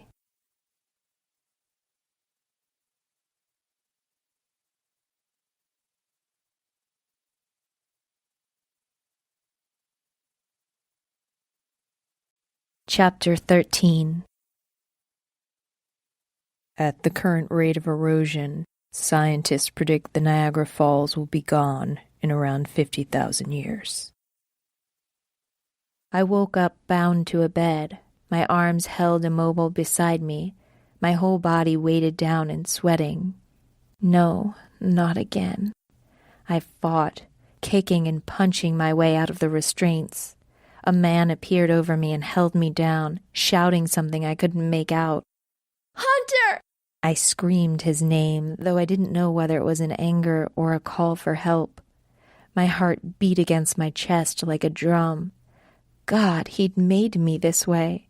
If he was going to domesticate me, he had to damn well keep me from running away. Resigned, I slumped down on the bed, sobbing quietly. I was the crazy one. "It's okay, you're okay," a voice said. He sounded relieved, I thought. I opened my eyes to see an older man blink at me with worried eyes. "It's gonna be okay." With a sigh, I said, "Just do what you're gonna do." "I'm not gonna hurt you." Oh, sure, like I'd believe that. Then again, Hunter had never really lied about his intentions. That was just the warped way he saw the world. This man didn't seem like he would hurt me. I had to doubt my ability to read people considering my lack of experience and my general state of confusion where Hunter was concerned.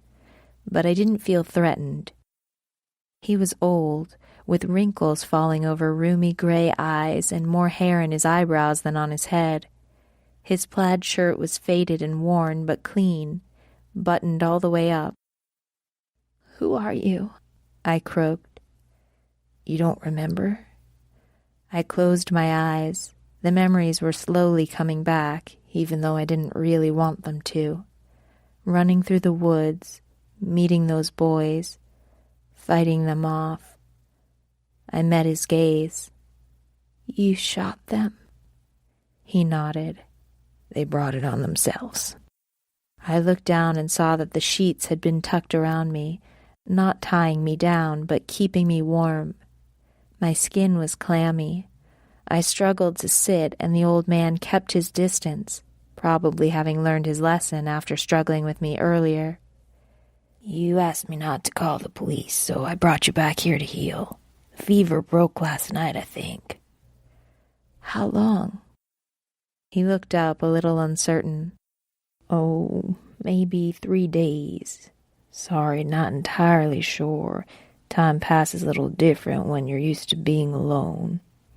Yeah, I could sympathize with that.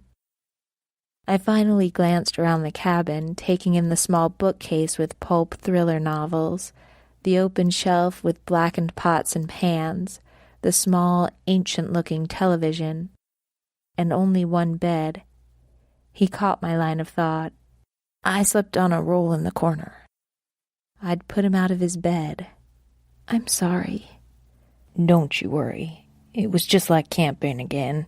But now that you're awake, maybe you want to reconsider calling the police? Or at least let me take you to a hospital. They can check you out better than I can." I shook my head.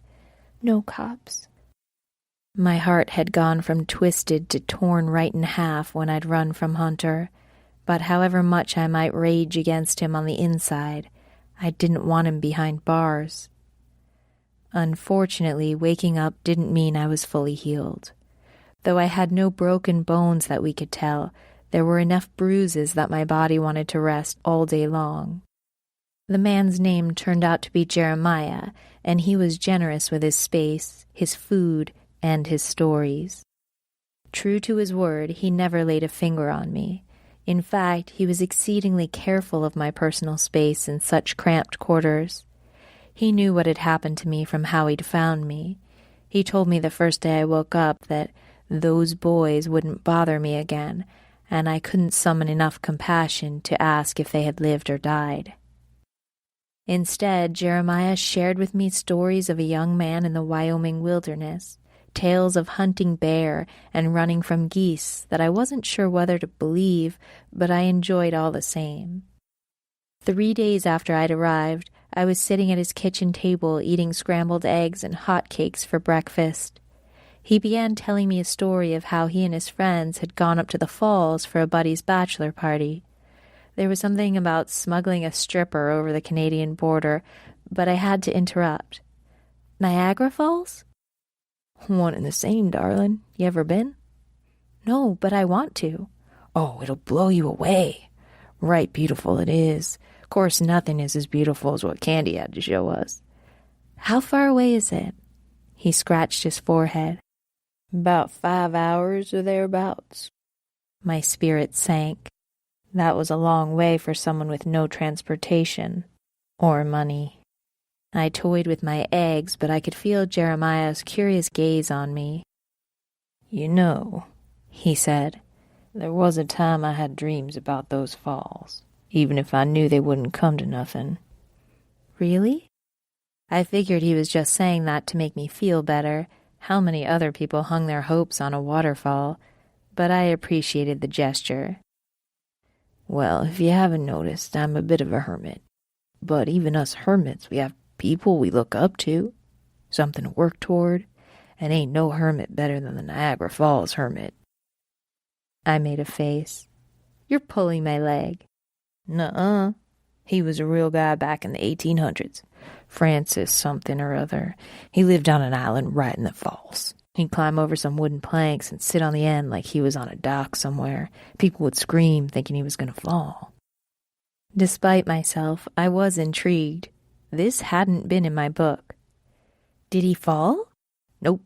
Lived there as happy as you please for years.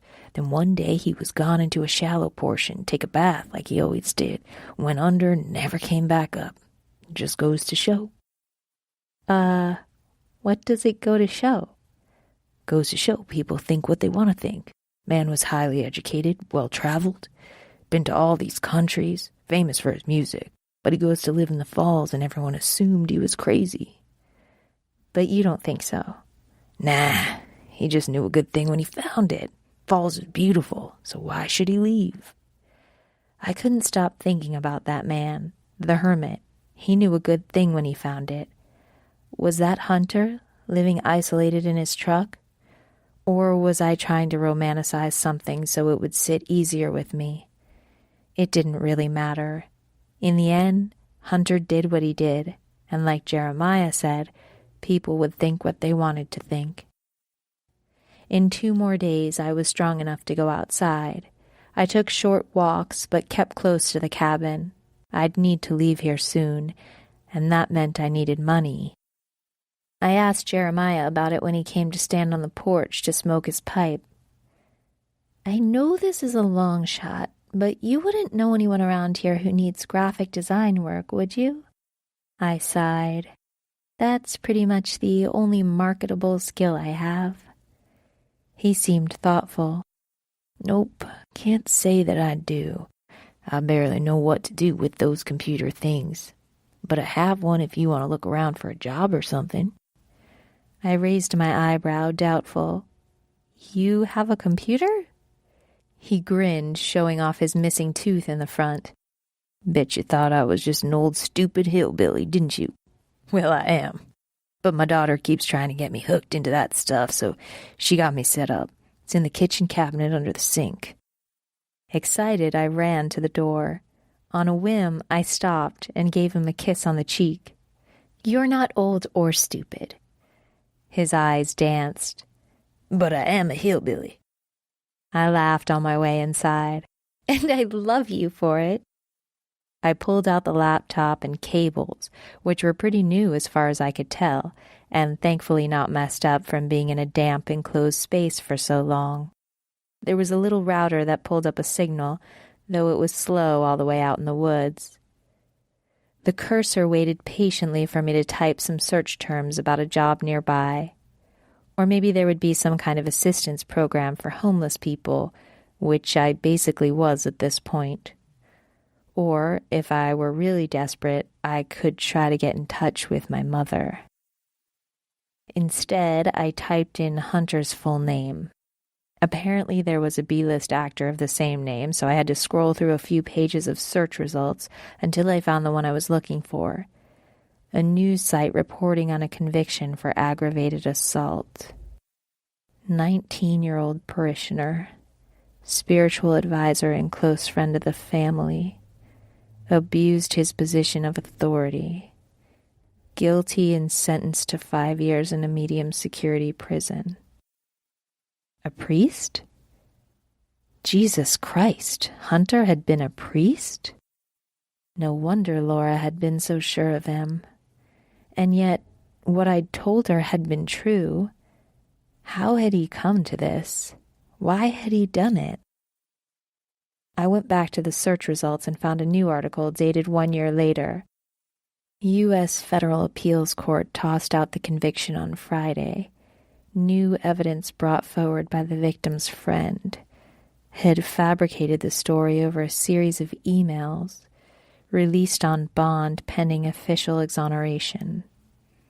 The conviction was overturned. My palms felt sweaty on the keyboard. A girl had lied about him, lied to get attention or for whatever reasons, and he'd gone to jail for that, where Hunter had gotten raped. The article didn't say, but I knew it with a certainty bone deep. A priest who had raped a teenage girl would be exactly the kind of person targeted for assault by the other inmates. He wouldn't have stood a chance against those men. The first article had a picture of him. I returned and studied it. The same features, the same man. But the younger Hunter had a smooth face and guileless eyes, whereas the Hunter I knew always wore a certain level of scruff, and his eyes were haunted.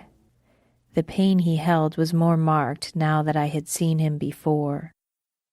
Even though the picture had been taken from the shoulders up, I could see the changes in his whole body. His cheeks were more gaunt now, his shoulders broader and thicker.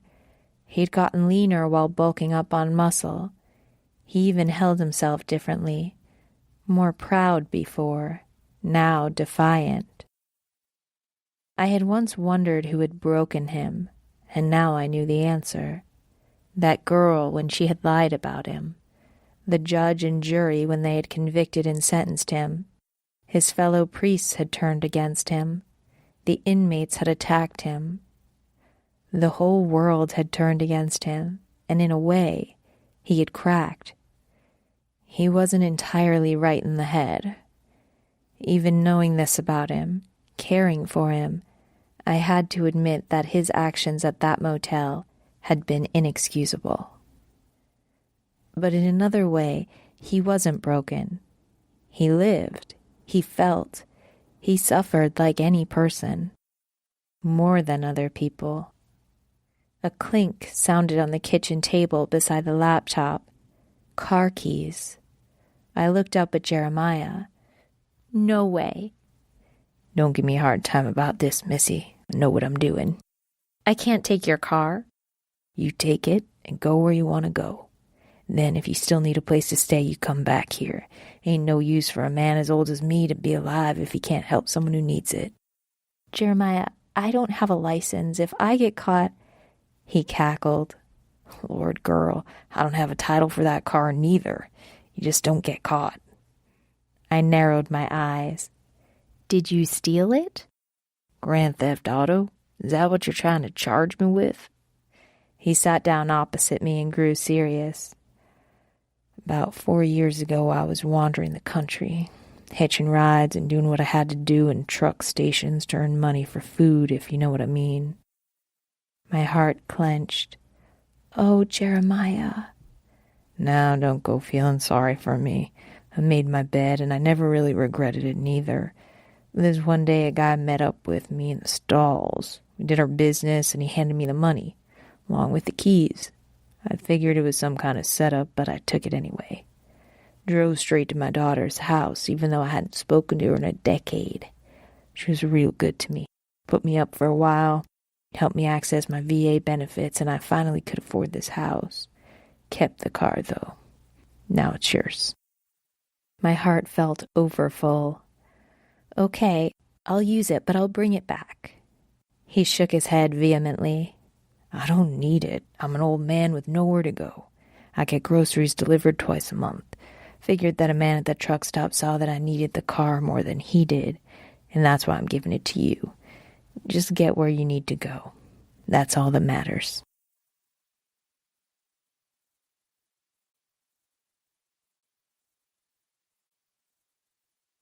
Chapter 14. Rainbows appear almost every day as sunlight reflects off the mist from the falls. As I pulled the old blue Toyota next to a parking meter a mile away from the Niagara Falls State Park entrance, it occurred to me that there may be nothing here for me. Groups of people bustled by laden with strollers and diaper bags. Concessions were sold from street vendors. Signs announced that the Maiden of the Mist, this being the name of the ship, gave tours. Even the skyline was populated erratically with tall business buildings. It was all far more modern and commercial than any of the pictures in my book had been. But the falls fulfilled their prophecy and took my breath away on sight, or rather, on sighting one of them, because the expanse of the three falls together was far more than I could have visualized before. It felt enormous, and considering it divided two large countries, I suppose that made sense. There were multiple rainbows arching over the falls, closer than I'd ever seen one, but also see-through, rather ghostly, really. I went to an exhibit where I heard some of the same facts from the book, about the daredevils who went down the falls in barrels, about the tightrope walker. There was even a short segment on the hermit of Niagara Falls, which I found gratifying in the extreme. After all, if Jeremiah hadn't been stretching the truth about that, maybe all the other stories were true too. I hoped so. It was a full life, some good, some bad, but the man knew how to have adventures. I did go on the large boat to get up close and personal with the falls, getting drenched despite the poncho they gave us. There was an option to go into the tunnels behind the falls, though I found cave dwelling far less interesting without Hunter there to float with me. By the time I had seen all there was to see, the day was waning. I counted the money Jeremiah had loaned me, feeling guilty all the while. "Get where you need to go," he'd said. But I was here, and I still hadn't found what I was looking for. It was becoming less clear what that really was. I fed the parking meter and walked over to the hostel that I'd found online before coming here. $30 got me a clean bed, even if I did have to share a room. The girl barely looked up from her book when I came in. I glanced at the cover and did a double take. Everything you wanted to know about Niagara Falls. "I've read that!" I exclaimed. I knew I sounded like a moron, but I couldn't help it. Alone in the world, it was nice to find common ground in even the smallest ways. "You going to work on the Maiden, too?" At my puzzled look, she continued. "The Maiden of the Mist? I'm studying to pass the test so I can be one of their tour guides." She rolled her eyes. "Sorry, adventure guides." "No, at least I hadn't planned to." But there was a thought. I had most of the information memorized already. At least then I could earn back the money I'd borrowed from Jeremiah while I formulated a new plan. Still, I felt ambivalent about the falls. It wasn't their fault I'd pinned so much on them. They couldn't deliver me what I wanted. I knew that now. I'd probably always known. The girl shut the book and groaned. "The first person to map the Niagara Falls was a French priest in 1678. She considered. "Well, except for the Native Americans, so I guess the book is wrong." "Yeah," I said wryly. "I've heard that." She tossed it on the bed. "Sometimes I think history isn't really what happened. It's how you look at it." I grinned. "You and me are going to get along fine." "You got a name?" "Evie. And you?" "Sarah. I moved here with my dumbass boyfriend. Well, I didn't think he was a dumbass at the time, but we broke up because he is, in fact, a dumbass and a cheater. Figure I might as well make some money while I sort this shit out." "That sucks, and I understand completely." "Want to grab some dinner?" "Let's."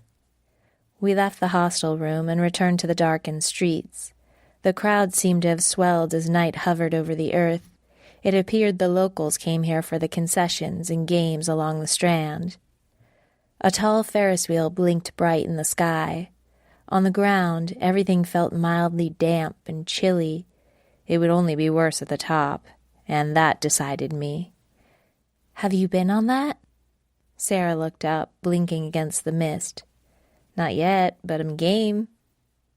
We purchased our tickets and waited in line for 30 minutes before climbing in. It took another 10 minutes before everyone else was loaded inside and the wheel began to turn in earnest. "So what's your story?" she asked. I thought about that while we circled back down to the ground. Kind of the same thing. Hooked up with a guy for a while, left him. Now I'm trying to figure out what to do next. Asshole. Yeah.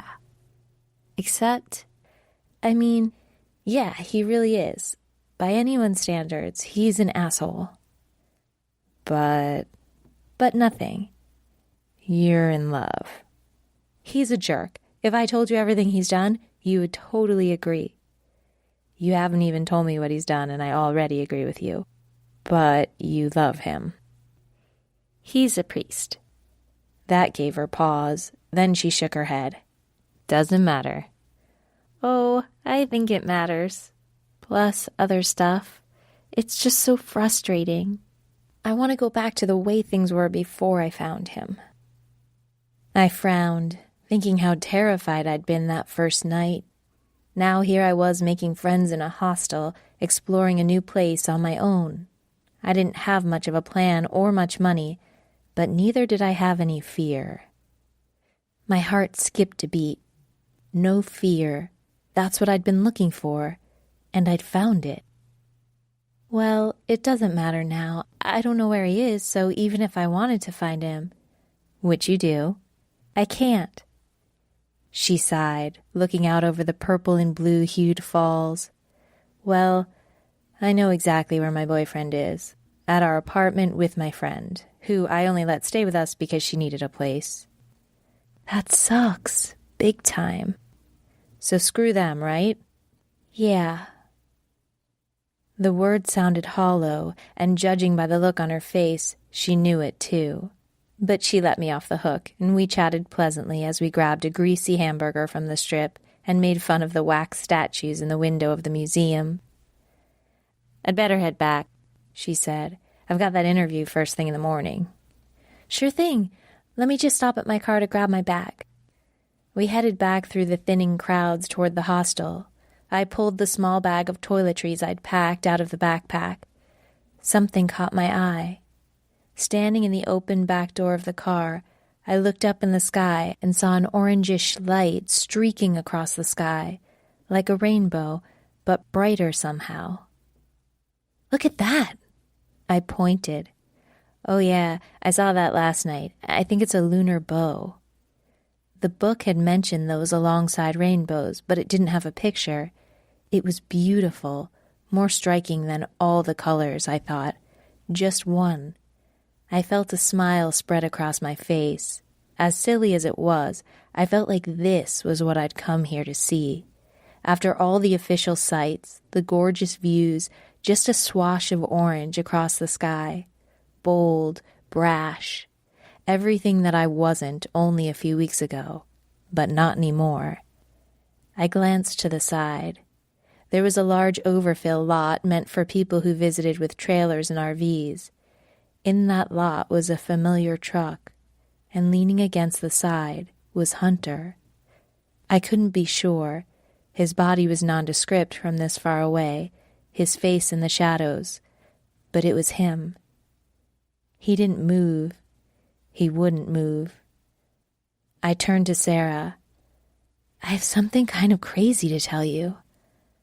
I'm gonna leave now, but not in my car. Do you want it? What? It's okay if you don't, but it just sounded earlier like you might not have one. This car's old and not even strictly street legal, but it can get you where you need to go. Is this some kind of trick? Take it or leave it. She raised her eyebrows. Take it. I tossed her the keys as I headed down the trip. Nice meeting you, Sarah. Good luck. She raised her hand in a tentative wave. You too. I wanted him to come to me. It wasn't just a pride thing. I needed to know that he wanted this too. I needed him to need me too. Sure, I suspected, I hoped, but this was put up or shut up time. This was putting everything on the line just to see if it stuck. It was jumping off a cliff. The streets thinned out right away. Only the main strand had been crowded. I found the largest street that would take me to the highway and just kept walking. 20 minutes later, I saw headlights illuminate the road beside me. I put my thumb into the air like I was hitching a ride. The familiar squeak and rumble as the truck slowed to a stop beside me. The door opened and Hunter was there, a grave expression on his face. "Where are you headed?" he asked, deceptively calm. "No place in particular." "Isn't that usually the point of hitching a ride? To get somewhere?" I grinned, repeating his previous sentiments back to him. "I like to travel. Sometimes I do jobs, but in between I keep traveling." He paused, seeming to think that over.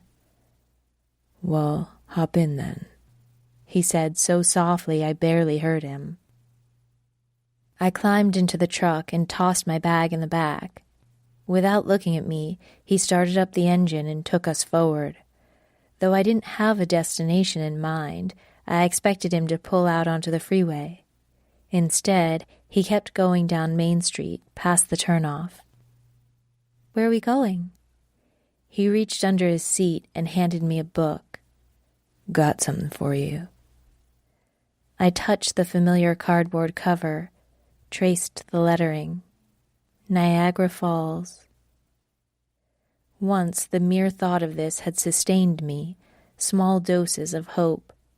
Now that I'd seen the real thing, I couldn't regret any of it. The falls were both more beautiful than I could have imagined, and yet meant so much less. They were rock and water, not meant to be anyone's salvation, not like flesh and blood. There was more. A manila folder was tucked between the pages and sticking out from the sides. I opened it. My breath caught at what I read. A full confession written in Hunter's hand, detailing how he'd kidnapped me, the sexual acts we'd performed in clinical terms, and signed by him at the bottom. Even more shocking was the letters beneath them. Signed witness statement from Laura and James. A small pain stabbed my heart imagining Laura's horror and confusion at learning the truth. And some man named Roger Wilburn, proprietor of a diner and gas station, who had seen a girl call for help, who'd found 3 unconscious men on his property later that day.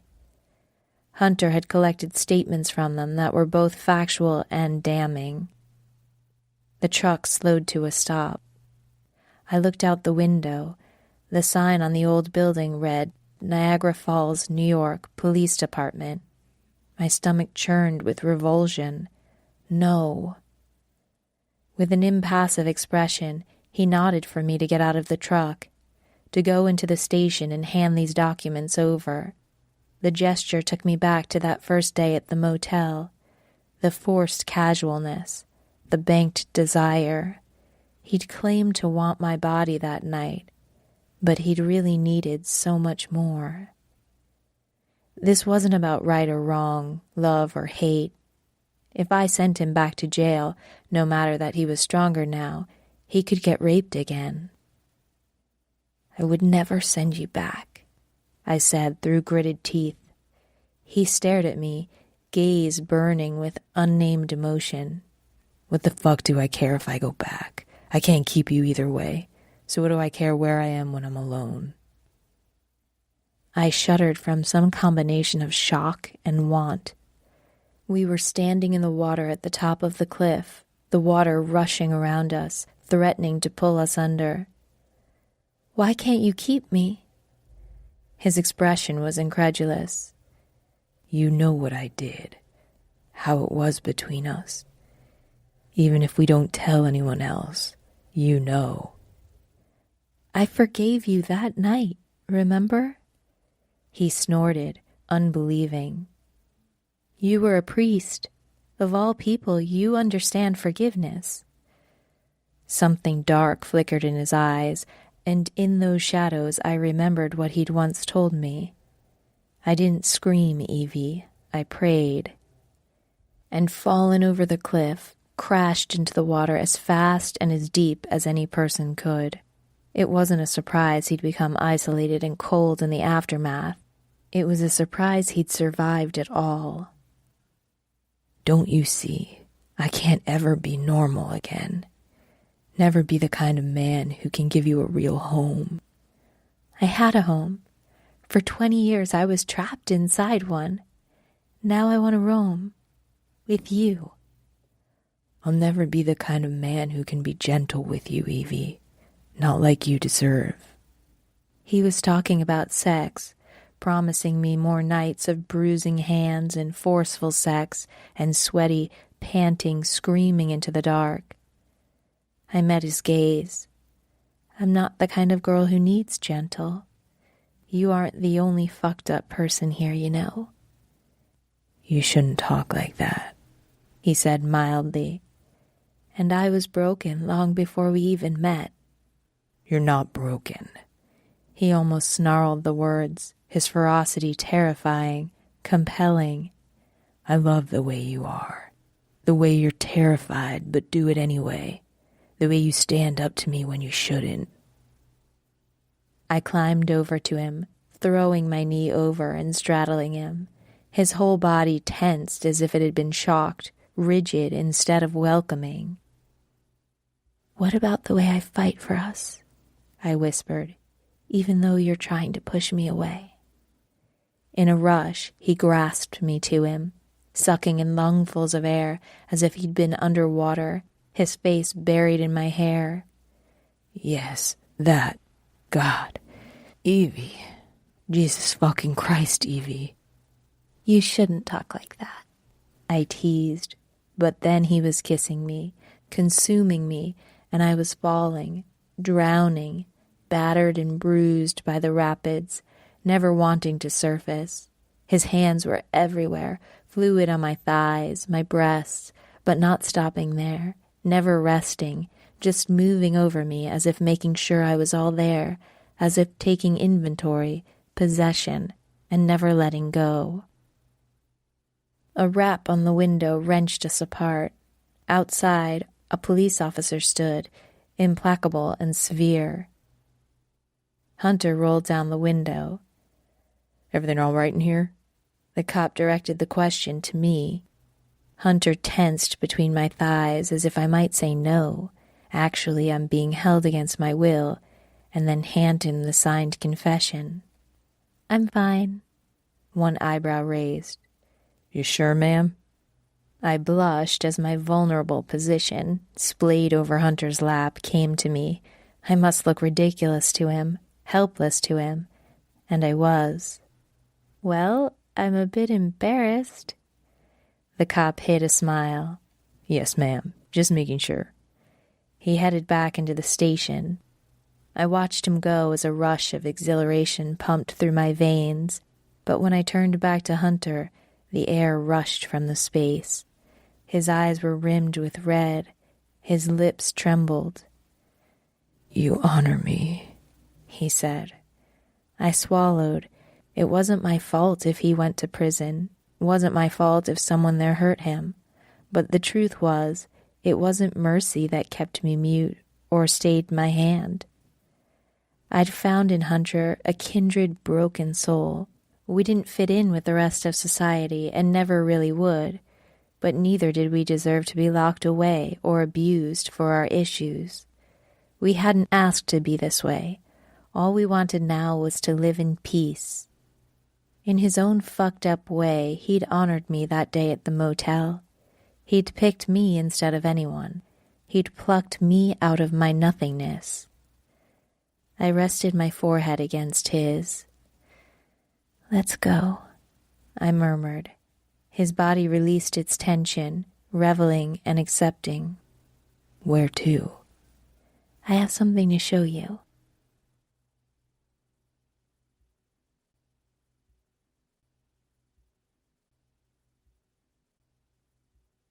Chapter 15. Niagara Falls, Ontario, Canada, is known as the honeymoon capital of the world. Hunter found us a hotel that had an overflow lot for his truck, and we went back to Niagara Falls the next day. We covered the same ground, the same tours, the same boat ride, and I found it all the more exciting with Hunter's sardonic presence. As we disembarked from the Maiden, I asked the lady at the desk whether she knew of Sarah who worked there. She'd be new, I explained, just hired. The woman shook her head. I don't think so, but I don't run orientation, so I wouldn't really know. I hoped Sarah had taken the car and gone home. The falls were beautiful, but I knew that any place could be a cage if you felt trapped. Hunter surprised me by stepping forward. Excuse me, do you have any trail maps for hiking in the national park? Of course. The woman slid a glance down his body. I'm guessing you're looking for the more advanced trail routes? I blinked. Was she flirting? You might say that, just looking for a great view. He pulled me close.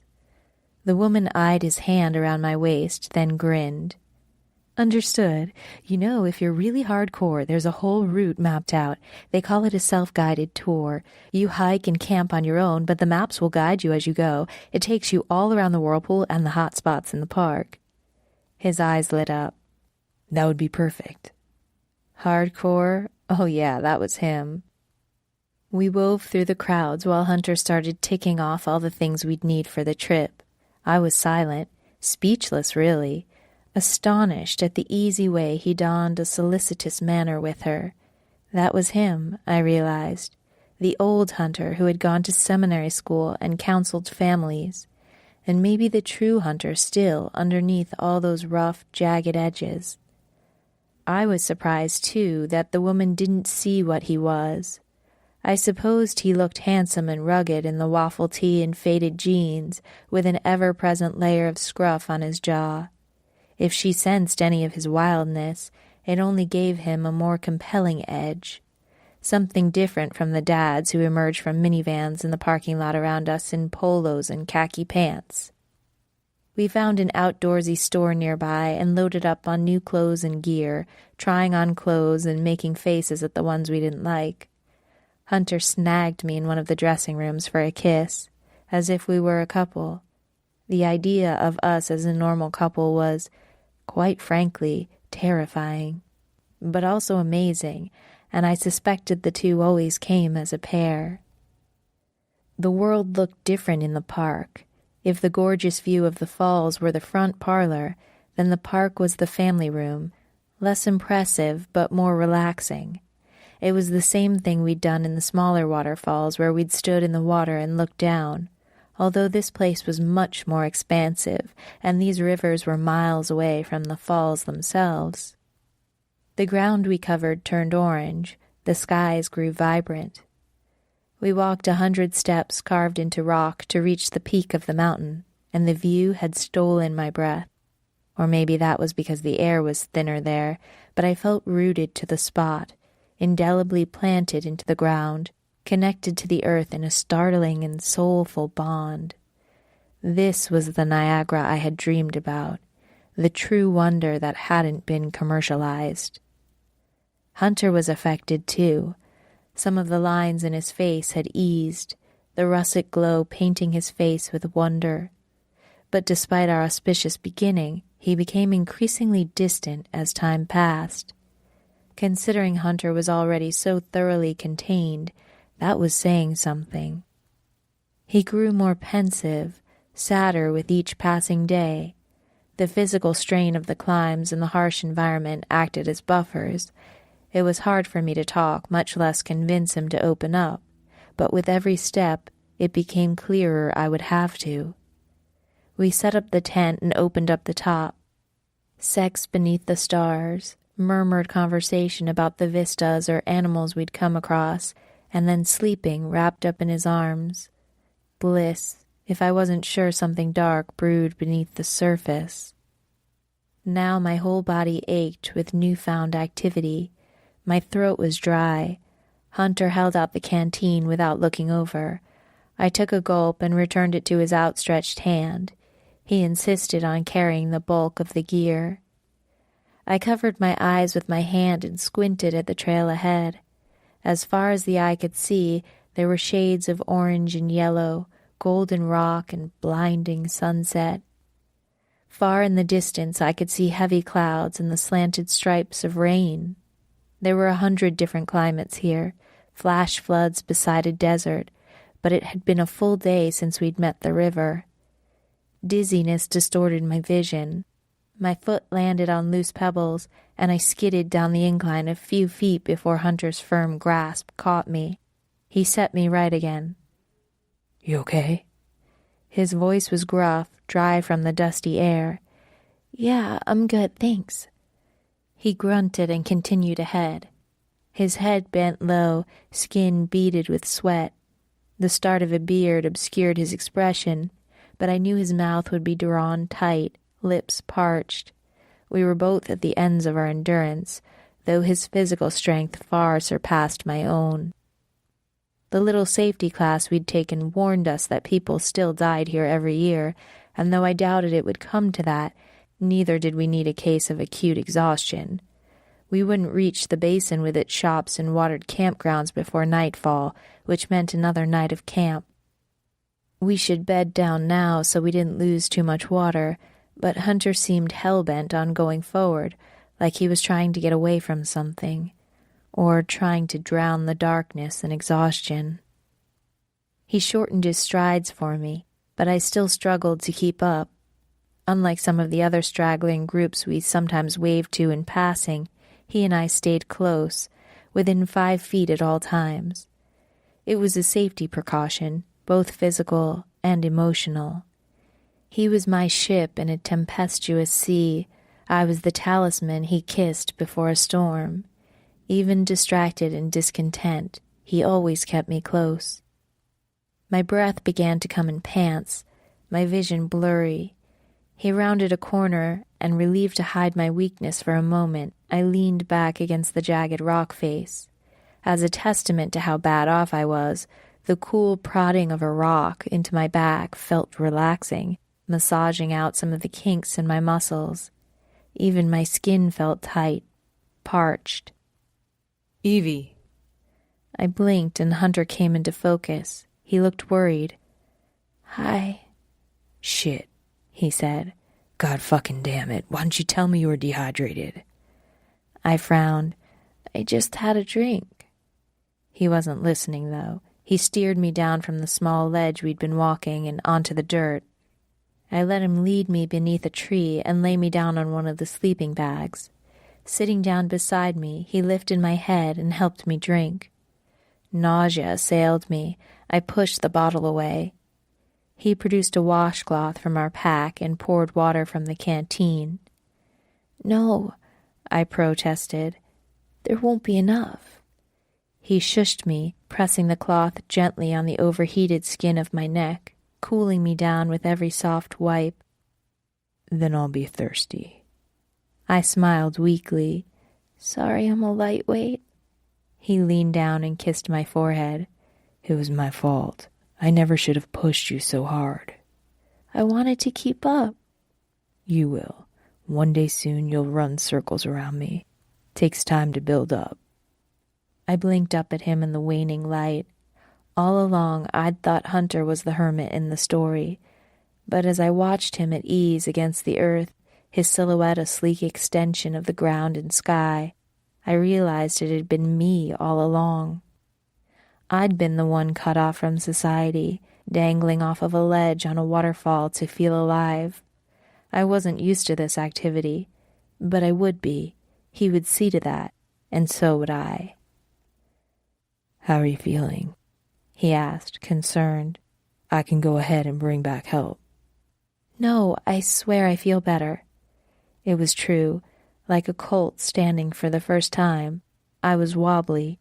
It would take time and practice before I could walk and run and gallop on my own. I'll rest tonight and we'll go back in the morning, and I'll be more careful from now on, let you know if you're going too fast. At that, he smiled with remorse. Not that I've done a great job at listening so far. You will, I mocked him gently. One day soon you'll be the most sensitive guy around. He laughed, squeezing some of the water from the compress onto my face. I shrieked and laughed too, drinking down the drops that fell into my mouth. He wouldn't let me help put up the tent, but that was okay. I was learning my limits, what they were, and how to respect them. He needed to be kind, and I needed to receive kindness. That night he pulled back the top of the tent, and we lay in the jumble of sleeping bags and pillows staring up at the stars. I rested my face on his chest, feeling the steady rise and fall, while the crinkly hair tickled my nose. "Tell me," I said softly. Beating beneath me was a strong heart, one that had started off pure but tainted now, poisoned when no one had believed him, poisoned when the men in jail had hurt him. There was poison inside me, too, because of what had happened to me with Alan, because of the guilt from my mother. Neither of us could purge ourselves of it completely, but we could help each other, like the way I'd read the old settlers of this place would deal with snake bites, lancing the wound and sucking out the venom. And so the words began to flow. He was my mentor in seminary school, the man who gave me that rosary. Norman had already graduated, but while he was working as a missionary, he'd had a crisis of faith. Some of the things he'd seen, the atrocities that men will commit on other men, on women. My heart swelled with sadness for him, that man, but mostly for Hunter. We became friends, though. I was starry-eyed, naive, idealistic in the extreme. He started off jaded, but he seemed to calm over the years I was there. Norm taught me what he knew, and he told me later it felt like he was relearning it. Neither of us questioned that it was God who had brought us together as the best of friends. He went silent. "What happened?" I whispered. I already knew the way this story ended, but I wanted to hear it, and maybe he needed to tell it. We were lucky. When I graduated, 2 positions opened up in the same parish. We loved that place, the church, the community. At night, we would talk over dinner, debating the same passages over again. It was... I felt him swallow. It was everything I had dreamed of having. And then? There was one family there with a teenage daughter.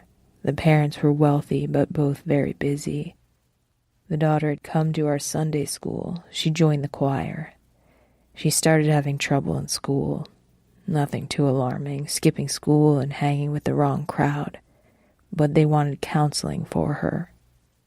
This time, even I fell silent, reluctant to hear how his peace was shattered, nervous to learn of the woman I'd reminded him of, at least at first.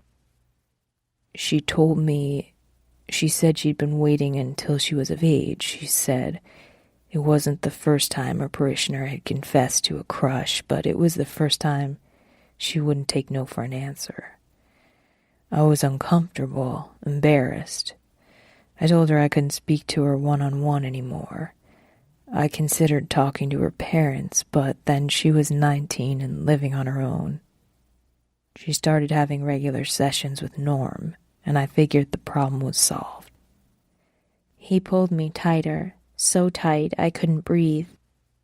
I stroked him, running my fingers over the goosebumped skin on his chest. I didn't realize it, but she was saying the same things to him, earning his trust. He thought she loved him. He loved her back. And then she told him that I'd taken advantage of her, that I'd touched her even though I hadn't, not ever. "I know," I said quietly, though I was sure he wasn't listening. He was tense, sweating, back in the past that hurt him. He called the police. They showed up to take me away in handcuffs while he watched from the curb. He wouldn't listen to me, refused to talk about me or see me. I was convicted without ever hearing him speak another word to me. "I'm sorry," I whispered. He laughed. He left the cloth for her. I don't know why. Maybe he got suspicious or she just needed to confess. But somehow she ended up telling him the truth. Did she think he would stay with her anyway?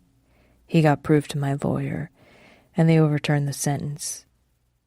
In a way, it was too late for me. I was already so fucked up. So many fights. Those nights in the ER. I didn't want to be like this. I had to survive. I couldn't. "I know. I understand. You couldn't let them." The craziest part of the whole thing was when I was released from prison. I got it into my head that he'd be there waiting for me. He would apologize. And I'd already forgiven him. I knew I could never go back to the priesthood, but at least I'd have a friend. I pulled myself up to face him. "You have a friend."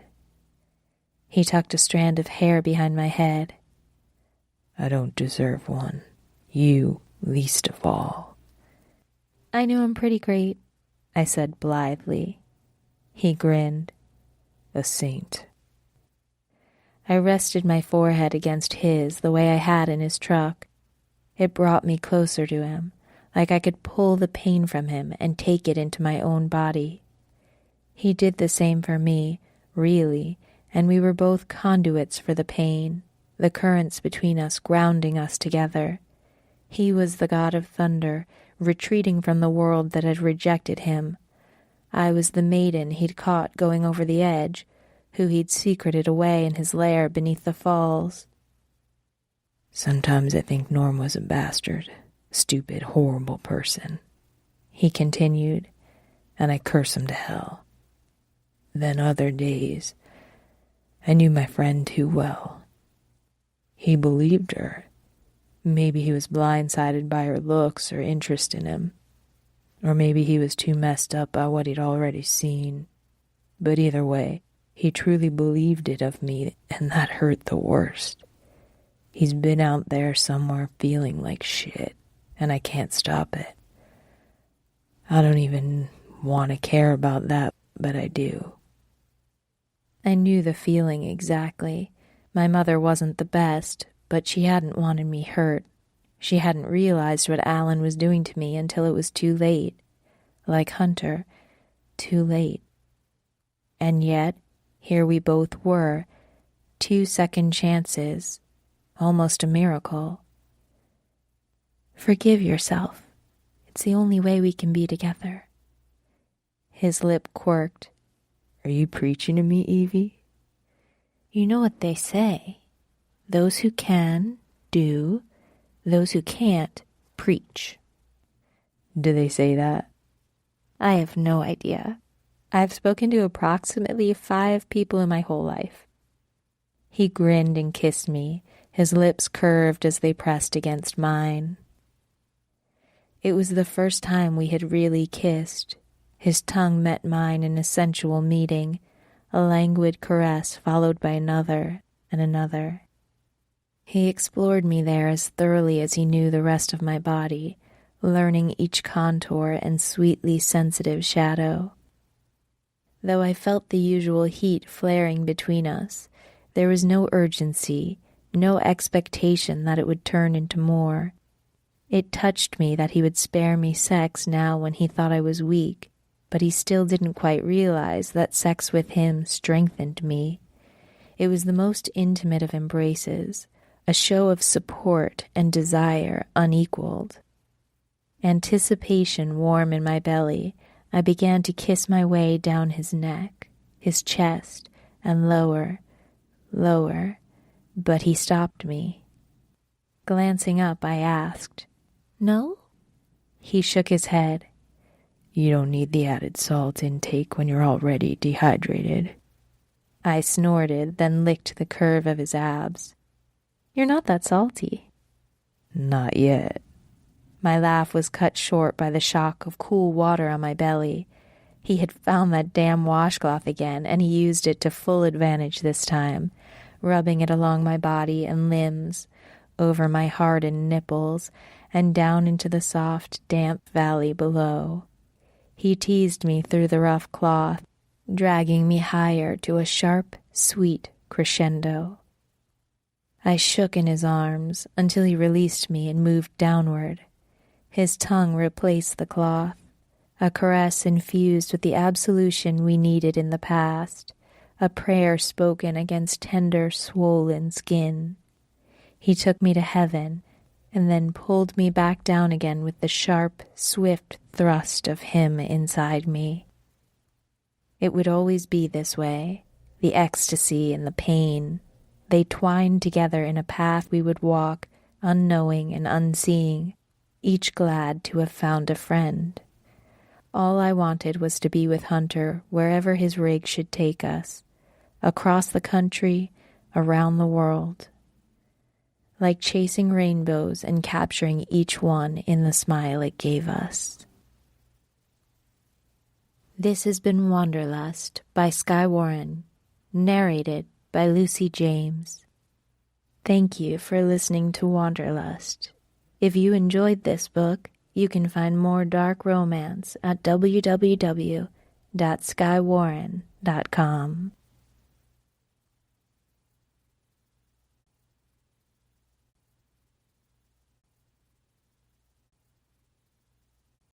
This has been Wanderlust, written by Skye Warren, narrated by Lucy James. Copyright 2013 by Skye Warren. Production copyright 2015 by Skye Warren.